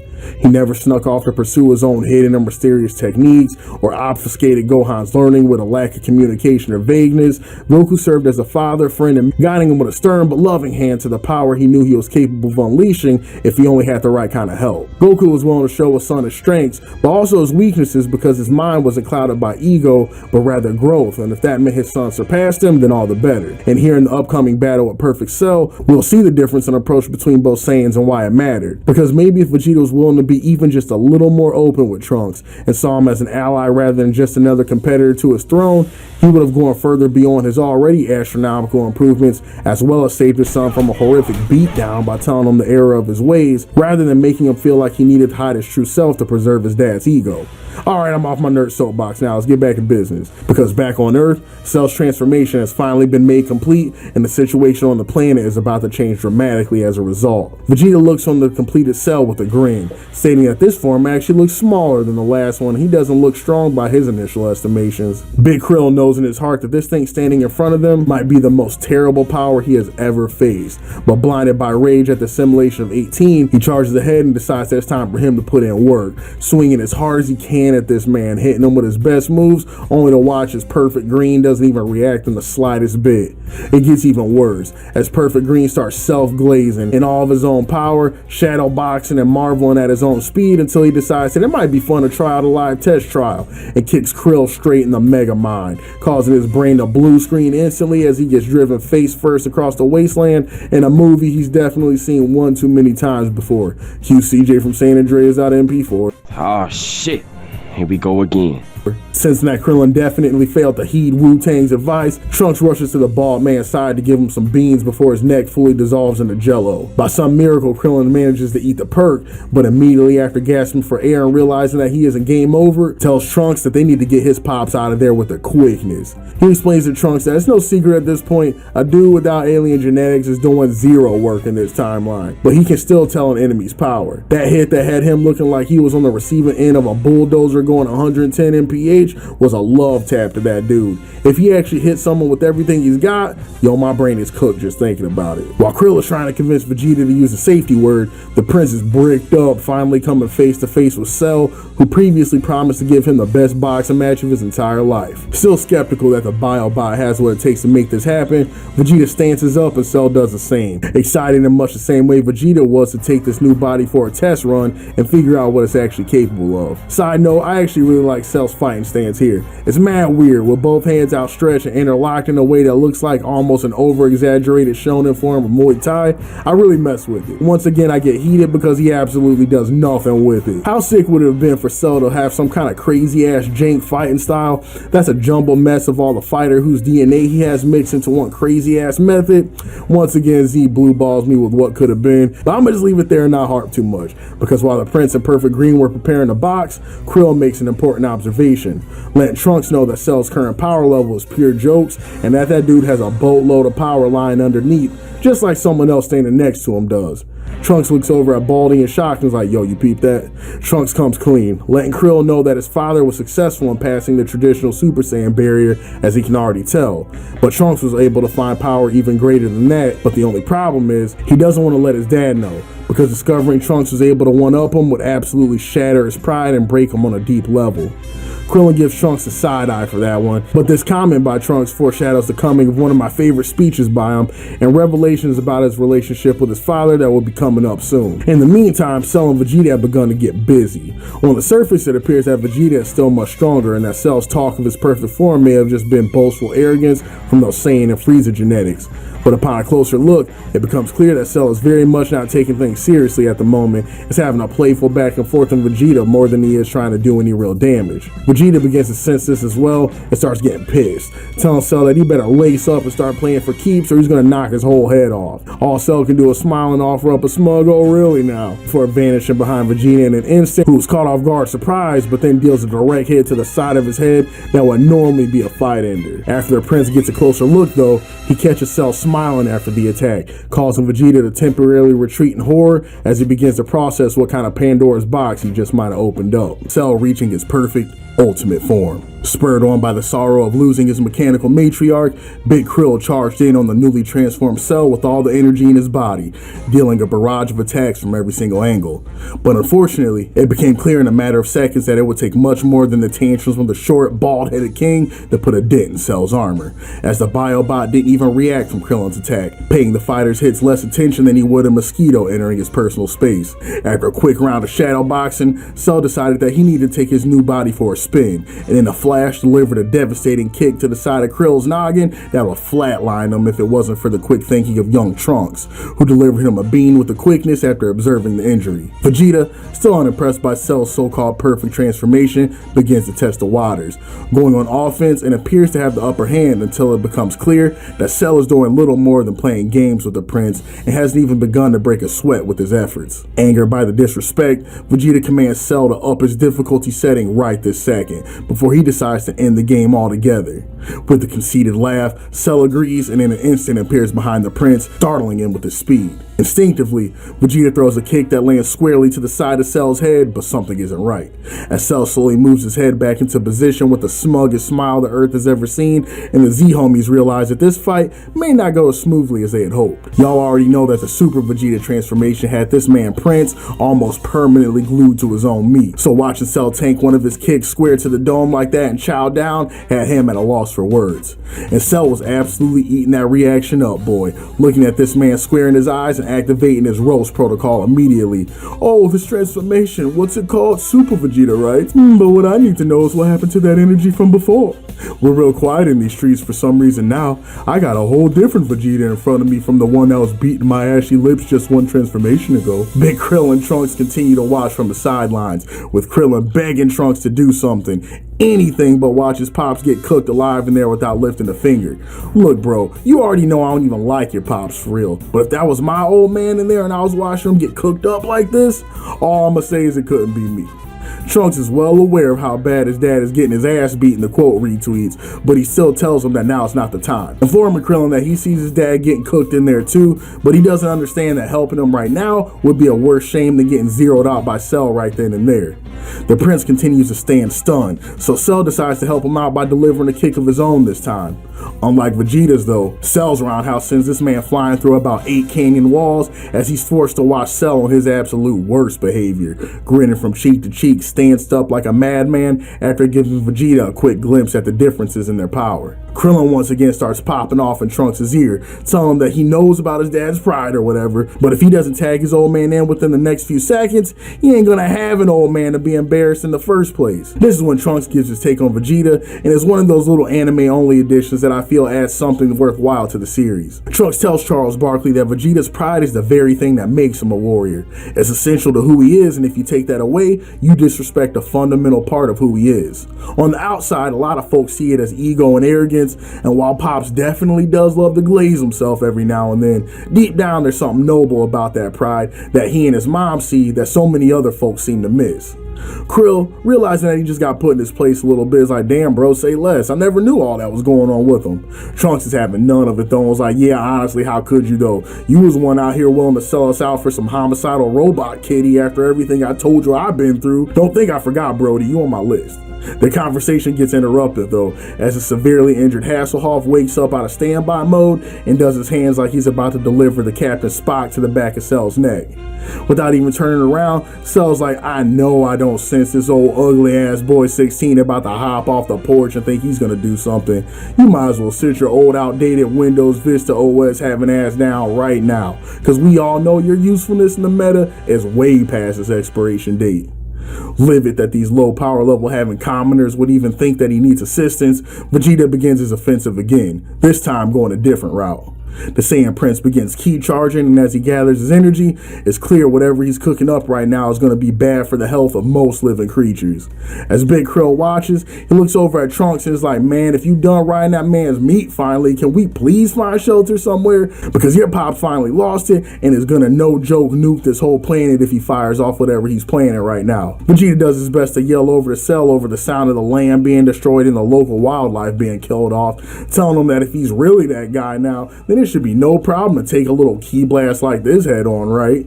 Cell in his cold heart believing that he truly has absolutely zero to worry about from Vegeta, stands 10 toes down smiling against the Category 5 Hurricane the Saiyan is summoning. But he truly has the best and the worst traits of everyone's DNA. You can make Cell do just about anything if you claim Buddy is soft beforehand. Now having the android right where he wants him, Vegeta fires off the attack, crying out Biden blast as the attack races forward at light speed, aimed directly at his target. If Cell had trousers, them bad boys will be smelling real crazy right now, as the android is lost for a moment in a cloud of smoke, and when he reappears, it's missing half his body like he got feasted on by a chain chomp from Mario. The Z homies look on in horror as Cell stands there, half the man he used to be, crying out in pain. Vegeta starts to dig in his pockets for that list of android roast he wrote down, when after a short pause, all they hear is psych as Cell's missing body parts reappear in a flash. This dude Cell really is a menace, bruh. Dude was going full out with the theatrics, coughing up blood from the mouth, pretending he can't form full sentences anymore, the whole nine. Then, when he peeps the fighters at the apex of their sense of relief, and when they think everything's sweet from here on out, he regenerates when it hurts the most and starts laughing maniacally, knowing that he just ruined their day in the worst possible way. This is 1000% those Frieza genetics. Both these fellas just love a good tragedy, and it's all the sweeter when it's at somebody else's expense. Feeling that it's about time to get back to work, Cell begins a slow trot towards Vegeta, who is in absolute shambles at this point. And this is how you know Buddy's extra desperate, because as Cell begins walking towards him, the man hits the panic button and fires off a continuous energy wave volley, leaving the entire battlefield covered in dust. Oh shit, here we go again. In just a second though, all you see is a Cell jump scare as his head pops into smoke straight out of The Shining, and he punches Vegeta square in the nose and has his ass dragging across the wasteland floor for daring to use such a sorry ass technique against him. Cell's attack continues, disrespectfully kicking the prince into the air, and the finishing touch getting on his Macho Man Randy Savage timing and delivering an elbow drop from the top rope, leaving that man with tears in his eyes as he goes hurtling towards the ground and crashes into the earth, leaving a cute little Vegeta-sized gingerbread cutout as he powers down and decides to nap for a little bit. Without skipping a beat, Krill looks over at Trunks and is like, alright big dog, this the moment you've been waiting for, ain't it? Your pops is out there sleeping on a stretcher, so now it's prime time for you to get active. While Krillin was out here talking his ish though, this man Trunks was already halfway there. As his veins begin to pop, his muscles bulge like he just ingested a quarter tank of venom, and his pupils dilate like Buddy just got off the craziest pack of all time. Krillin noticing all this like, nah, Buddy tweaking right now, and decides that it's probably best to give the man some space. Trunks hasn't completely lost it yet though, and asks Big Krill to pick up his dad's KO'd body for a revive, providing him with a perk and asking him to get his dad somewhere safe and to give it to him when the time is right. Trunks allows Cell a couple of freebies until he recognizes that Krill and his dad are a safe distance away and decides that he can finally get busy with no interference. Cell smiles, telling Trunks that he hopes he doesn't think he's slick and that he knows he's buying his time to let his old man get a cold glass of milk after that washing he just got. Cell continues, telling him that Vegeta is no longer of interest and that it's Trunks who now has his full attention. And with this, Trunks finishes his key charge and tells Cell matter-of-factly that he's about to get erased. And coming from Trunks, a man who is not known for popping off at the mouth for no reason, you know he meant that with his whole chest. Cell acknowledges the power, admitting that it's even greater than his own. But even with this being the case, Cell doesn't look afraid whatsoever. As Cell readies his fighting stance with a devious smile, he informs Trunks that size isn't everything, as we are suddenly treated to a brief glimpse at Gohan and Goku's own training in the time chamber. It appears everything's going as planned, with a more mature Gohan appearing to have mastered the Super Saiyan transformation already, while Goku silently meditates and admires his son's growth. Goku then sits up and demonstrates his growth, showcasing a transformation that enhances his muscle growth, appearing very similar to Vegeta's own ascended Super Saiyan transformation. Goku tells his son that this isn't all and he can take it a step further if he wanted to, bulking up even further and becoming a bar of muscle daddy that would make nearly any yaoi mangaka blush. Gohan sees this and is convinced that his father has done it, that he's finally achieved the power level that will allow him to defeat Cell. But something is strange, as Goku, despite having achieved this before unheard of level of strength, appears unsatisfied. After a brief moment in this form, he tells Gohan bluntly that this form is not the way to beat Cell. While it increases his muscle mass and brute strength, he is far too slow to catch up with someone with the speed of Cell, and it will ultimately be a liability. Also, the form is a complete energy drain. All things considered, the regular form of Super Saiyan is the best combo. Their goal should be to achieve complete mastery over the traditional Super Saiyan transformation, getting rid of the restless feeling that comes with it so they can walk around in that ish being able to do dishes if they felt like it. And right here, y'all, is the fatal mistake I was talking about in the previous episode that Vegeta made with Trunks, and that gets corrected by Gohan and Goku. Vegeta was so bound and determined to get results all by his lonely that he kept his son in the dark on his progress. Vegeta knew that that bulky-ass Broly light transformation was heavily flawed, likely noticing the same weaknesses in it that the clown did, so he didn't even bother to bust it out in his fight with Perfect Green. But because he kept himself so isolated from his son, Trunks didn't know all that. So this man inadvertently set his boy up for potentially the worst ass beating of his life, all because he was too proud to cooperate with anyone else and saw the whole world, including his own boy, as a competition. If Vegeta had gone in the chamber without all those insecurities and worked with his son, the progress they could have made together would have been absolutely wild. But instead, what we get is Vegeta out here with a busted back and Trunks over here looking like SpongeBob with the inflatable muscles, getting embarrassed by Perfect Green because his pops wouldn't talk to him like a normal human being. You truly hate to see it.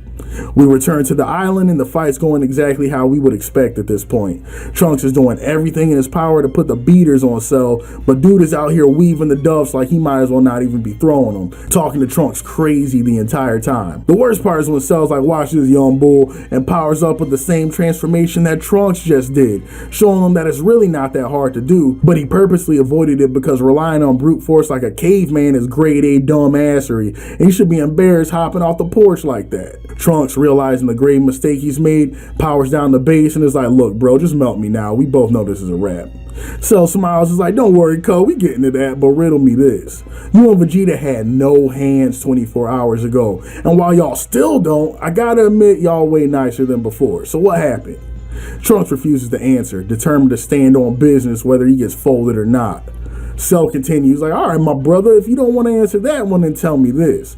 If I gave you more time, would you be able to shut me up then?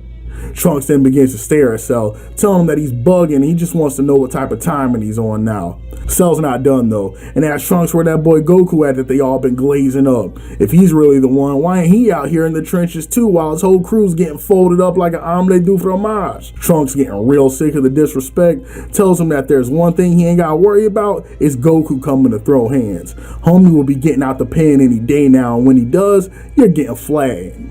Cell hears this and is like, good answer, young blood, and slowly begins lowering his hand from nuking position. As Trunks stands confused, wondering why he's still alive, Cell smiles and tells him that he'll be holding a tournament. Cell tells Trunks that back in the day, there was a tournament titled The Strongest Under the Heavens, and he intends to bring that old tradition back to life. He's going to give Trunks and the rest of his ragamuffin crew time to get sturdy and to bring their asses back to the ring for the throwdown of a lifetime. And if for any reason they refuse, he will not hesitate to blow this entire rock up faster than they can say, Goku, please help. Trunks, unable to comprehend what is even happening right now, could only let out a pitiful, but why though? At which Cell is more than happy to respond. Cell tells Trunks that maybe he's just looking to have a little fun. Or maybe what really gets his rocks off is that moment of panic in their eyes when they piss their Saiyan battle outfits with fear after registering they truly have no shot in hell at winning. As Trunks stares in horror, Cell moans a little bit and is like, right there, that's exactly what I'm talking about. Then this fellow shoots Trunks to deuces and flies away, skedaddling off to God knows where while Trunks tries his best to recombobulate his mind and process the current circumstances. And here, homies, is Exhibit 898 of the absolute circus show that is the Android and Cell saga. I know I've been clowning our heroes up to this point for their unbelievably short-sighted errors, and they absolutely deserve it, but Kami knows that this man Cell is no better. The best and the worst thing that Jiro ever did was give this fella Saiyan and Frieza DNA. This man Cell had the W right in his hands. He had to win on a silver platter, and rather than feast, what does the man do? The man instead flips the whole damn table, dropping his food on the floor and decides, nah, I want to get it out the mud, and unknowingly sets in motion events that are going to get his donut powdered. The combination of lust for a good fight, coupled with both Vegeta and Frieza's natural sadism, is the absolute worst possible combo. This man has jobbing in his DNA. Maybe that's the real tragedy of this arc. While Trunks was learning about life the hard way from Cell, Krillin gave Vegeta the perk on a nearby island, and after sensing the drastic decrease in Trunks' power, the two finally made their way to his location to see him standing stunned, sitting alone in pure shock. From here, Trunks gets the crew up to speed, informing them of Cell's tournament idea and how he was spared strictly for Cell's entertainment. Vegeta picks up on the fact that they're being toyed with and declares that the rest of them need not do anything. All he needs is one more day in the chamber to polish up, and the rest is history. This man learned nothing from this experience, y'all. Went through all this and came out with negative character development. How you even do that? While everyone's Rochambeauing for their turn in the chamber, Hasselhoff rolls up, half his head missing, holding his left arm, letting you know his battery's low. Talking about, I'm in too. 16 must have forgot where Trunks is from, because after hearing him pipe up, future homie is like, nah, we all the way good on that, my guy. You think we forgot about the type of time y'all androids is on just cause Cell popped up? Sorry, pal. You lucky I don't nuke you right now if we gonna be all the way honest. Krillin, ever the android apologist, is like, oh, don't be like that, little bro. 16 here's one of the good ones, and don't we need all the help we can get? Trunks silently battles his intrusive thoughts about turning Big Krill's neck 180 degrees right in this moment as a Z homies prepare for the fight of their lives. The Cell games begin in 10 days and is guaranteed to be a moment to remember. Y'all, the time is here and the countdown to the Cell games begins. While the anticipation for Gohan and Goku's results after their work in the time chamber is definitely up there, what I'm really waiting for is the introduction of the true star of the show. None other than Earth's mightiest hero, Hercule Satan. One thing I forgot to touch on last episode that I gotta hit real quick is the misadventures on the island of bag fumbles with Krillin and Vegeta while Trunks was getting busy against Perfect Green. Bruh, the amount of L's on this island between these two chuckleheads could fill a Death Note manuscript. I so wish the broadcast team would have taken the time to allow these two to marinate in dialogue for a bit. The interaction would have had the potential to be the funniest in Dragon Ball, period. Can you imagine the amount of goalposts moving and blaming that would have gone on in that conversation? Wow, Vegeta, you really screwed the pooch this time. Oh, I screwed the pooch. That's a good one, Baldy. By the way, remind me again why the woman android was around to get absorbed in the first place. But no need to worry. I'm sure she and her dark-haired friend are getting nice and acquainted and Cell's gullet by now. Romance occurs in the most unexpected of places, you know. That dialogue would have been the most petty exchange in the entire world, and in my own headcanon, that's exactly what occurred. Returning to the business at hand though, Cell is out here having the time of his little life, going full architect and engineer mode, designing the ring for his games before deciding that enough groundwork had been laid and he needed to pay a little visit to the local TV broadcast station to get some PR for his upcoming event. At this point, stuff with Cell is completely jumping the shark, but I'm all in. The idea of Cell cutting self promos to me is one of the funniest things in the world. If Z took place in our timeline, I could 100% see this man making an Instagram, TikTok, and Twitch and absolutely flooding social media with videos of him hitting the whip and Nene while roasting the Z homies and calling everybody on the earth soft. This man Cell just walks into the nearest town, crashes through the roof, and is like, yo, mind if I make an announcement? Perfect Green begins to cut the most legendary wrestling promo of all time, literally challenging the entirety of Earth's population to a boxing match single-handedly, providing a location where the ones will be thrown, and promising the world that at the end of the 9 days, when it's clear that no one is left to stand on business, he plans to personally come door to door to every Earthling's house to put them in a pack, no exceptions. Then for the cherry on top, Buddy takes a nearby globe and disintegrates it just to further exemplify the fact that he truly feels like the Earth is his before going back to his ring to continue decorating. Everybody across the globe caught the promo, including the Z homies who you already know were laid up at Roshi's house blowing off that pack, just staring at the TV like, damn son, if Vegeta and Trunks couldn't do it, it might really be a wrap for real. We then get a glimpse over at Capsule Corp where this man Vegeta is just fully comfortable, walking around the Briefs estate, no shirt like a true stepdaddy, decide that it's time to lace up again after Cell announced he was making his move. Vegeta and Trunks make their way over to the lookout again in hopes of hitting Planet Fitness at least one more time each before the Green Games begin. Right as Piccolo begins to reach the pinnacle of his patience dealing with Vegeta's nonsense, they sense Goku's energy, but are surprised considering he still had at least a couple hours left in the time chamber. What they see surprises the hell out of them though, because as Goku and Gohan return, it's pretty clear that they are in Super Saiyan form, but there's something kind of odd about it. In the past, when they saw someone enter Super Saiyan, there was always this sort of strain to it, like there was a definite effort being put into maintaining the form. But for some reason, it appears as though Gohan and Goku are walking around fully transformed like it's their normal state. Vegeta, already aggravated by Goku's mere presence, is like, look Cloud, let's not mince words, can you beat this thing or not? Goku, as nonchalant as ever, is like, oh, good question, I don't know, let me go see real quick. Then this man Goku takes a quick minute and teleports to Cell's ring, introduces himself, tells Cell's ring setup is kind of dookie, but he's excited to box in 10 days before returning back to the lookout. I know this man Cell is so tired of instant transmission jump scares by this point, but he can't help but be a little intrigued at the sheer size of Goku's Dragon Balls, being willing to roll up on him like that and spark a casual conversation before leaving and going about his day like they're old high school classmates. Goku returns to the lookout and everyone wants to know the verdict, optimistic that Goku will have something heroic to say that'll give them hope that'll make everything alright. But what comes out of his mouth is the exact opposite, and on my rewatch, it made me laugh with how blunt and unexpected it was. This man Goku returns to the lookout and is like, look, I gotta keep it a whole bean, y'all. I never expected homie to be this good. Like, I was in the chamber getting busy, but I'm pretty sure compared to this dude Perfect Cell, I got zero hands. I'm talking full wash, rinse, and dry cycle. This man will fold me up like the laundry I got Chi-Chi doing right now. Absolutely speechless at what they just heard, Piccolo's like, okay, I mean, it don't look good, I grant you, but on the positive side, we still got 9 days to get active before the Cell games, right? Meaning if we go in that bad boy in shifts, we might still have a chance to turn the tides. And once again, this man Kakarot absolutely stuns the peanut gallery, telling him, I'm not gonna hold you, fam. I'm really not trying to go in that time chamber again. Right now, my game plan is Gohan, close your ears. 3 days getting reacquainted with my wife, 3 days beating the brakes off my son, 3 days beating the brakes off my wife again, then I'll go box.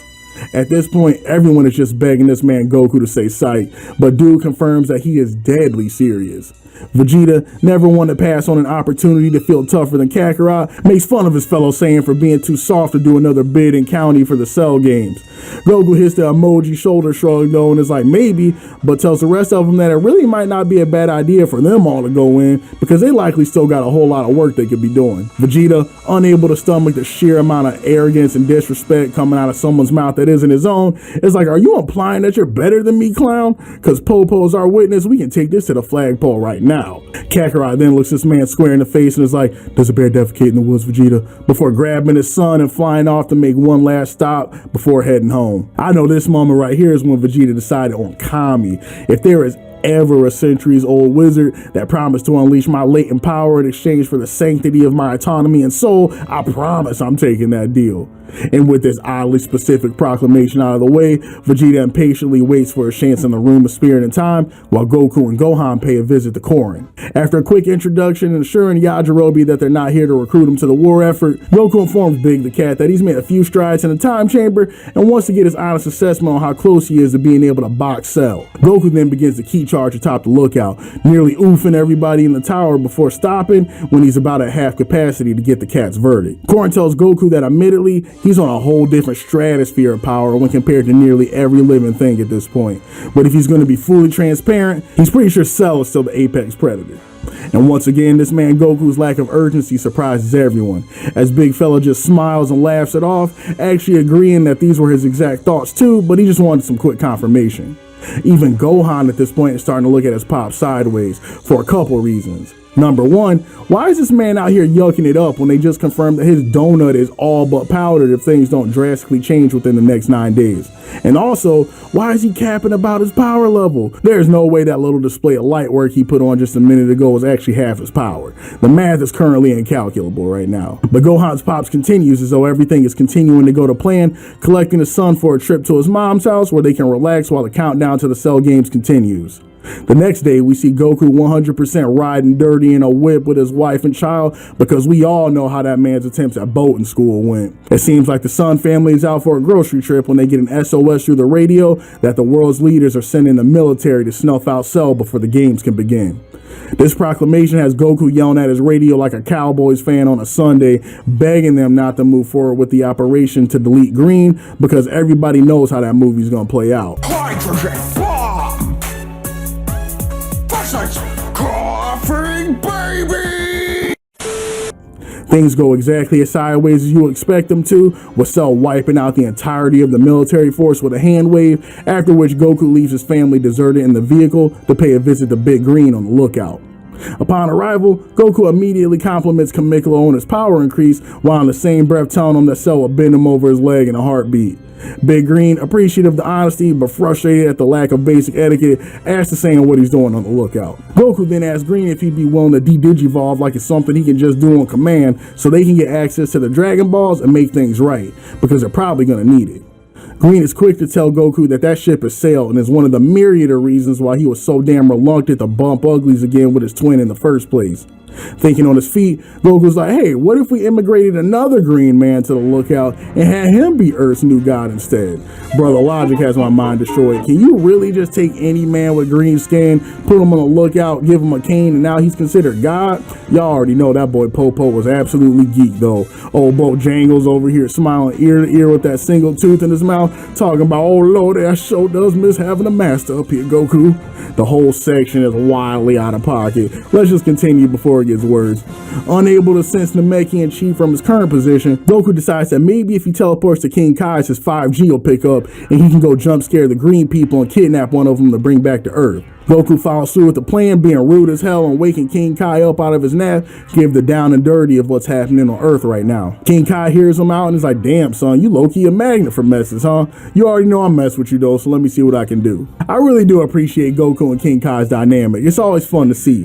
Goku out here treating one of the universe's most sacred guardians like the uncle you chop it up with, telling dirty jokes at the cookout. Bro can't take anything serious. Watching the two purposely provoke each other's last nerve is grade A comedy though, and eventually King King Kai gets a bead on the location of New Namek, and Goku heads there post haste to recruit a new Green Man for the lookout. Now, out of all the violations Goku has committed, I'm talking stepping on Nappa's head with dirty Timbs, slapping the world's most dangerous galactic tyrant back and forth like he owed him something, beating his wife into a wall, all of that nonsense. This might be where homie caught me the most off guard. Dude just rolls up on the new planet with the instant transmission jump scare, right? Takes one glance around at all the green, and then first thing he says is, damn, look at all the Piccolos. Wow, look at all the Piccolos. You can't keep getting away with this! You can't keep getting away with it!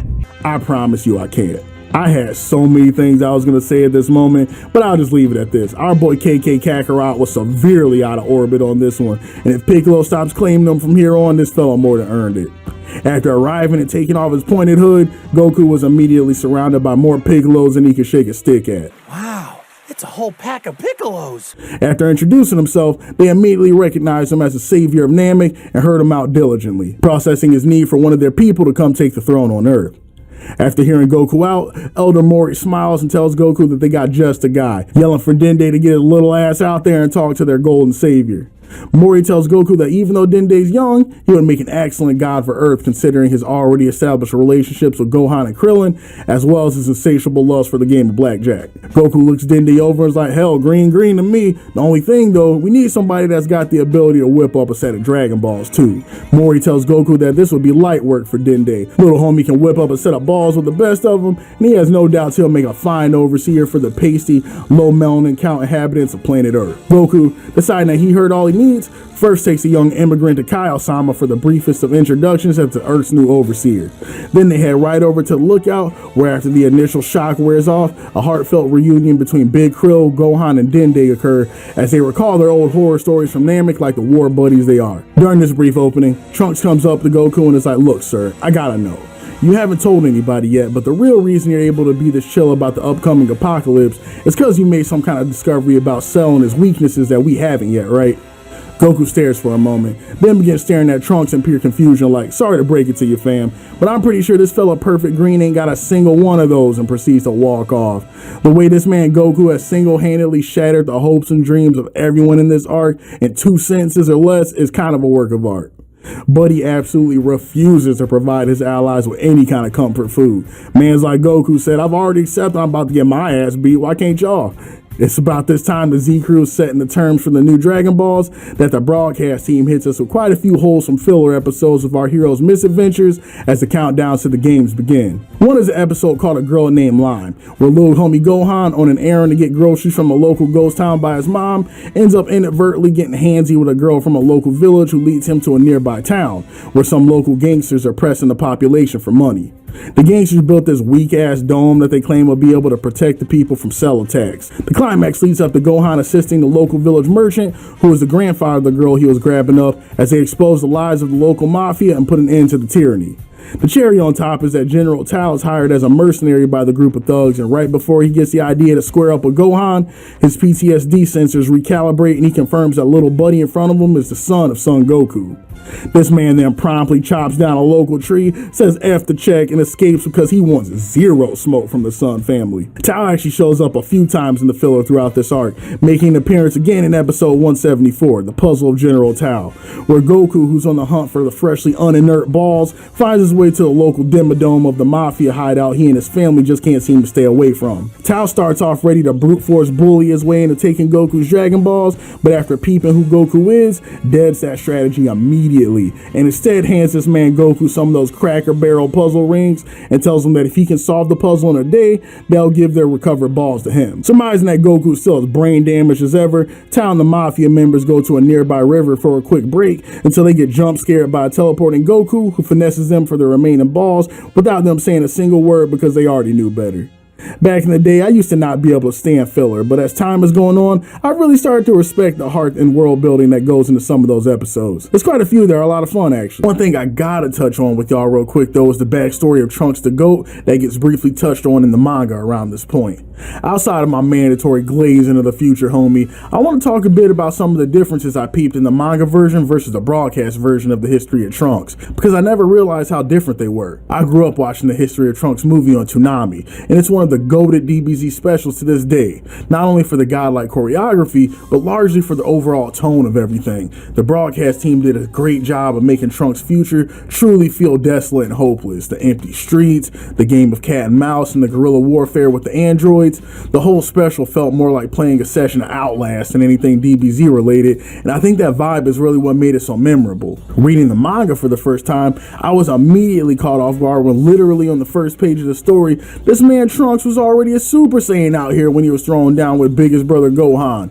Had me staring at the screen like that emoji with the monocle saying, huh? Because this moment was saved as a big breakthrough climax in the broadcast version, and it had me all kinds of jumbled.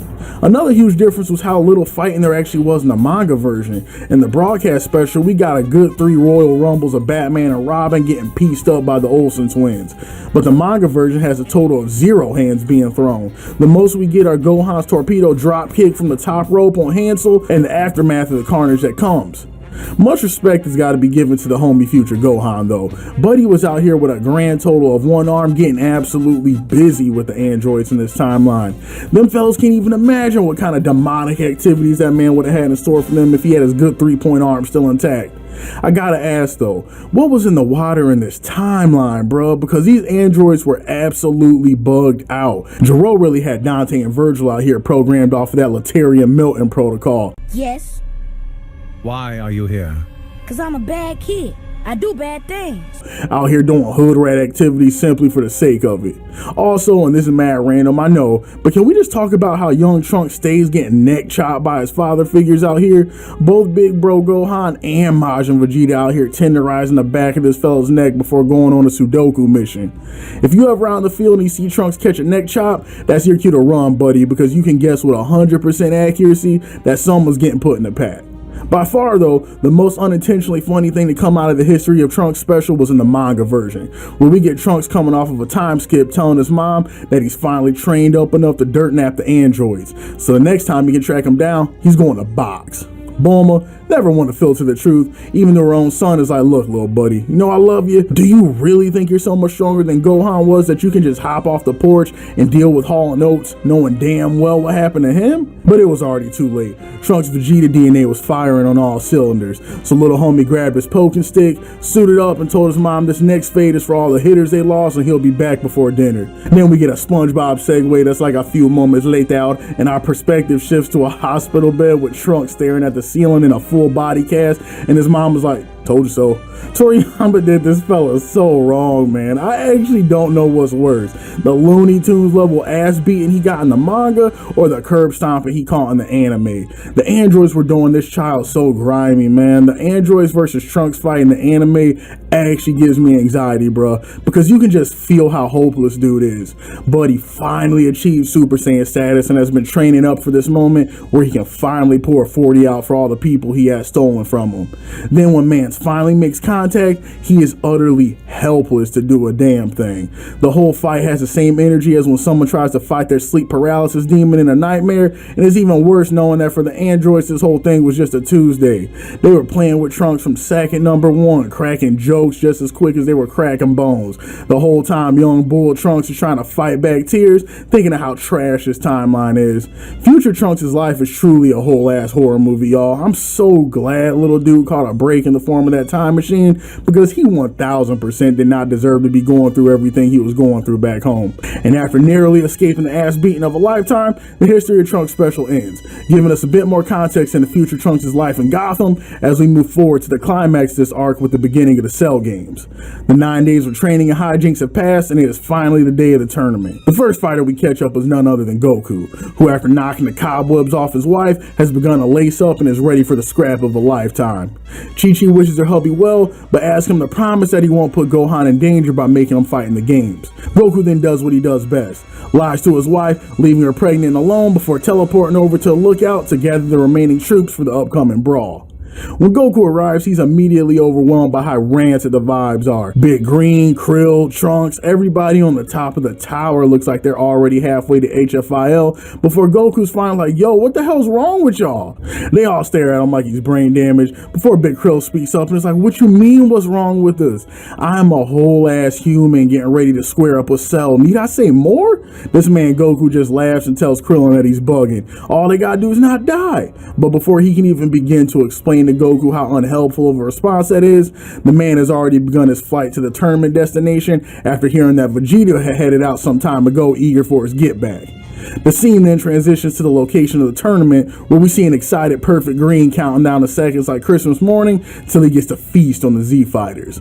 But there's one piece of Steiner math Cell forgot to account for. A fighter so great, his entrance to the tournament is preordained by the gods themselves to change the tide of the current timeline.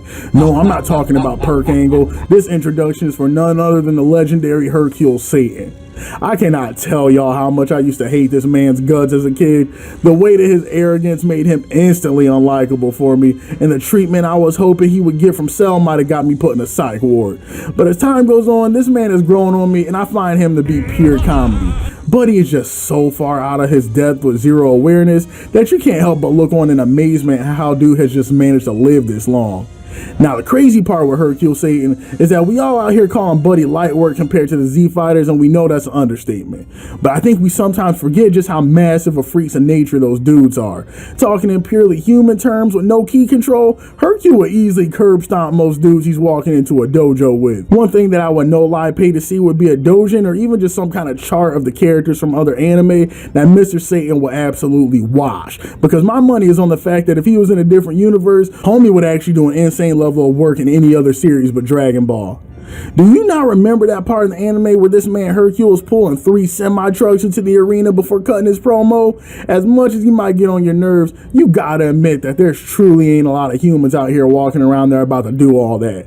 Dude is high-key annoying and is massively out of his league, but I had to give him his flowers for just a second because it's easy to forget what type of time Hercule is on when he's in a world full of demons like this. Mr. Satan pulls up to the games just like everything he does is pure comedy.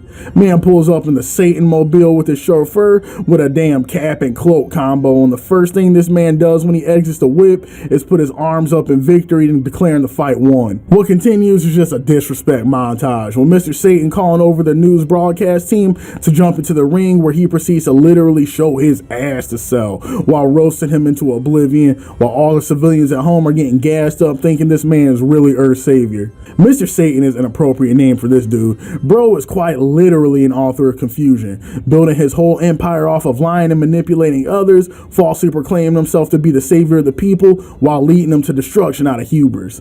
Toriyama's actually cooking on this one. After Satan was done cutting his promo, the prince of all promos himself had arrived to the scene looking saltier than ever and raring to get his rematch in with Perfect Green. The interviewer made his way over to get a few words from the prince, who was quick to tell him that he has 5 seconds to remove that device from his face before it's installed in a location he will instantly regret. Vegeta's a natural born heel, man. You'll love to see it. After Vegeta's arrival, old Uncle Hasselhoff showed up to the ring next, fresh off his new upgrades at the Brief Estate. Following him, the Z Fighters could be seen gliding in next, all stanced up like an early 2000s boy band, geared up for the fight of their lives.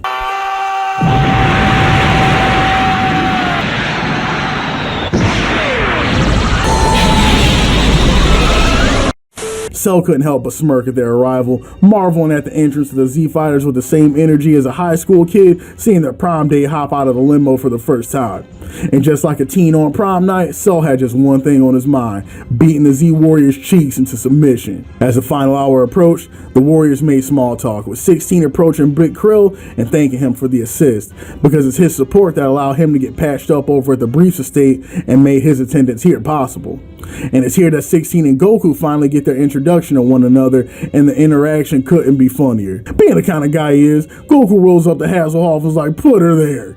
giving his standard friendly greeting of luck in hopes that they'll do their best out there. I almost lost it. This man Hasselhoff just stares at Goku for a few seconds, and I promise you can almost see the code in his programming fighting off the intrusive thoughts not to powerbomb and hell flash this man into a different timeline. By sheer force of will, cooler heads prevail, but Hasselhoff reminds Goku that the entire purpose of his being was to send him packing, and he would do very well not to forget that anytime soon. As Hasselhoff makes his way back to the corner, Goku just kind of leaves his hand out for a minute like, good commie in heaven, what in the hell did I do to deserve that? Before shaking the cobwebs off and limbering up, intending to be the first one on the list to try his hand at the Cell games. That is, until another brave soul steps up to the plate, assuring Goku that the ensuing conflict is no place for an amateur like him, and he would do well to leave this to a real powerhouse.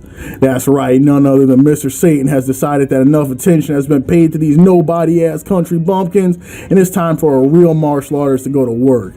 Goku is a benevolent soul and tries his best to convince the curly-headed minstrel to rethink his choices. Upon hearing this, the broadcast team as well as all the NPCs watching the state of affairs back at home start cooking Kakarot up like the last bratwurst on the 4th of July, telling this bleach blonde, dusty, yeet-having random to get the hell off the screen and let the savior of the earth cook. This is not the time to be Instagram clout chasing when real men are trying to work. With a meat riding reaching critical mass, Satan decides to give the people one last show, pulling out a capsule with a bunch of breaks and karate chopping through all of them except one, entertaining the fans and giving Cell one last chance to retreat before Daddy pulls up the feast. The Z Fighters and Cell's reaction to this are priceless. While the announcer and the rest of the masses are glazing Hercule up like his last call at Duncan, Krillin and Roshi are on their 50-cent mini-min timing, literally wishing death upon this dude, while the rest of the Z Fighters, including Cell, are like, I have truly never seen someone this brain dead in my entire life. After this testosterone-filled display of hairy nutsack energy from Satan in the manga, the man stances up and begins his flaccid offensive on Cell. But in the broadcast version, we get treated to a TV-only trio of characters as Poison, Zangief, and Vega emerge from an aircraft in the sky and are introduced as proteges of the one and only Hercule Satan. It's decided that this Cell business is not worthy of dirtying Satan's hands, so his disciples will take care of it and save their master the trouble. The battle ends in an absolute whirlwind of cringe, with the pretty boy getting sent off to Team Rocket's hideout after an excessive amount of pelvic thrusting and throwing roses as Cell proves ineffective. Butterbean was just as embarrassing when he gets KO'd instantly off of the force of Cell's hockey when he attempts his finishing move and unexpectedly winds up dead in the water. With his disciples proving to be catastrophic failures, this leaves Satan with no choice to put down his glass of Merlot and take up a fighting stance, because it looks like the Earth's greatest last hope is going to have to step up after all. With the entirety of humanity chanting Satan in desperate anticipation of the warrior's victory, Satan dashes in and mounts his offensive, delivering a ruthless flurry of kicks to Cell's dome, and the android seemingly powerless to do a thing about it. All seems to be going according to the Earth Savior's plan, until in a flash, Perfect Green delivers a swipe that sends Hercule into orbit, rendering him out of bounds and disqualified, and humanity without a hope left. My gassing of Satan aside, we really do gotta talk about the strays this man was catching from the Z Fighters, because if there is one thing this arc taught me, it's that these fellas cannot stand to see someone without hands playing the hero. After seeing that man get swatted, Krillin leans over to Gohan and is like, look, don't judge me, young blood. Before a second there, if someone told you I was rooting for Cell, they wouldn't have been lying. Big Green took it a step further, mentioning how he was upset that the dude lived somehow after getting swatted. And with the Earth's reigning martial arts champion out of the way now, the fate of the Earth is now left in the hands of the Earth's secondary squad. And as planned originally, it looks like Son Goku will be stepping up to the plate first. As Goku diligently steps forward for battle, a distinct change in the atmosphere of the arena can immediately be felt. It appears at last the battle for Earth's future will begin in earnest, and it all rests in the hands of this lone, golden-haired warrior. Agreeing that it was time to end the foreplay, with a brief stretch and a smile, Kakarot stepped up to the plate ready to stand toe-to-toe with the most dangerous adversary the Earth had ever known. The arena grows quiet, as the Z Fighters observe Goku stepping into the ring, with even Vegeta knowing that what he's about to watch right now is arguably the boxing match of the century. Well, all were quiet except Mr. Satan, whom after walking off his concussion, strolled up to the media section to cut a quick promo, assuring the people that the fly swatting he just received that sent him into the stratosphere was just a slip and fall fluke related to the density of his massive pecs and balls, creating a vacuum that when combined with the napalm Cell was hiding under a shirt, it left no choice but for the champ to go flying.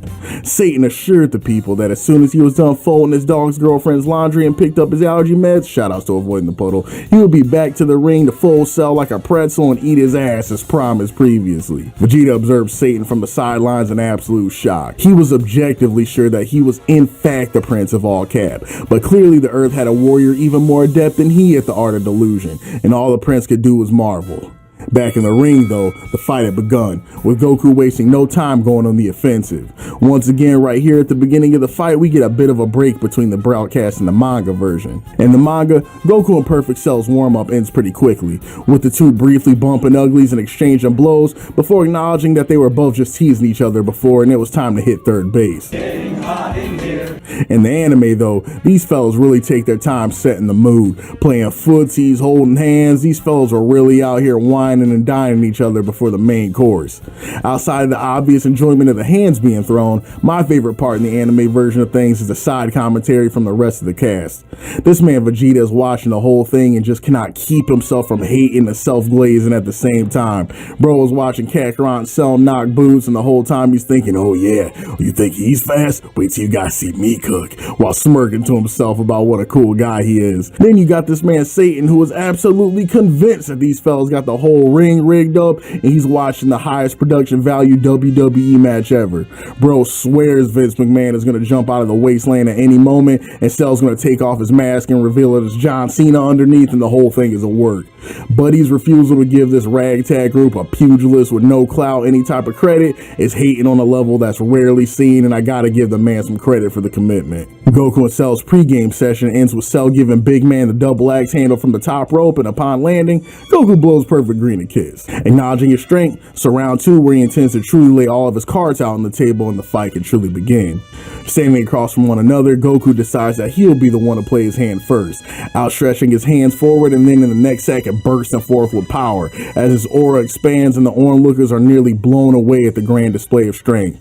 Well, I say the second, but in reality the anime really extends this moment quite a bit, with Goku's ki charging seeming as though it's causing a shift in the tectonic plates, while Goku starts doing katas mid-power up, outstretching his hands and praising the sun, declaring an oath to the gods of Bus Ass and Kotal Khan to give him strength to bathe in his enemy's blood and remove their spines from the resting position. Majority of the Z homies look on in terror at the Saiyan's blasphemous display of strength, gassing up their homie Kakarot from outside of the club, geeked at how powerful he is and the fact that their bingo cards may not be getting stamped today after all. A quick side note though, something that bugs me so bad in this moment is the cutaway to Tien and Yamcha. What in Big Green's earth is going on with Yamcha's hair in this shot, y'all?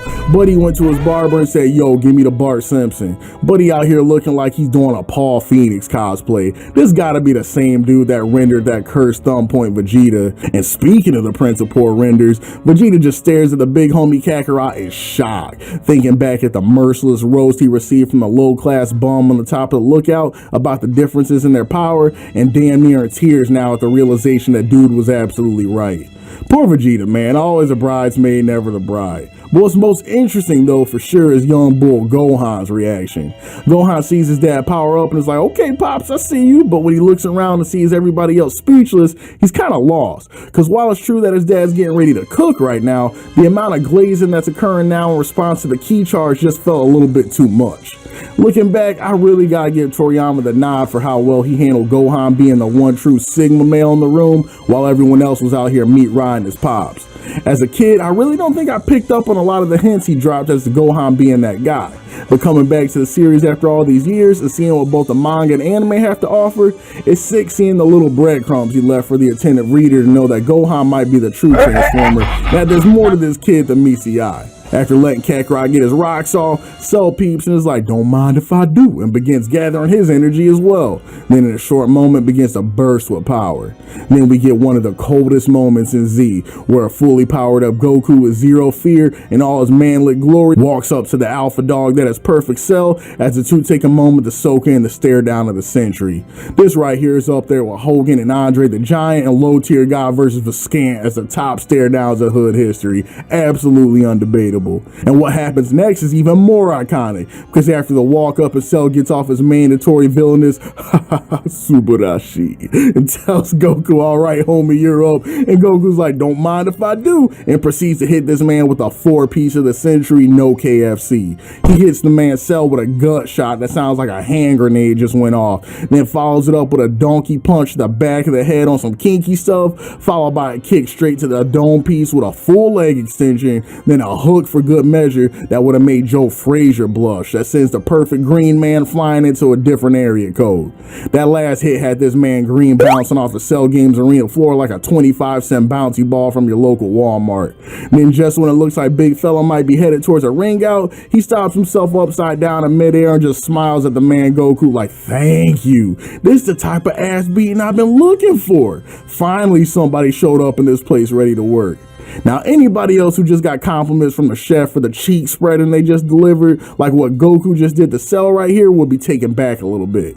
But y'all already know this man Goku ain't been right in the head for a minute. And he just smiles back, assuring his soulmate that he's up for another round whenever he makes a call. These two just need to get a room already, bro. The anime team treats us to a nice little exhibition after this part, with Cell going full Soul Calibur Edge Master mode and swiping the techniques from the Z Fighters present to flirt a little more with his brand new plaything. First, he busts out the multi-form technique and half the humans on the sideline start breaking out in hives as intrusive thoughts about a bald Saiyan with a handlebar mustache putting them in a blender start to come to mind. Then, for a little razzle-dazzle, Cell starts using a big green classic, putting 2 fingers on the temple and firing off a nail gun, all pun intended, to keep Kakarot on his toes. Then for the entree, this fella Perfect Green decides he's gonna move for a Kienzan and starts hurling home and Destructo Disc at Goku to see if he can make him just a little nostalgic for all the fun times back on Namek. Goku decides he wants to see if Cell did his homework and starts flying towards Cell to give him an audition for the new season of 2.5 Men. All Cell does is smile though, because his Frieza DNA refuses to catch a repeat of that film, and he leads the disc back to Kakarot, seemingly slicing him in two, until it's revealed that these are just after images and Goku has been playing games just as much as Cell. Right here is where the anime and manga start to line back up, with Cell deciding that the B-list moves of the supporting cast don't seem to be doing the trick, so now it might be the time to see how Son Goku handles a taste of his own medicine in a real hood classic, preparing a Turtle Hermit classic, the Kamehameha Wave, aimed right at Goku at point blank range. When Goku recognizes what's happening, he's immediately shook, warning his brother from another mother that if he shoots a hot one that powerful, that close to Earth, it's not just him that's going to be wiped out, this whole planet's going to get put in the pack. I don't think it would be possible for Cell to be less concerned with the consequences of the attack. It's Goku's problem now, as Buddy takes aim and fires at the Earth's savior, wondering how the resident karate bum will worm his way out of this one. Real quick though, can we give this man props on his Kamehameha Wave form though? Just look at this man, bruh. Knees bent and just a little over shoulder width apart, right arm extended perfectly straight with the left slightly curved to absorb recoil and shock. I know Roshi's posted up in the trap looking at his 12-inch paws right now with a little tear in his eye at how textbook that was. Goku was a little less impressed though, because in 0.2 seconds he had a whole nuke aimed at his dome piece, and his next decision would quite literally decide the fate of the planet. Putting every ounce of faith he had in his King Kai Air Max 13s, Kakarot hops in the air to divert the blast so Earth wouldn't end up looking like Namek 2. Now that everyone else was safe, there was just one last problem. Now he had to figure out how he would avoid getting Omawa Shinderu'd by the railgun coming straight for his forehead. Moments before getting erased, Goku remembered that Toriyama gave him the greatest handy of all, putting his 2 fingers to his temple and Shukan Ida-wing out of harm's way and right behind Cell, giving him the craziest fresh cut of all time with his boot, resulting in Cell flipping to regain his balance and wondering just how in the world this monkey's uncle managed to pull that one off. Cell openly brings up his frustration with the Kakarot jump scares, and Goku spills the beans on how he learned to teleport when he was getting sturdy in Area 51. Now Goku has a question of his own, asking Perfect Green if he was willing to pop the planet's top right there with that Kamehameha. Cell smiles, telling him that Goku's the main character, and he was pretty sure he was going to find some way out of it. But real talk, the fate of this planet amounts to less than a pile of beans to him. His only concern right now is finding someone who can rustle his jimmies enough to give his new transformation a workout, and he's got to say Kakarot's fitting the bill for the moment. Cell figures that's enough glazing for a few minutes though and decides that it's time for some offense, hitting Goku with a flurry of attacks, seemingly teleporting all around him with how fast he is, reminding Goku that he's something of a speedster himself. And with this proclamation, these fellas start going at it. Somebody gotta check the TV animation team for peds, because no lie, the anime version of this scrap really might have the manga beat. At this point, the kid gloves are off and these two are teleporting across the Cell Games arena like it was a Dalsim mirror match. Then this man Cell catches Kakarot slipping and bodies him with a left hook that was so gnarly, the artist wouldn't even let us see his face during the hit. But Cell was like, hold my beer real quick, I'm not finished, and starts doing some absolutely nasty work, using Kakarot's head like a speed bag while throwing the fastest right hands the ring has ever seen inside of Manny Pacquiao. Goku decides, alright Brody, enough is enough, and while Cell's trying to end his career permanently, he launches him in the air with both legs like this is Marvel 3, and the two start going at it again, leaving after image after after image looking like an online match in Ultimate Ninja Storm, until finally Cell moves just a bit too slow and catches a knee directly to the breadbasket. And when I tell you this knee was life altering, I swear it's a wonder this man kept his lunch. That one almost turned this man back to Form 1, almost had him grow his whole beak back and turn into a Nation of Islam. Cell didn't appreciate that though, and hooks this man Goku so hard, Chi-Chi had to double check he was still on her diddle plan. The two then collide in a crazy elbow clash that I know had their funny bones acting different. Then when they separated, this man Goku somehow turned into Ryu from Street Fighter and hit that quarter circle back kick, smashing Cell straight in the dome piece. I promise if you listen real hard, you can hear going in the background off screen. Cell got kicked so hard he turned into 4 different people and double axe handled Kakarot straight into the dirt. Then once they hit the ring again, these two decided it was time for some acrobatics. So after they got their little flippy flips off, they meet in the middle of the ring, trade blows, and start spinning out and away from each other on their big green and Android 17 timing. Ain't no way you can't tell me this wasn't the same animator on this fight. That's gotta be Bro's signature or something, and I'm not even mad at it because it gets me crazy hype every time. After the fight continues into the air, Cell stops for a minute to let Goku know just how bricked up this fight has him, and in order to not kill the vibe, he wants to make a little change. As Cell outstretches his hand, Goku finally realizes what type of time he's on and tells everyone down below to take cover. In a matter of seconds, the entire place is up in smoke, bricks flying everywhere. Cell damn near put the whole audience on a t-shirt in order to make sure Cell Games didn't get cock-blocked by something as goofy as a ring out. Satan and the rest of the circus clowns were only saved due to the benevolence of Hasselhoff, who recommended that they enact their escape protocols immediately, because the only thing they were doing out here is making a bigger mess for EMS to come out and clean later. Goku and Perfect Green's brawl continues, with the two getting into a dogfight, Ace Combat style, until Goku decides that he's had enough of the games and is going to pull out one last trump card. Goku shoots into the air and places his hands into a familiar position as he slowly begins to chant for his finishing move. Perfect Green observes him from below and lets out a huge belly laugh, telling Goku that he might as well stop the cap right now, because they both know that firing off a Kamehameha from up there at that angle will body bag the whole planet, and he ain't on that type of time. As Cell continues watching though, a bead of sweat starts to pour over his brow because this man Kakarot is still going, and something about that look in his eye has him feeling like this lunatic really might just go through with it. Oh my god. Now the rest of the Z fighters begin looking on as well, with Krill being like, okay buddy, you can quit the bluff now. We all know you can't use that move from up there. And as his friends work their way through the stages of grief, Goku continues, eyes still locked on Cell, arms still cocked and loaded and ready to shoot up the whole block. As Goku's ki leaps higher and higher and the beam in his palms goes brighter and brighter, even Vegeta is like, yo, ain't that about a bitch? This clown's really about to do it. And right before the Earth Special Forces were prepared to come to grips with the team kill, Goku vanishes and suddenly reappears right in front of Perfect Green's grill. Moments before impact, the attentive listener could hear a blood-curdling "holy shit" before the deafening sound of a fully powered warp Kamehameha drowned out the soundscape and left the arena in utter silence. After the dust had settled, all that could be seen was Goku, still stanced up, standing in front of what is, or rather was, Perfect Green, missing a number of vital appendages and resembling a Ken doll that just got back from Sid's house. And just like that, it appeared that once again Goku saved the day. Breaking free from poor render purgatory, Yamcha was one of the first to breathe a sigh of relief, preparing his knee pads to give Goku the sloppiest best bros thank you of a lifetime, until he looked over at the rest of his comrades and saw that for whatever reason, their buttholes were just as clenched as when the fight first began. As Satan continued lying his ass off in the post-game interview, Goku just stared, becoming more and more confused at the situation. Clearly this fellow was in no shape to box anytime soon, but for some reason his energy signature was damn near just as strong as when they were in the heat of their scrap. And as if being summoned by the gods of anxiety and bad vibes themselves, Cell springs to his feet in fantastic horror movie fashion and in moments gives birth to himself, shaking off the cobwebs and immediately ready to box. Goku's reaction to this is too funny, because by all accounts he should be the most upset and salty about the whole thing more than anyone in the arena, but instead manages like, oh shit, I forgot you could do that. Shout outs to Big Green, I guess. The way he just casually accepts the near Armageddon tier news lets you know one of two things. The man's contingency plan must be absolutely rock solid, or he has taken one too many double axe handles to the dome and the earth is cooked. And to be real, the line between these two realities gets blurrier and blurrier every single minute that passes.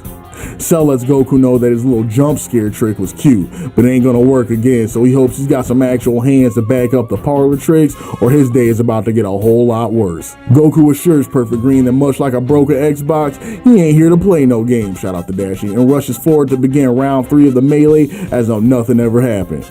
As the back and forth continues, Goku takes a Wreck-It Ralph-sized right hand from Cell that leaves him tattooed in the side of some rocks. And unfortunately, it was right at this moment that it became clear to me that Kakarot's chances for a dub were much lower than I ever could have realized. As Goku was breaking in the recliner in his new home, Cell came rushing to give him a free housewarming gift. When in a burst of energy, Goku bursts through the rocks surrounding him and gives us his best Vegeta impersonation, firing off a continuous energy blast volley that I guarantee put a little tear in the prince's eye before Cell got sick of getting peppered up and unleashed an energy barrier, ending the nonsense immediately, but giving Goku props that he forced him to use it because he was convinced that there wouldn't realistically be anything the Saiyan could do to put him in danger at all. And what comes next out of Goku is either the fumble or the power play of the century. Cell, realizing that as strong as Goku is, he's still only human, and as a result, the fatigue from their long-standing back and forth is finally starting to show itself. Cell, being the gracious host he is, tells Goku that he'll allow him to take a quick perk break so he can get back to form and play with him a little bit more, because he's still got wood and the only thing that seems to provide any relief is playing patty cake with the supercharged Saiyan. Down below, Trunks is like, say less, my man Krill got a whole bag of them things on him. If you really want to eat another warp Kamehameha so bad, let me grab a bean really quick and he'll be ready to spend a whole block again, no questions. But the future homie's dismay, both Krill and his dad haven't said a word and the math is currently unsolvable. It's at this point his pops chimes in, with the prince immediately reminding his son how much of a disgrace he is that even the bald man here understands why it wouldn't be cool to give Goku a bean right now, and he doesn't. He reminds Trunks that as much as it burns his pee hole to admit it, Goku was a true hitter and he would die before hitting a perk mid-fight against an opponent who has been fighting him fair and square. Right now, all they can do is rely on the plan that Kakarot has seemingly cooked up, because that smirk the clown has splattered across his face right now must mean he still knows something that they don't.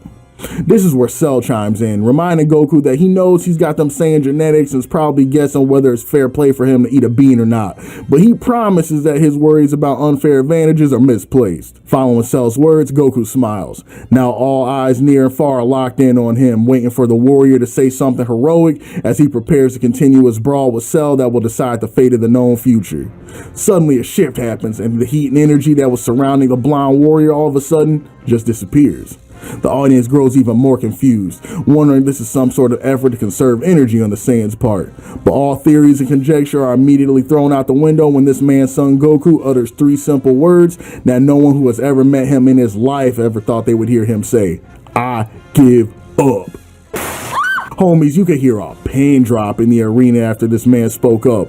But just to make sure there was absolutely zero confusion about his intentions, Goku continued, assuring everyone in the spot that they heard correctly, that Box and Cell made him realize he has 0 hands, and he is currently actively giving up the fight for Earth's future.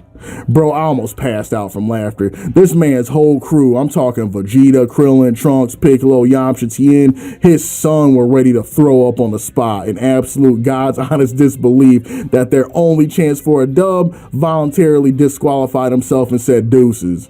Honestly though, what might even be funnier is Cell's reaction, because rather than being happy or satisfied at his victory, Perfect Green might have truly been more pissed off than anybody else there. Man had to compose himself and was like, look Goku, I'm gonna say this real slow because I know you ain't got an IQ like that, and I really want you to hear what I'm saying. You do realize that the second you quit this fight right now and there's nobody left to run my fade, I'm gonna carpet bomb this whole planet and leave it dustier than that one smelly kid with a blanket and Charlie Brown. I'm not bluffing, bro. The only reason I don't smoke on that Earth pack a week ago is because I was having wet dreams about wrestling with you. I can't have you playing with my emotions like this, big dog.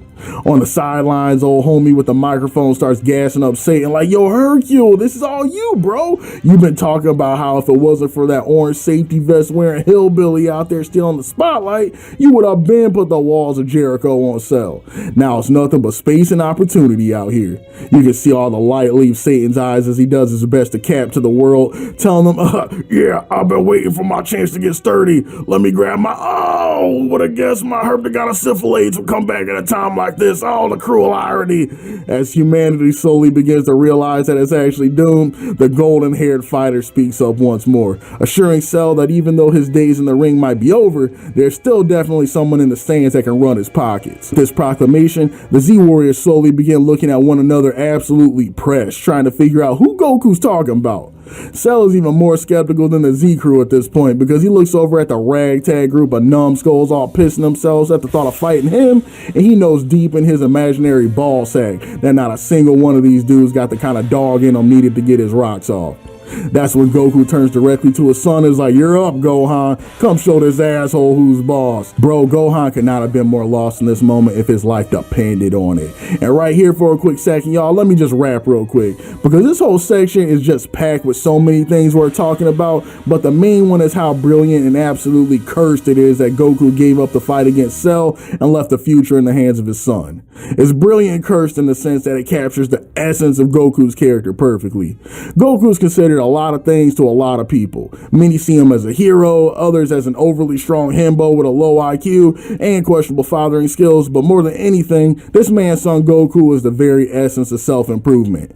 One thing that I feel like a lot of people get wrong when they talk about Goku is seeing him as a character that is only concerned with strength and being stronger than everybody around him. While this is an easy mistake to make considering Goku's absolute obsession with throwing hands, fighting, and martial arts, I feel it completely misses the dude's intentions behind why he does what he does. Goku isn't really concerned about being known as the world's greatest martial artist by the masses or being acknowledged as having the highest power level. What bro is really concerned about is making sure that he's stronger than the man he was yesterday. Goku is the essence of self-improvement. While everyone else is out here measuring themselves against others to prove how strong they are as a way to stroke their own ego, Goku couldn't be any less concerned with that. For Goku, the excitement that he gets from facing strong warriors comes from the fact that they serve as a measuring post for how far he's come in his own journey. And by diligently facing every opponent with all he's got, he's able to assess his own personal growth and see how he's developed as a warrior as time moves forward. And this is a major reason why Goku always seems one step ahead of Vegeta. Because the prince's pride and ego, he is absolutely obsessed with being better than Goku. And this obsession and inability to cope is the very thing that holds him back as a fighter. Vegeta's mental is constantly in a chokehold of anxiety, ego, pride, embarrassment, and all manner of emotion because of his insecurities and relationship to Kakarot. While Goku, who definitely still sees Vegeta as a rival and would like to avoid falling behind if he can, is nowhere near as concerned with being Vegeta's better as he is with overcoming his own personal best, allowing him something that Vegeta doesn't have: true freedom. Freedom from anxieties of competition and ego, leaving him open to purely and sincerely focus on his training with all of his mind, body, and soul, resulting in him constantly being one step ahead of Vegeta despite the latter's best efforts. In this aspect of Goku's personality, I feel Toriyama captured perfectly in allowing Goku to relinquish the fight to Cell. For the homie, it was never about being a hero or being the strongest in the world. The man just saw an opportunity in Cell, the chance to test his abilities against a once-in-a-lifetime opponent. And after he had his fill and realized he bit off more than he could chew, he had no problem taking the L, especially because he knew on the sideline there was a ringer that could turn the whole thing upside down in the form of Son Gohan. Now there's the part where we start to see the flaws in Goku. While in many ways Goku's the ideal warrior, this does not mean that Goku's the perfect human being. In this upcoming situation with Goku showcases one of his major blind spots. All this man Goku knows is fighting. Not only that, but the dude loves it more than anything else in the world except maybe a meal and knocking up his wife. And because Goku loves throwing hands so much, it makes sense that he would want to share what he feels is the greatest thing in the world with his boy. The only problem is, little homie Gohan does not love fighting the way his pops does. Gohan is a self-proclaimed pacifist, and while he may enjoy practicing martial arts and the closeness that it brings to those around him, this kid abhors violence, and in many ways, he'd hope to avoid it in almost any way he can. Much of Goku's experience with fighting has been voluntary. He's actively sought strong opponents and warriors to test his might against because it's his nature. Many of Gohan's greatest fights have been out of necessity. That boy's career in throwing hands began after he got kidnapped by his uncle and got front row seats to the man playing xylophones with his pop's ribcage. Gohan's experience with conflict has been fundamentally born out of trauma, and whether it was inherently in his nature or a matter of nurture, it's absolutely zero wonder why this kid would have a very different relationship with throwing hands than his pops does. And this is what Goku didn't see, that despite Goku's love for Gohan and all the potential he saw, that boy is not him, and the failure to recognize this fact until the final hour is something that, as we know, works out in the end, but they're gonna pay dearly for, and that Kakarot himself may or may not have to rectify with his life. Now that your boy's off his soapbox real quick, let's return to the Z homies who are all in collective shock that this man Goku really just tagged his own son to go box with Jack the Ripper like it was something you just do. And if I can keep it a whole senzu with y'all, the Z homies' reactions to this revelation were supremely disrespectful. The only one I'm even giving a slight pass to is Piccolo, because he straight asked Goku if them headshots he was taking from Cell had him feeling different, because there is no way he's about to let that little boy go in there and box. Goku's out of his mind if he really thought that this was a play. Now Piccolo's reaction I get. Buddy out here acting out of a sense of care for his stepson, who he wasn't trying to see get put at the end of a Taco Bell logo like the robots who just got done boxing not too long ago. The rest of the Z crew though, they were just violating, no other way to put it. The minute Goku revealed that the ringer was Gohan all this time, the rest of them started cooking up this child for dear life. Had Yamcha out here bugged out like, Gohan, bro, what's a Gohan? You mean you really out here putting the faith of humanity's survival on this little nut stain? The disgusted Jose Marino meme.jpg. Had Trunks coming over to Goku like, look sir, no disrespect, I mean Gohan was literally my master in the previous life, but let's be all the way serious. Buddy has like no hands. My Gohan was out here getting scraped by the Sprouse twins, and you're really trying to put him out here to fight against the man that ate those two for breakfast? Make it make sense, sir. And of course, you already know old crusty ass Vegeta has something to say too. The minute Kakarot called Gohan's name, Vegeta was immediately acting up. It should have been me, not him! It's not fair! Now I know for a fact that Circus at Kakarot didn't really just play us like his half-breed son is really the sturdiest one out here. I promise you, if Kakarot's son really got hands like that, I'll hang up the gloves personally, because there's no way I'm about to come up third place out of 4 in the Super Saiyan hierarchy. Despite all the doubts and the naysayers though, this man Goku was unflinching in his confidence in his boy. Goku was quick to jump to his defense, reminding Big Krill just who was out there on the front lines with him fighting off the greatest menaces known to man when he was just a toddler. The proud Pops continues, expressing how their training in the hyperbolic time chamber verified in no uncertain terms to him that Gohan has a level of dog in him that the universe has never seen before, and he's confident that this boxing match with Cell is just a catalyst to bring that out. And for further proof, Goku turns to Gohan himself and asks a simple question, getting Gohan's thoughts on the battle up to this point and if he feels like Cell's a problem or light work compared to his own output. Gohan stutters for a quick second, but tells his dad with full honesty that he's pretty sure waxing this man perfect green right now would actually not be a problem like at all, but adds that this is only because the two of them were still just playing out there for real and they weren't giving it their all. With a smirk, Goku looks his boy dead in the eye and tells his son, I can't speak for perfect green, but your pops was giving it his darndest out there. So if it looks like I was playing out there to you, then that should tell everybody here just what type of time you on. Big Green looks down at his stepson and asks if it really did look like Goku and Cell were just playing patty cake out there, and with some hesitation, little homie confirmed it was true. Upon hearing this, Vegeta almost threw up in his mouth and went back to Capsule Corp for a cold shower. He knew without a shadow of a doubt his place on the tier list just changed permanently, but man just didn't have the stomach to process it right now. Skeptical as all hell, but bolstered by his dad's confidence, a young son Gohan steps up to the plate as the true final hope left for the galaxy. While Gohan begins throwing off his cape in honor of Big Green, the coldest to ever do it, and starts to limber up, Goku heads over to his man's Big Krill and asks him to hold a bean real quick. Krillin, thinking that it must be to regain his energy after scrapping with Captain Insano out there, or to keep on deck for his son just in case, Heisenberg agrees without hesitation and throws his boy a perk. Then this man Goku does the most diabolical thing of all time, calls out for this man's Cell and proceeds to throw this fella a bean. Man, if y'all could have saw my face at this part of the story, I guarantee you I had the exact same look on my face that Piccolo did watching this unmitigated buffoonery unfold. Y'all, I have seen so many people online in the Dragon Ball fandom try to explain or justify this move. Goku wanted it to be a fair fight. Goku knew that Gohan would win anyway, so it didn't matter. And y'all already know that as much as I hate to admit it, I'm low-key a Goku apologist and been nicer to this dude throughout my commentaries than he probably deserves. But this ish right here, y'all, this is irreconcilable. No matter what way I want to try to spin or twist it, this man giving Cell a Senzu right here is pure insanity.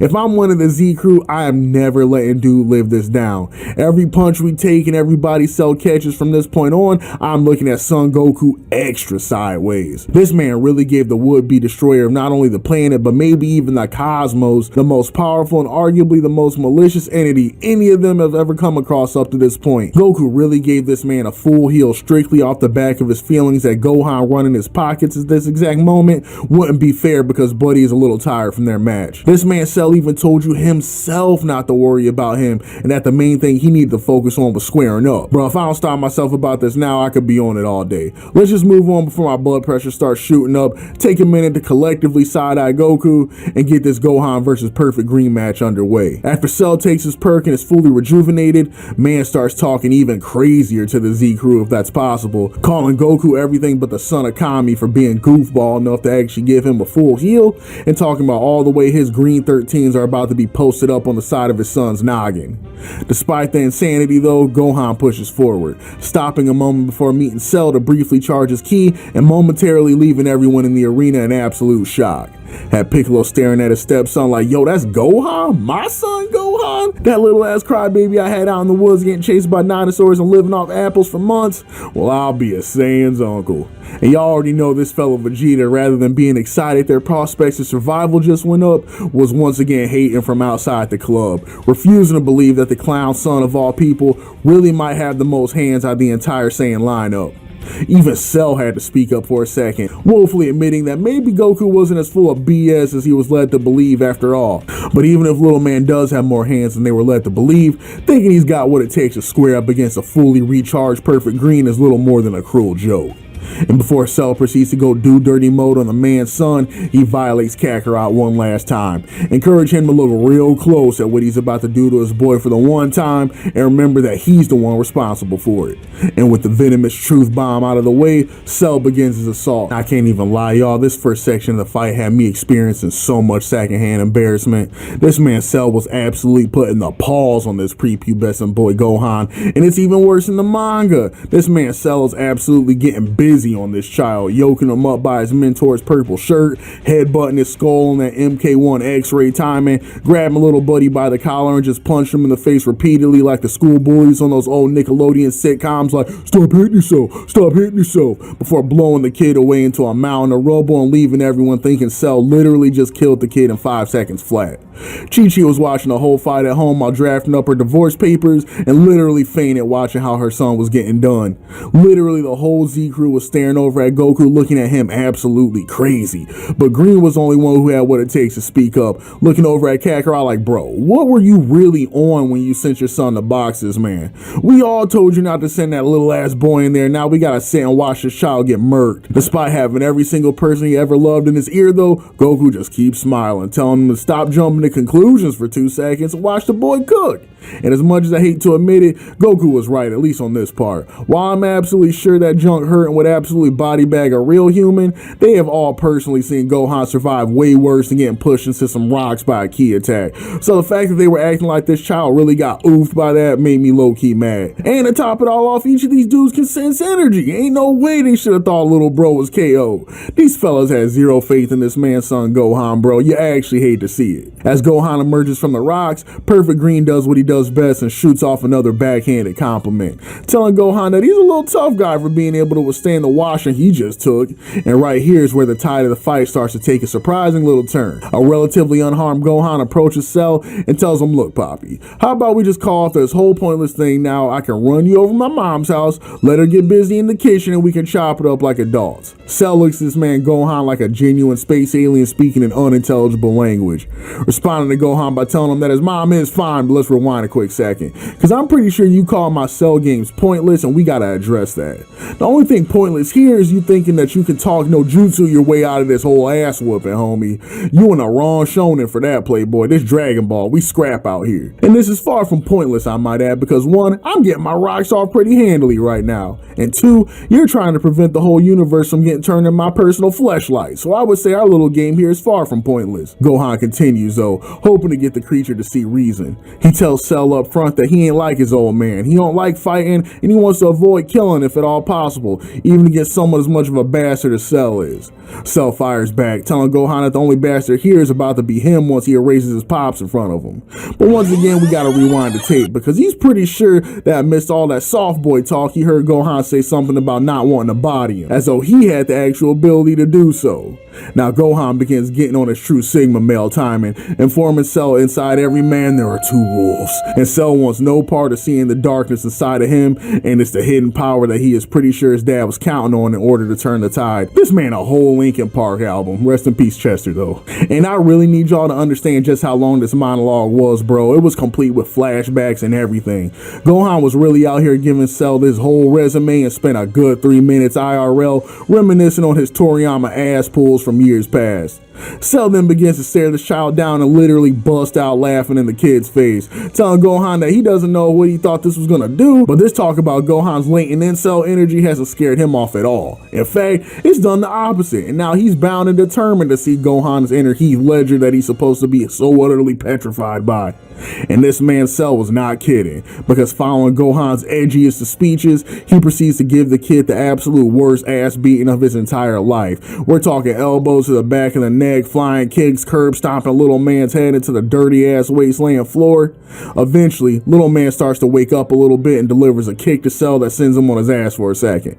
Cell gets up and is like, I'll be damned, kid made me bleed my own blood. Maybe he'll be worth playing with after all. And mind you, the whole while Gohan is out here getting slaughtered, the Z homie are on Goku's ass, begging for this man to tag in for his son.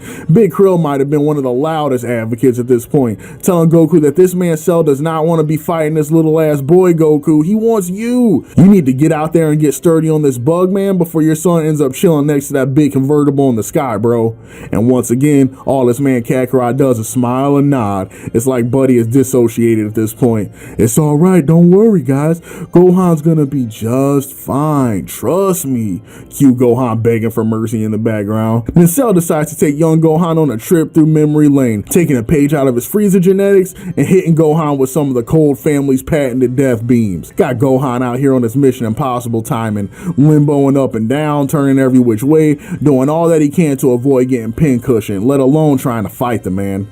Once Cell grows bored of Gohan's dance moves, he rushes in for a bear hug, hoping that the prospect of a potentially severed spine will be enough to awaken the dormant incel energy lying in wait. And it's right here that Big Green fully embraces his mantle as the dad who stepped up, telling Goku that while his balls may be inert, Big Greens are not, and his days of watching his boy son Gohan get manhandled by that psychotic tin can are up. Goku looks over in a little bit more of a panic, continuing to try to assure Piccolo that everything's all good, and once Gohan's hidden rage finally comes bursting out, then Cell's really in for it.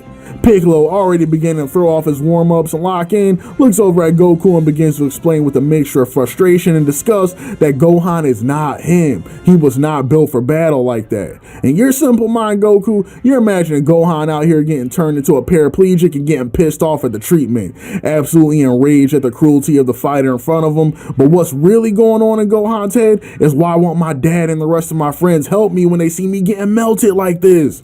Don't matter how strong he might be, moron, a kid's still a kid, and I don't care if I go down there and get one-shotted. I refuse to just sit up here with a peanut gallery and watch this insane display of abuse continue.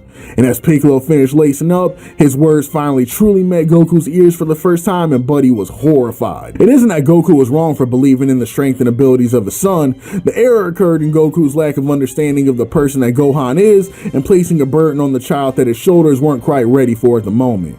This section isn't about arguing Gohan's power level. We all know Buddy's dummy strong, but rather it's about Goku for the first time coming to the realization very late in the game that Gohan's nature is fundamentally different from his own. And while if he were in Gohan's shoes, he may have been absolutely relishing the opportunity to box Cell, explore the limits of his true power, the Gohan, Cell was less of an opportunity and more of a means to an end. A seemingly insurmountable obstacle that he had to face in order to protect those that he loved, to have a semblance of a chance at normality once the fight was won. By not understanding who his son was, he placed a burden on him that was much greater than he realized and was in many ways unfair, which is why Goku looked so shocked after Big Green's come to Jesus talk. He knew he was absolutely right and that something had to be done to make amends for the error. Returning to Gohan's terrible, horrible, no good, very bad day, Cell decided he had enough of popping the little boy's ribs and decided it was time for a change of plans if he was ever going to see beast mode get unleashed. First thing the man did was run up to Big Krill and get that bag of Bush's baked beans he was holding. Cell was starting to get real sick of the crew catching full revives after getting zeroed out, so this was the first step towards evening things out. Gohan, realizing just how bad things were about to get, sprang to his feet in hopes of catching Cell with a dynamic entry and knocking the beans free. Perfect Green was having none of it though, kicking the child back into the mud with little effort and warning him that if he's gonna act like he's mad, then he better get mad for real, cause he's sick of playing patty cake with this weak ass little boy that keeps coming up in his face.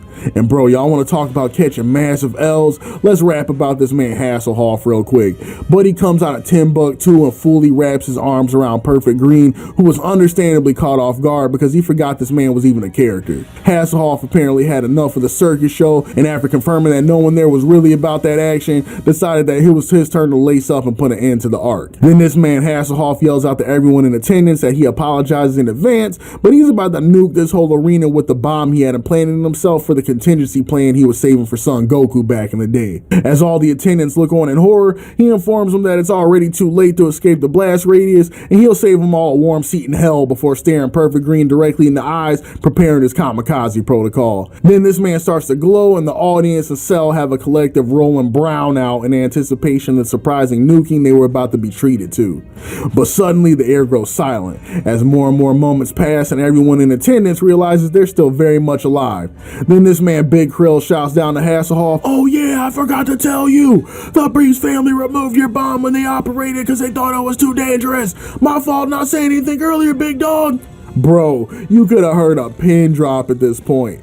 This is worse than those cringe compilations people be making on YouTube, bro. If I'm 16, I'm cooking myself on the spot out of sheer principle. Oh wait, I can't though because they removed my bomb. At this point, y'all already knew what type of time Cell was on. Perfect Green turns around, making sure that he makes as much eye contact as possible, tells Mega Man thanks for playing before causing Buddy to spontaneously combust into assorted pieces of junkyard scrap and kicking his head a few yards away for a little razzle dazzle. But this was only the beginning, because in moments this man Cell opens the Taco Bell logo on his back and begins asexually reproducing these little miniature blue menaces he names the Cell Juniors to wreak havoc on the remaining Z fighters, in hopes that seeing his homies getting their wigs pushed back may be enough to send little Gohan over the edge. And push back their wigs they do. From moment one, these little ass Cell Juniors are on their worst behavior. In the beginning, stuff was looking somewhat okay. Big Green was getting busy playing dominoes with the Juniors and handing out out orders for the fight to try to get everybody through it. But to be real, y'all, I knew the situation was a wrap when he gave orders for Yamcha and Tien to go over and defend Goku. You already know when you hear those words leave somebody's mouth, the situation can't be salvaged. And unfortunately, the prophecy was correct, because with every second that passed, the juniors got more and more active, and more Z homies met the pavement. You got juniors out here tenderizing Big Green's ribcage for the 4th of July, juniors sleeping Tien with one kick to the head, and one junior was feeling extra devious and broke Yamcha's arm for literally no reason before putting him to sleep too. And for some reason, the broadcast version felt like making Vegeta look extra weak and had Buddy run back the final flash, only for a junior to tank it and send it flying off to the next area code.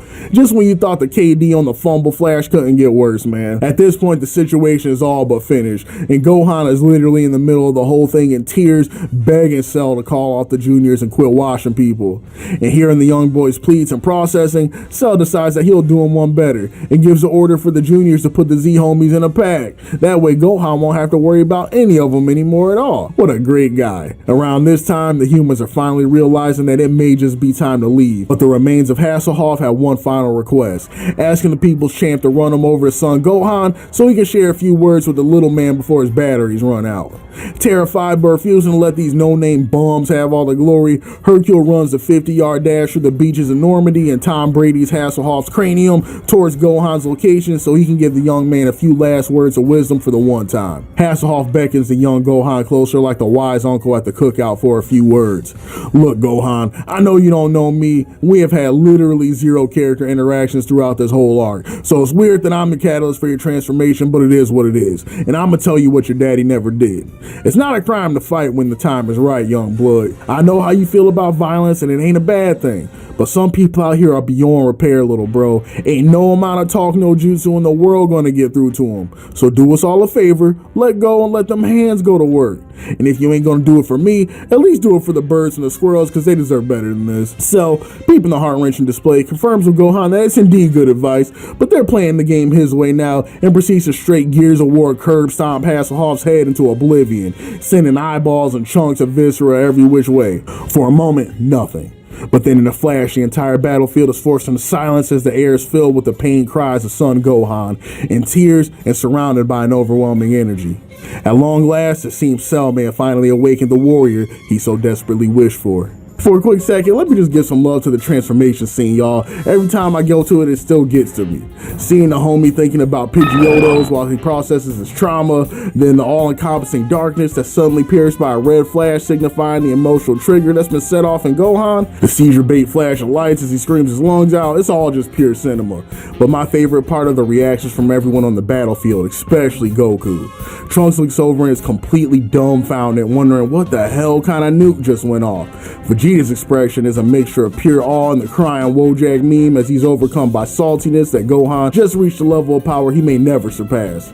And then you got this man Goku, waist deep in injuries from getting the life kicked out of him from these ghetto ass Cell Juniors, and all he does is smile like I told you so, watch my little man cook. Tell me why immediately post transformation this young bull Gohan just waltzes up to Cell and straight debows the bag of perks out of his hand. Full eye contact, no words said. I'm telling you, if you listen close as Gohan flies off, you hear him saying, "Man, that's what I thought, little ass boy," as he passes the bag over to Trunks and commands him to distribute the revives.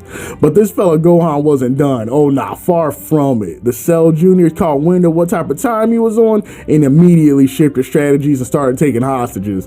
TBH, I ain't even mad. These little gremlins knew that they were outclassed and decided that if we can't beat them straight up, then we move into war crimes. It is what it is. But it didn't even matter, bro. One of these little juniors yoked up Krillin by the collar and put his dirty ass Freddy Krueger fingernails to his jugular on some "don't move any closer, I promise I'll do it" type energy.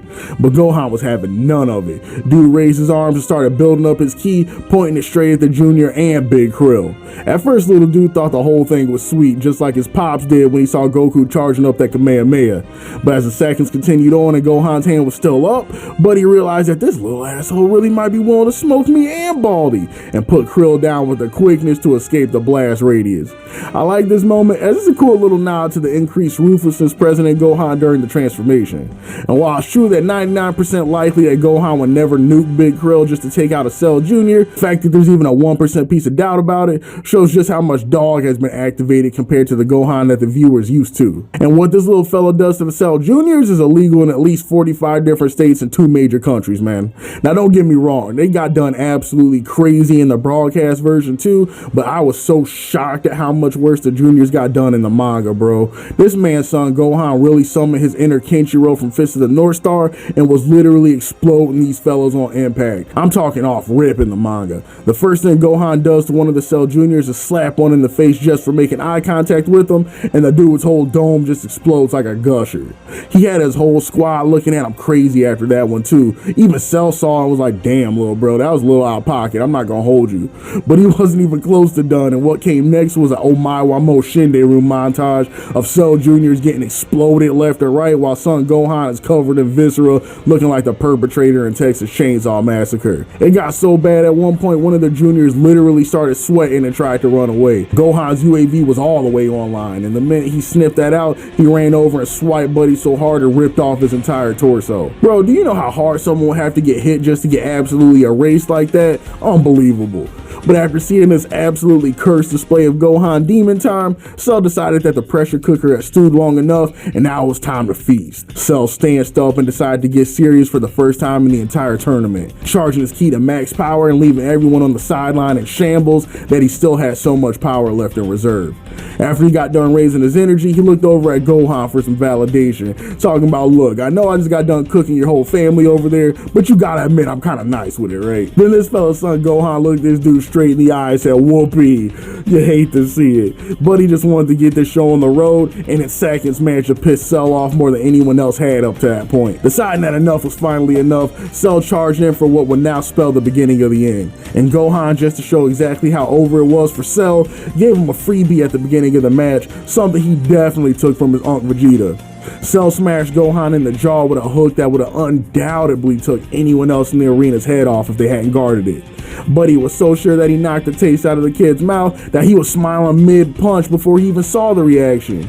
But as we all know, things did not go Perfect Green's way. His full power hook couldn't even knock the young man off balance, and seeing the child face tank one of his full power duffs like that had the android livid. So he cocked his fist back for another why I oughta before he was met with a liver blow that connected so hard dude couldn't even pretend that it didn't hurt, and immediately began holding his little tum-tum. Then Gohan followed this up with another meter burn combo, hitting Cell with that quarter circle back heavy, knocking his chin with a super dragon flight that took a good quarter of his health bar off rip. Cell was doing his damnedest to fight back, but his most powerful attack stayed getting blocked in midair until Gohan decided to fire back with a kick to the dome piece that sent this man dragging across the floor to a different map. It was at this point that Cell knew it was Jover and decided that if he can't win fair, he's gonna win off a technicality, and took to the air to rain a Kamehameha directly onto Gohan's dome that he would be forced to take head on or risk the whole Earth's top getting popped. As the beam rapidly made its way to the Earth's surface, the totality of the Z crew were positive that this time they were for sure 10 toes deep, until Gohan, deep in the clutch, fired off an instantaneous Kamehameha directly at the beam, sending Cell's own attack flying right back at him and then some, wiping out half his body but absolutely nuking his pride. And can we just talk about how cold that instant Kamehameha was? Seeing Gohan staring directly at the attack, standing completely on business, and raising his arms to fire off a beam of that magnitude with no key charge, by the way. If you didn't know Buddy was different before, well now you definitely do. But homies at home, you already know that the arc wouldn't be complete without one last bag fumble, and oh boy is Gohan more than happy to deliver it to us. Seeing the weakened and mentally defeated Cell, Goku urges his son forward, telling him that now is the time to finish the job because there won't be a better moment. Gohan just sits there for a moment, then looks over at his pops with zero irony and is like, bro, what you mean finish him?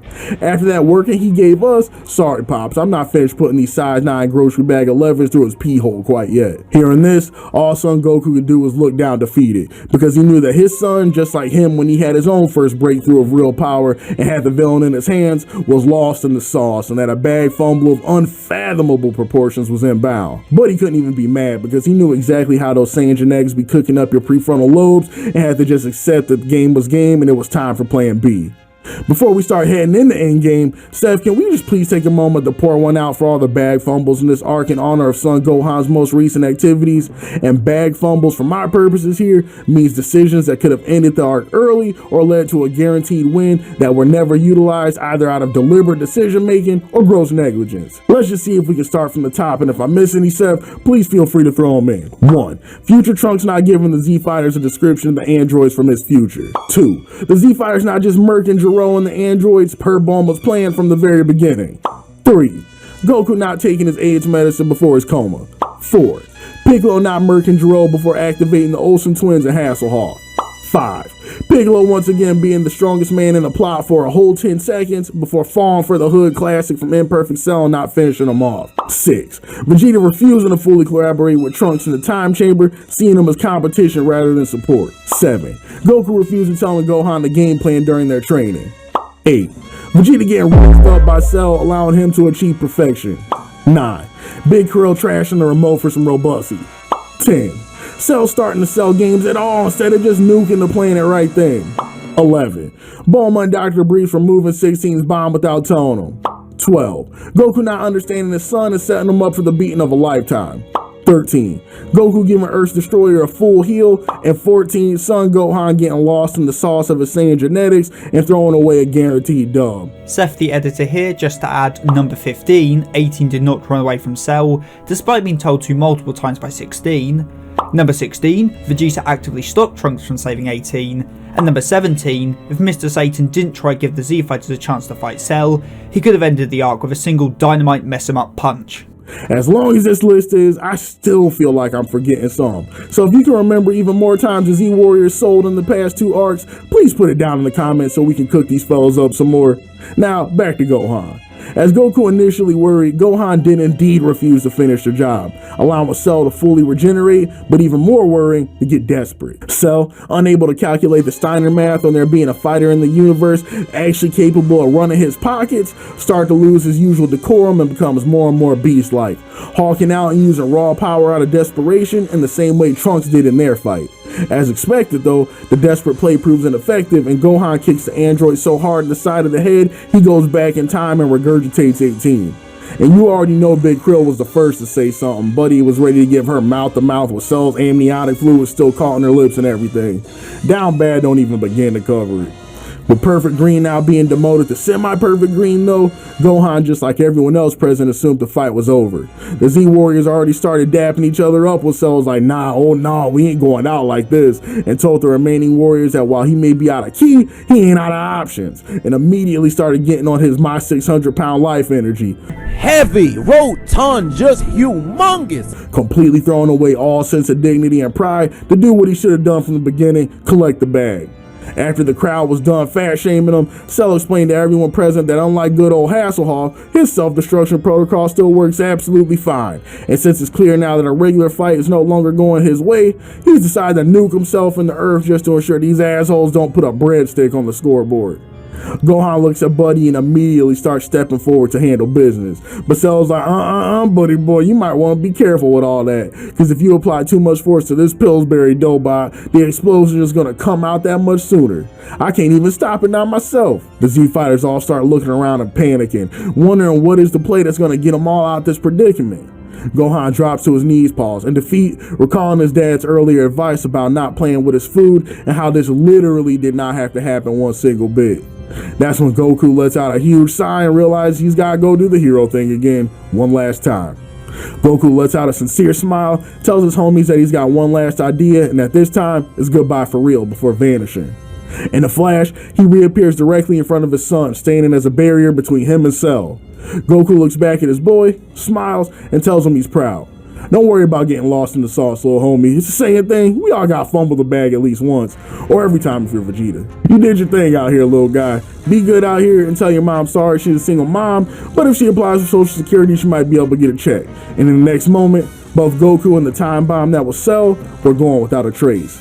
While the Z-Warriors were working to process what just happened, back on King Kai's planet, he's having undoubtedly the worst day of his afterlife. Man was just chilling in his yard, minding his own business, when out of nowhere, Goku and a gigantic screaming bug man just appear on his front door.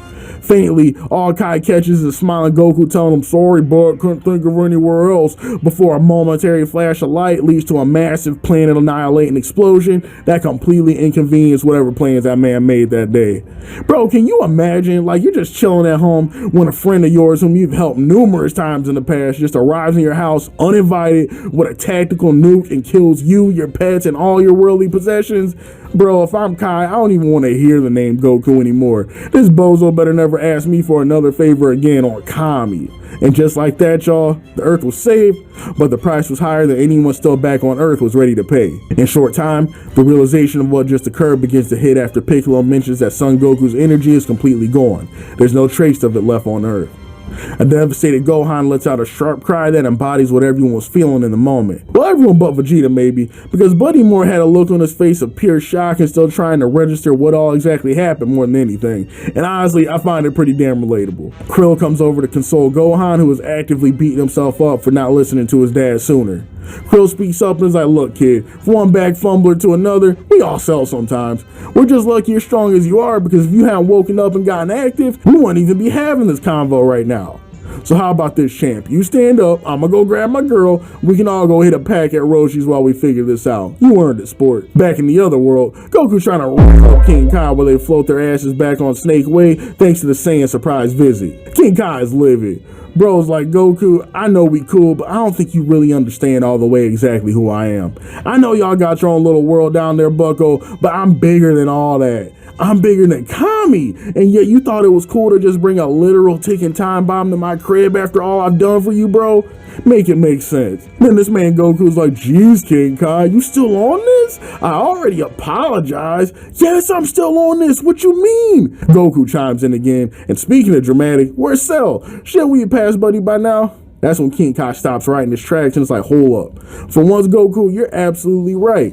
Why haven't we passed him yet? Everybody has to check into King Emma's, no exceptions. That's when King Kai grew eerily quiet and his heart dropped, looking over to Goku and telling him the news. Cell isn't dead. Back on Earth, just as the heroes were preparing to lick their wounds and head home, a massive cloud of force appears out of nowhere and it shoots a single beam that nails Trunks directly in the heart, ending his life instantly. Unfortunately, it appears the battle wasn't over after all. Cell, it seems, was back.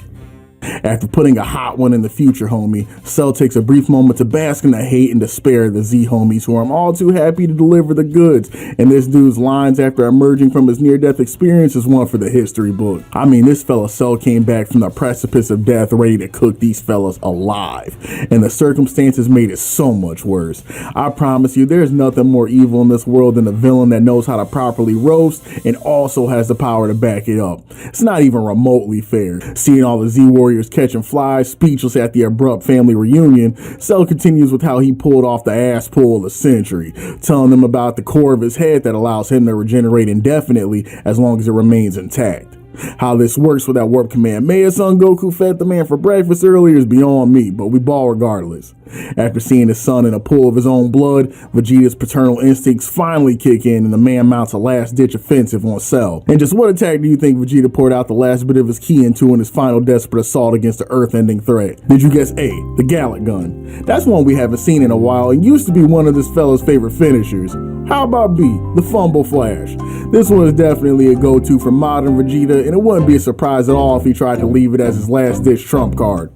Well, just flip me sideways and call me Susan, because it wasn't a single one of them bad boys. Staring death directly in the face, this man Vegeta decided to bet the whole entirety of the farm on a continuous energy blast volley, and I promise you I would laugh if I wasn't so disappointed. Gohan and the others pretended to be impressed, talking about, boy, look at him go. But if there's three things you can be sure of in this life, it's death, taxes, and Vegeta's energy blast volley not working. And of course, the prince did not disappoint.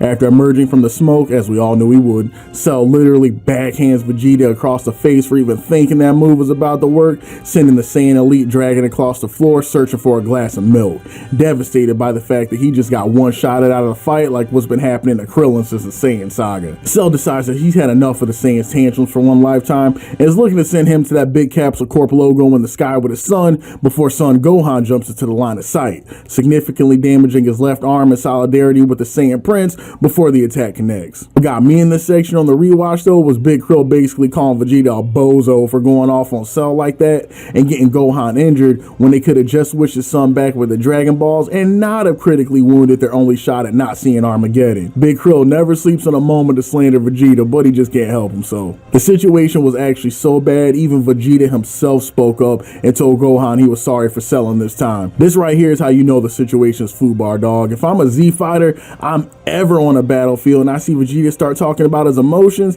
that's my cue to leave the premises immediately. The only time you ever catch Vegeta with any type of emotional intelligence is when the planet is 2 seconds away from getting microwaved.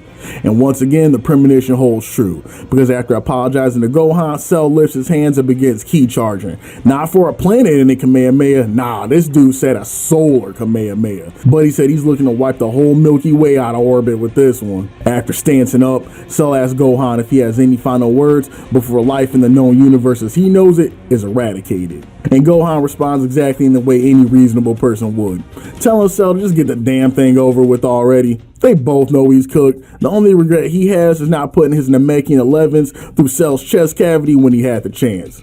Man's like Gohan had his whole crew in shambles on the sidelines fighting back tears. What you mean you not about to try? Goku would have never let us get flatlined like this. Even Cell speaks up, informing Gohan that those are the most limp-wristed words he's ever heard in his sorry-ass 6 years of existence. But before Gohan can have him run back that line about him being a card-carrying member of kindergarten, Cell locks in and begins raising his energy to blasphemous proportions, poised to end every piece of life in a 500,000 kilometer radius. As Gohan leaned forward and prepared to take his failure straight to the face, he began hearing the voice of his ancestors, and from then on he knew the end was near. As the voices continued though, he realized that he hadn't gone schizo quite yet, and it was his pops ringing in on King Kai's banana phone with some final words of wisdom. In the final hour, Goku chimed in, clarifying with his son that he knows he ain't seeing what he thinks he's seeing. Ain't no way after all the lumps he took, his progeny is about to just toot that thing up and let the earth get folded like this. Oh nah, you better lock in, little homie. I'm gonna need you to look this man directly in his eyes and fire off a Kamehameha ASAP. Ain't no way we about to just sit here and let the earth get cooked after all this nonsense we've been through, especially with my signature move. Shocked at being able to hear his deceased father's voice so clearly, but unable to deny the facts he was spitting, all Gohan can muster is sorry for selling earlier, Pops. While I was out there meat riding myself high on my new transformation, I could have been busy putting Cell in a pack, and instead you got smoked. Back with Kyle-sama, Goku lets out a friendly smile and tells his son not to worry. Being dead low-key is way more peaceful, and he gets to get on King Kai's nerves till the end of time now. Just don't let me catch you out here doing tricks on it anymore when there's a job to do, and Earth will be a-okay. Now go ahead and wrap this arc up. Toei's getting low on funds and ratings are about to plummet now that I'm off screen. Heeding his father's strangely meta advice, Gohan charges up his remaining power and meets Cell's ki blast with a Kamehameha of his own in one final beam struggle that will decide the fate of the universe. If y'all watched this back in the day, I promise you this beam struggle felt like it took years to complete. Broadcast team was really out here playing with the viewers' emotions with the back and forth of all of it, with 1 minute it seeming like Gohan finally has it won, and then next Cell starts doing the man dark laugh and little body and Gohan taking the lead in the clash. Goku senses that there's still the tiniest bit of fear in Gohan about unleashing his true power and what he could do to the planet, and urges his son to let that Android 16 tree hugging save the birds nonsense go just for 2 seconds, because any damage Gohan does can be undone, but ain't a damn thing they can do to recover if Cell gets his last breadstick on the board. Feeling as though he's finally reached the edge of his ability, Gohan begins to falter when a sudden beam of light crashes directly into Cell, diverting his attention from the beam struggle for just long enough to see Vegeta flipping him the bird as he passes back out again. And this opening from Vegeta turned out to make all the difference, and with prompting from his pops from on high, Gohan makes one final push, letting out every last drop of ki he has into the father-son Kamehameha and evaporating the menace called Cell once and for all. And now, at long last, the suffocating battle against the android threat has finally been won, and the Z-homies can breathe easy for the first time in a very long time. The warriors take stock of the injured and fallen and begin to make their way to the lookout for healing and to make the necessary wishes to make things on Earth right again. But on the battlefield, Piccolo notices an eerily quiet Vegeta who seems to have different plans. Big Green offers a hand in support, but you already know how the Prince of Sigmas feel about help, especially from a trifling ass Namekian of all creatures. It tells Green to get his $5 ass out of there before he makes change. And as the rest of the crew flies away, Vegeta can't help but reflect on the past hour and how the clown and his son have surpassed him in every way, physically and mentally, putting a dent in his pride that would not soon heal. Upon his lost honor, Vegeta vows never to fight again as he floats away to Capsule Corp to have Bulma's mom make him a root beer float. Also, how could we forget about good old Mr. Satan, who took it upon himself to weave the cap of the century, telling the interviewers a tall tale about how he blew Cell's back out while those murder hobos were out there clout chasing with their light shows and firecrackers, forever cementing his place as the Earth's savior and spinning a web of lives that would have repercussions for years to come. At the lookout, as the fighters worked on debriefing and recuperating, Big Krill spent his time standing over 18's comatose body till she woke up in fight or flight, confused as hell and ready to rip the dots off his head. Yamcha was absolutely killing me on this part because this man was still hurting from that android handy he got back an arc and a half ago and has zero love for robots, making sure to tell her that Gohan spun the block on Cell. So if she wants to start acting up and doing something strange on the lookout, she gonna have to take it up a little, man. Big Krill tried his best to defuse the situation, assuring Yamcha that his robo-one-itis was cool and safe to keep around. Piccolo's one of the first to speak to 18 and informs her that Big Krill has been strangely attached to her from moment one and that he's been the one looking after her since Gohan gave Cell those acid reflux problems and spit her back up. As Gohan peeps the whole thing, he blurts out, "Oh, I get it now. This has something to do with you talking about clapping Blondie's cheeks back at Roshi's. I didn't get it back then, but I'm starting to now, I think." As Krill and Tessie shrivel up into his chest cavity, 18 makes her way to her feet, immediately telling Krillin how gross he is and how she has no love for short kings, and seemingly flies off the lookout, never to be heard from again. Gohan looks at Krill in confusion, unsure of what just went wrong as the lonely monk begins ugly crying and asks Popo to play Marvin's Room while he takes a moment to collect himself. And with one last tragic bag fumble out the way, the Z Warriors begin their wishes. First taking the time to bring all those lost from Cell's reign of terror back to life, which immediately revives future homie, who I know had to have been so lost after getting randomly blue screened the way he did. Noticing that the man of the hour Goku could still not be sensed anywhere on Earth, the crew began to brainstorm what they could do to bring their guardian back to life, when suddenly none other than Son Goku's voice can be heard loud and clear coming in from King Kai's Zoom connection. "Look guys, I've been doing some thinking, and for once, I think I'm actually going to take Bulma's advice. She always said that I was a magnet for trouble, and after actually giving it some thought, she might be onto something. Every time the Earth's almost gotten erased, it's been because some bozo or whack job was out here checking for me. And because of that, after running the Steiner math, if you subtract Goku, the chances of Earth's survival drastic go up. So if it's all the same to y'all, my game plan is to chill up here with King Kai and chop it up with the rest of the dead dudes because frankly, I think my time's up. Gohan, I know I've been notorious for not coming back with the milk, but I gotta ask one last favor. Don't wish me back, and I'm leaving the Earth's protection in your hands." In disbelief, Gohan tries to blurt out, "But Dad, I'm literally 12 years," before he's cut off by his dad mid-statement. "Well, old tight ass Kai didn't pay for the Zoom premium, so my time's up. Y'all be easy out there and I'll catch you when you die. See you soon." And with that, silent. Gohan and the rest of the Z homies stand in shock at the revelation. Goku, the world's greatest protector as well as their greatest friend, was truly going for real this time, and has left the fate of the Earth in the hands of his son, the young but capable Son Gohan. As everyone continues to process, Yamcha blurts out, "Wait, what do you mean by soon?" when he's interrupted by the dragon who wants to know the mortal's last remaining wish. Krillin initially asks if it would be possible to turn both the androids into humans, and after Shenron tells him that it's impossible due to how powerful they are, Krillin decides that the next best thing would be to remove the bombs from their chests in order to ease their pain just a little bit. Tien speaks up, asking Krill why he requested that both of the androids' bombs be removed rather than just 18's, and this absolute cut Krillin says, "Well, 17 and 18 are such a perfect match, I just felt like it'd be a good idea to let them live happily together." Bro, if I'm Trunks, this is the last straw, and Krill is getting chucked straight off the lookout. Not only did your quest for robustly inadvertently lead to me and your closest homie getting flatlined, but it failed, and you were looking out for another man to boot. Lose my number, Krillin. I wish I was playing. But Kami was looking out that day, and the play somehow works, because 18 actually came back to look out after peeping the dragon and heard Big Krill's wishes to the dragon. She informs Hulk Hogan that 17 is her twin brother, and they ain't even on that type of time, but send her his Insta and they might be willing to talk at some point before she finally takes her leave. And with business settled, the Z Warriors prepare to take their leave, fully expecting to not see one another again for some time, or maybe even at all. Tien wishes Trunks the best with smoking the androids in his timeline and heads out for a life of polyamorous bliss with Chaozu and Launch. Piccolo commits to remaining on the lookout to assist Dende with his duties as needed. Gohan prepares to head back home to deliver the news to his mom while hearing about how sorry his dad is for the foreseeable future.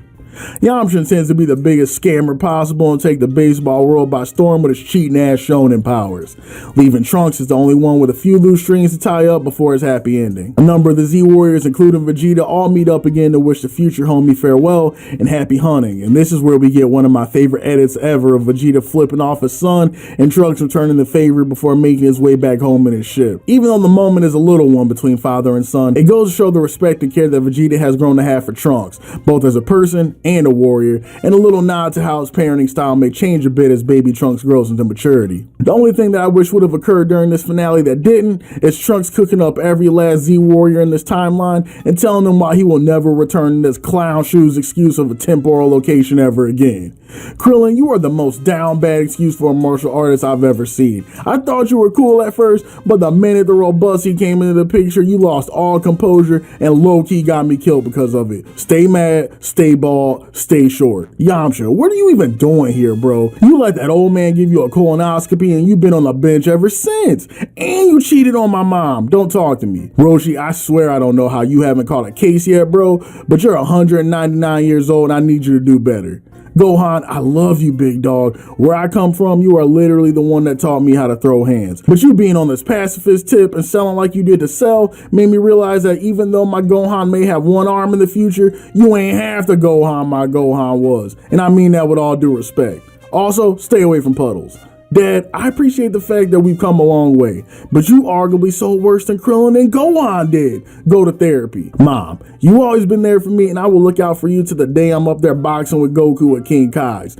But you kind of been pushing up on me in this timeline, and I know how Toriyama feels about 80s movies, but I ain't on that Back to the Future nonsense. Lastly, Grandma and Grandpa, y'all cool, stay blessed. Peace, and I hope I never see any of y'all again. P.S. Lil Trunks, if a male role model in your life tries to lovingly embrace you, watch your neck. Literally. Like maybe get a scarf or something. And with those final goodbyes, we follow future Trunks back to his timeline to clear up a few final loose ends.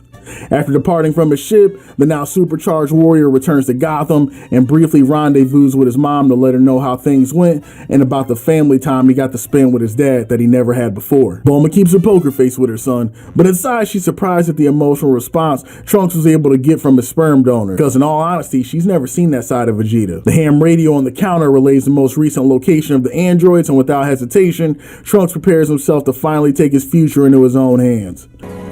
Let's go kill them! Bulma watches her son, confident in his abilities, but still worried that things could turn out like they did last time or worse. Trunks throws off his overcoat and shows his mom his gains, attempting to ease her woes and promising her that he'll be back shortly. In the city, we find Ren and Stimpy blowing the hell out of what appears to be another town, seemingly out of boredom, and 18 being pissed off that she's still trash at Warzone and lost another match. 17 catches a bullet straight to the 5 head and prepares to return the favor to the old man it came from before Trunks rolls up and diverts their attention. By this point, they are so used to whooping Trunks' ass that they become entirely bored of it, and 17 gives the okay to finally put their favorite punching bag out of commission. 18 shoots a key blast at the present day homie, thinking it should be more than enough to completely fry him, till it's blocked faster than a layup coming into the paint with Hakeem Olajuwon, and with zero hesitation, Trunks stances up in her face and evaporates her instantly. The hammer of justice is unisex.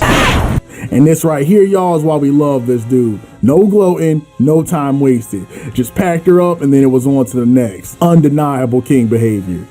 Seeing his sis get smoked like this, 17 was pissed beyond belief. But present day homie couldn't possibly care less. He doesn't even give the man a moment to grieve before kicking him in the face with his Capsule Corp 11s and blowing him away with the same brutal efficiency he did 18.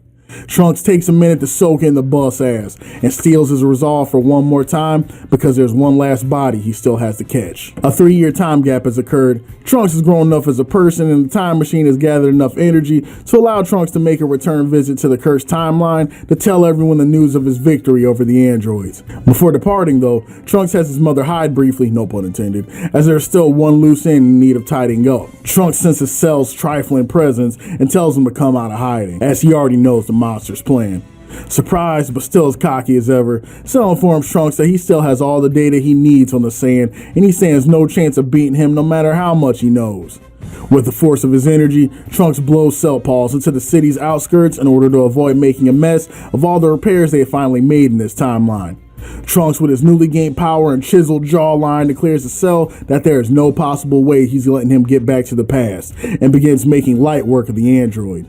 Sensing that Trunks' power increase may be no bluff after all, Cell prepares a Kamehameha after being thrown into the air by Trunks. Just as he was preparing to fire, Trunks eliminates the threat by burning his meter and using a level 3 super, finishing the round instantly. And with that, Trunks' future in Gotham was finally secured. Legion to Zamasu shows up, and we, my friends, have finally completed the legendary Cell arc. What a journey it's been, man. Just seeing the amount the channel has grown since we began this arc up through now sincerely leaves me in shock some days, and it's thanks to all your support that I'm able to continue talking about something I love and sharing it on a kind of platform I never thought I was gonna have. Genuine thanks to all the viewers, the channel members, the patrons, and just anyone in general that rocks with what I'm doing. It means so much. And also a huge thanks to the editor Seth Sin. This man works magic on anything he touches, and this channel wouldn't be what it is without his work. Tune in next time, y'all, as we observe the peace that has overcome the Earth since the destruction of Cell. Young Gohan continues to grow into a young man and finally has the time and ability to pursue his own passions. Will he continue to be able to live a normal life, or does fate have other plans for the young warrior? Be easy, y'all, and talk to you again in the next chapter of Dragon Ball Z.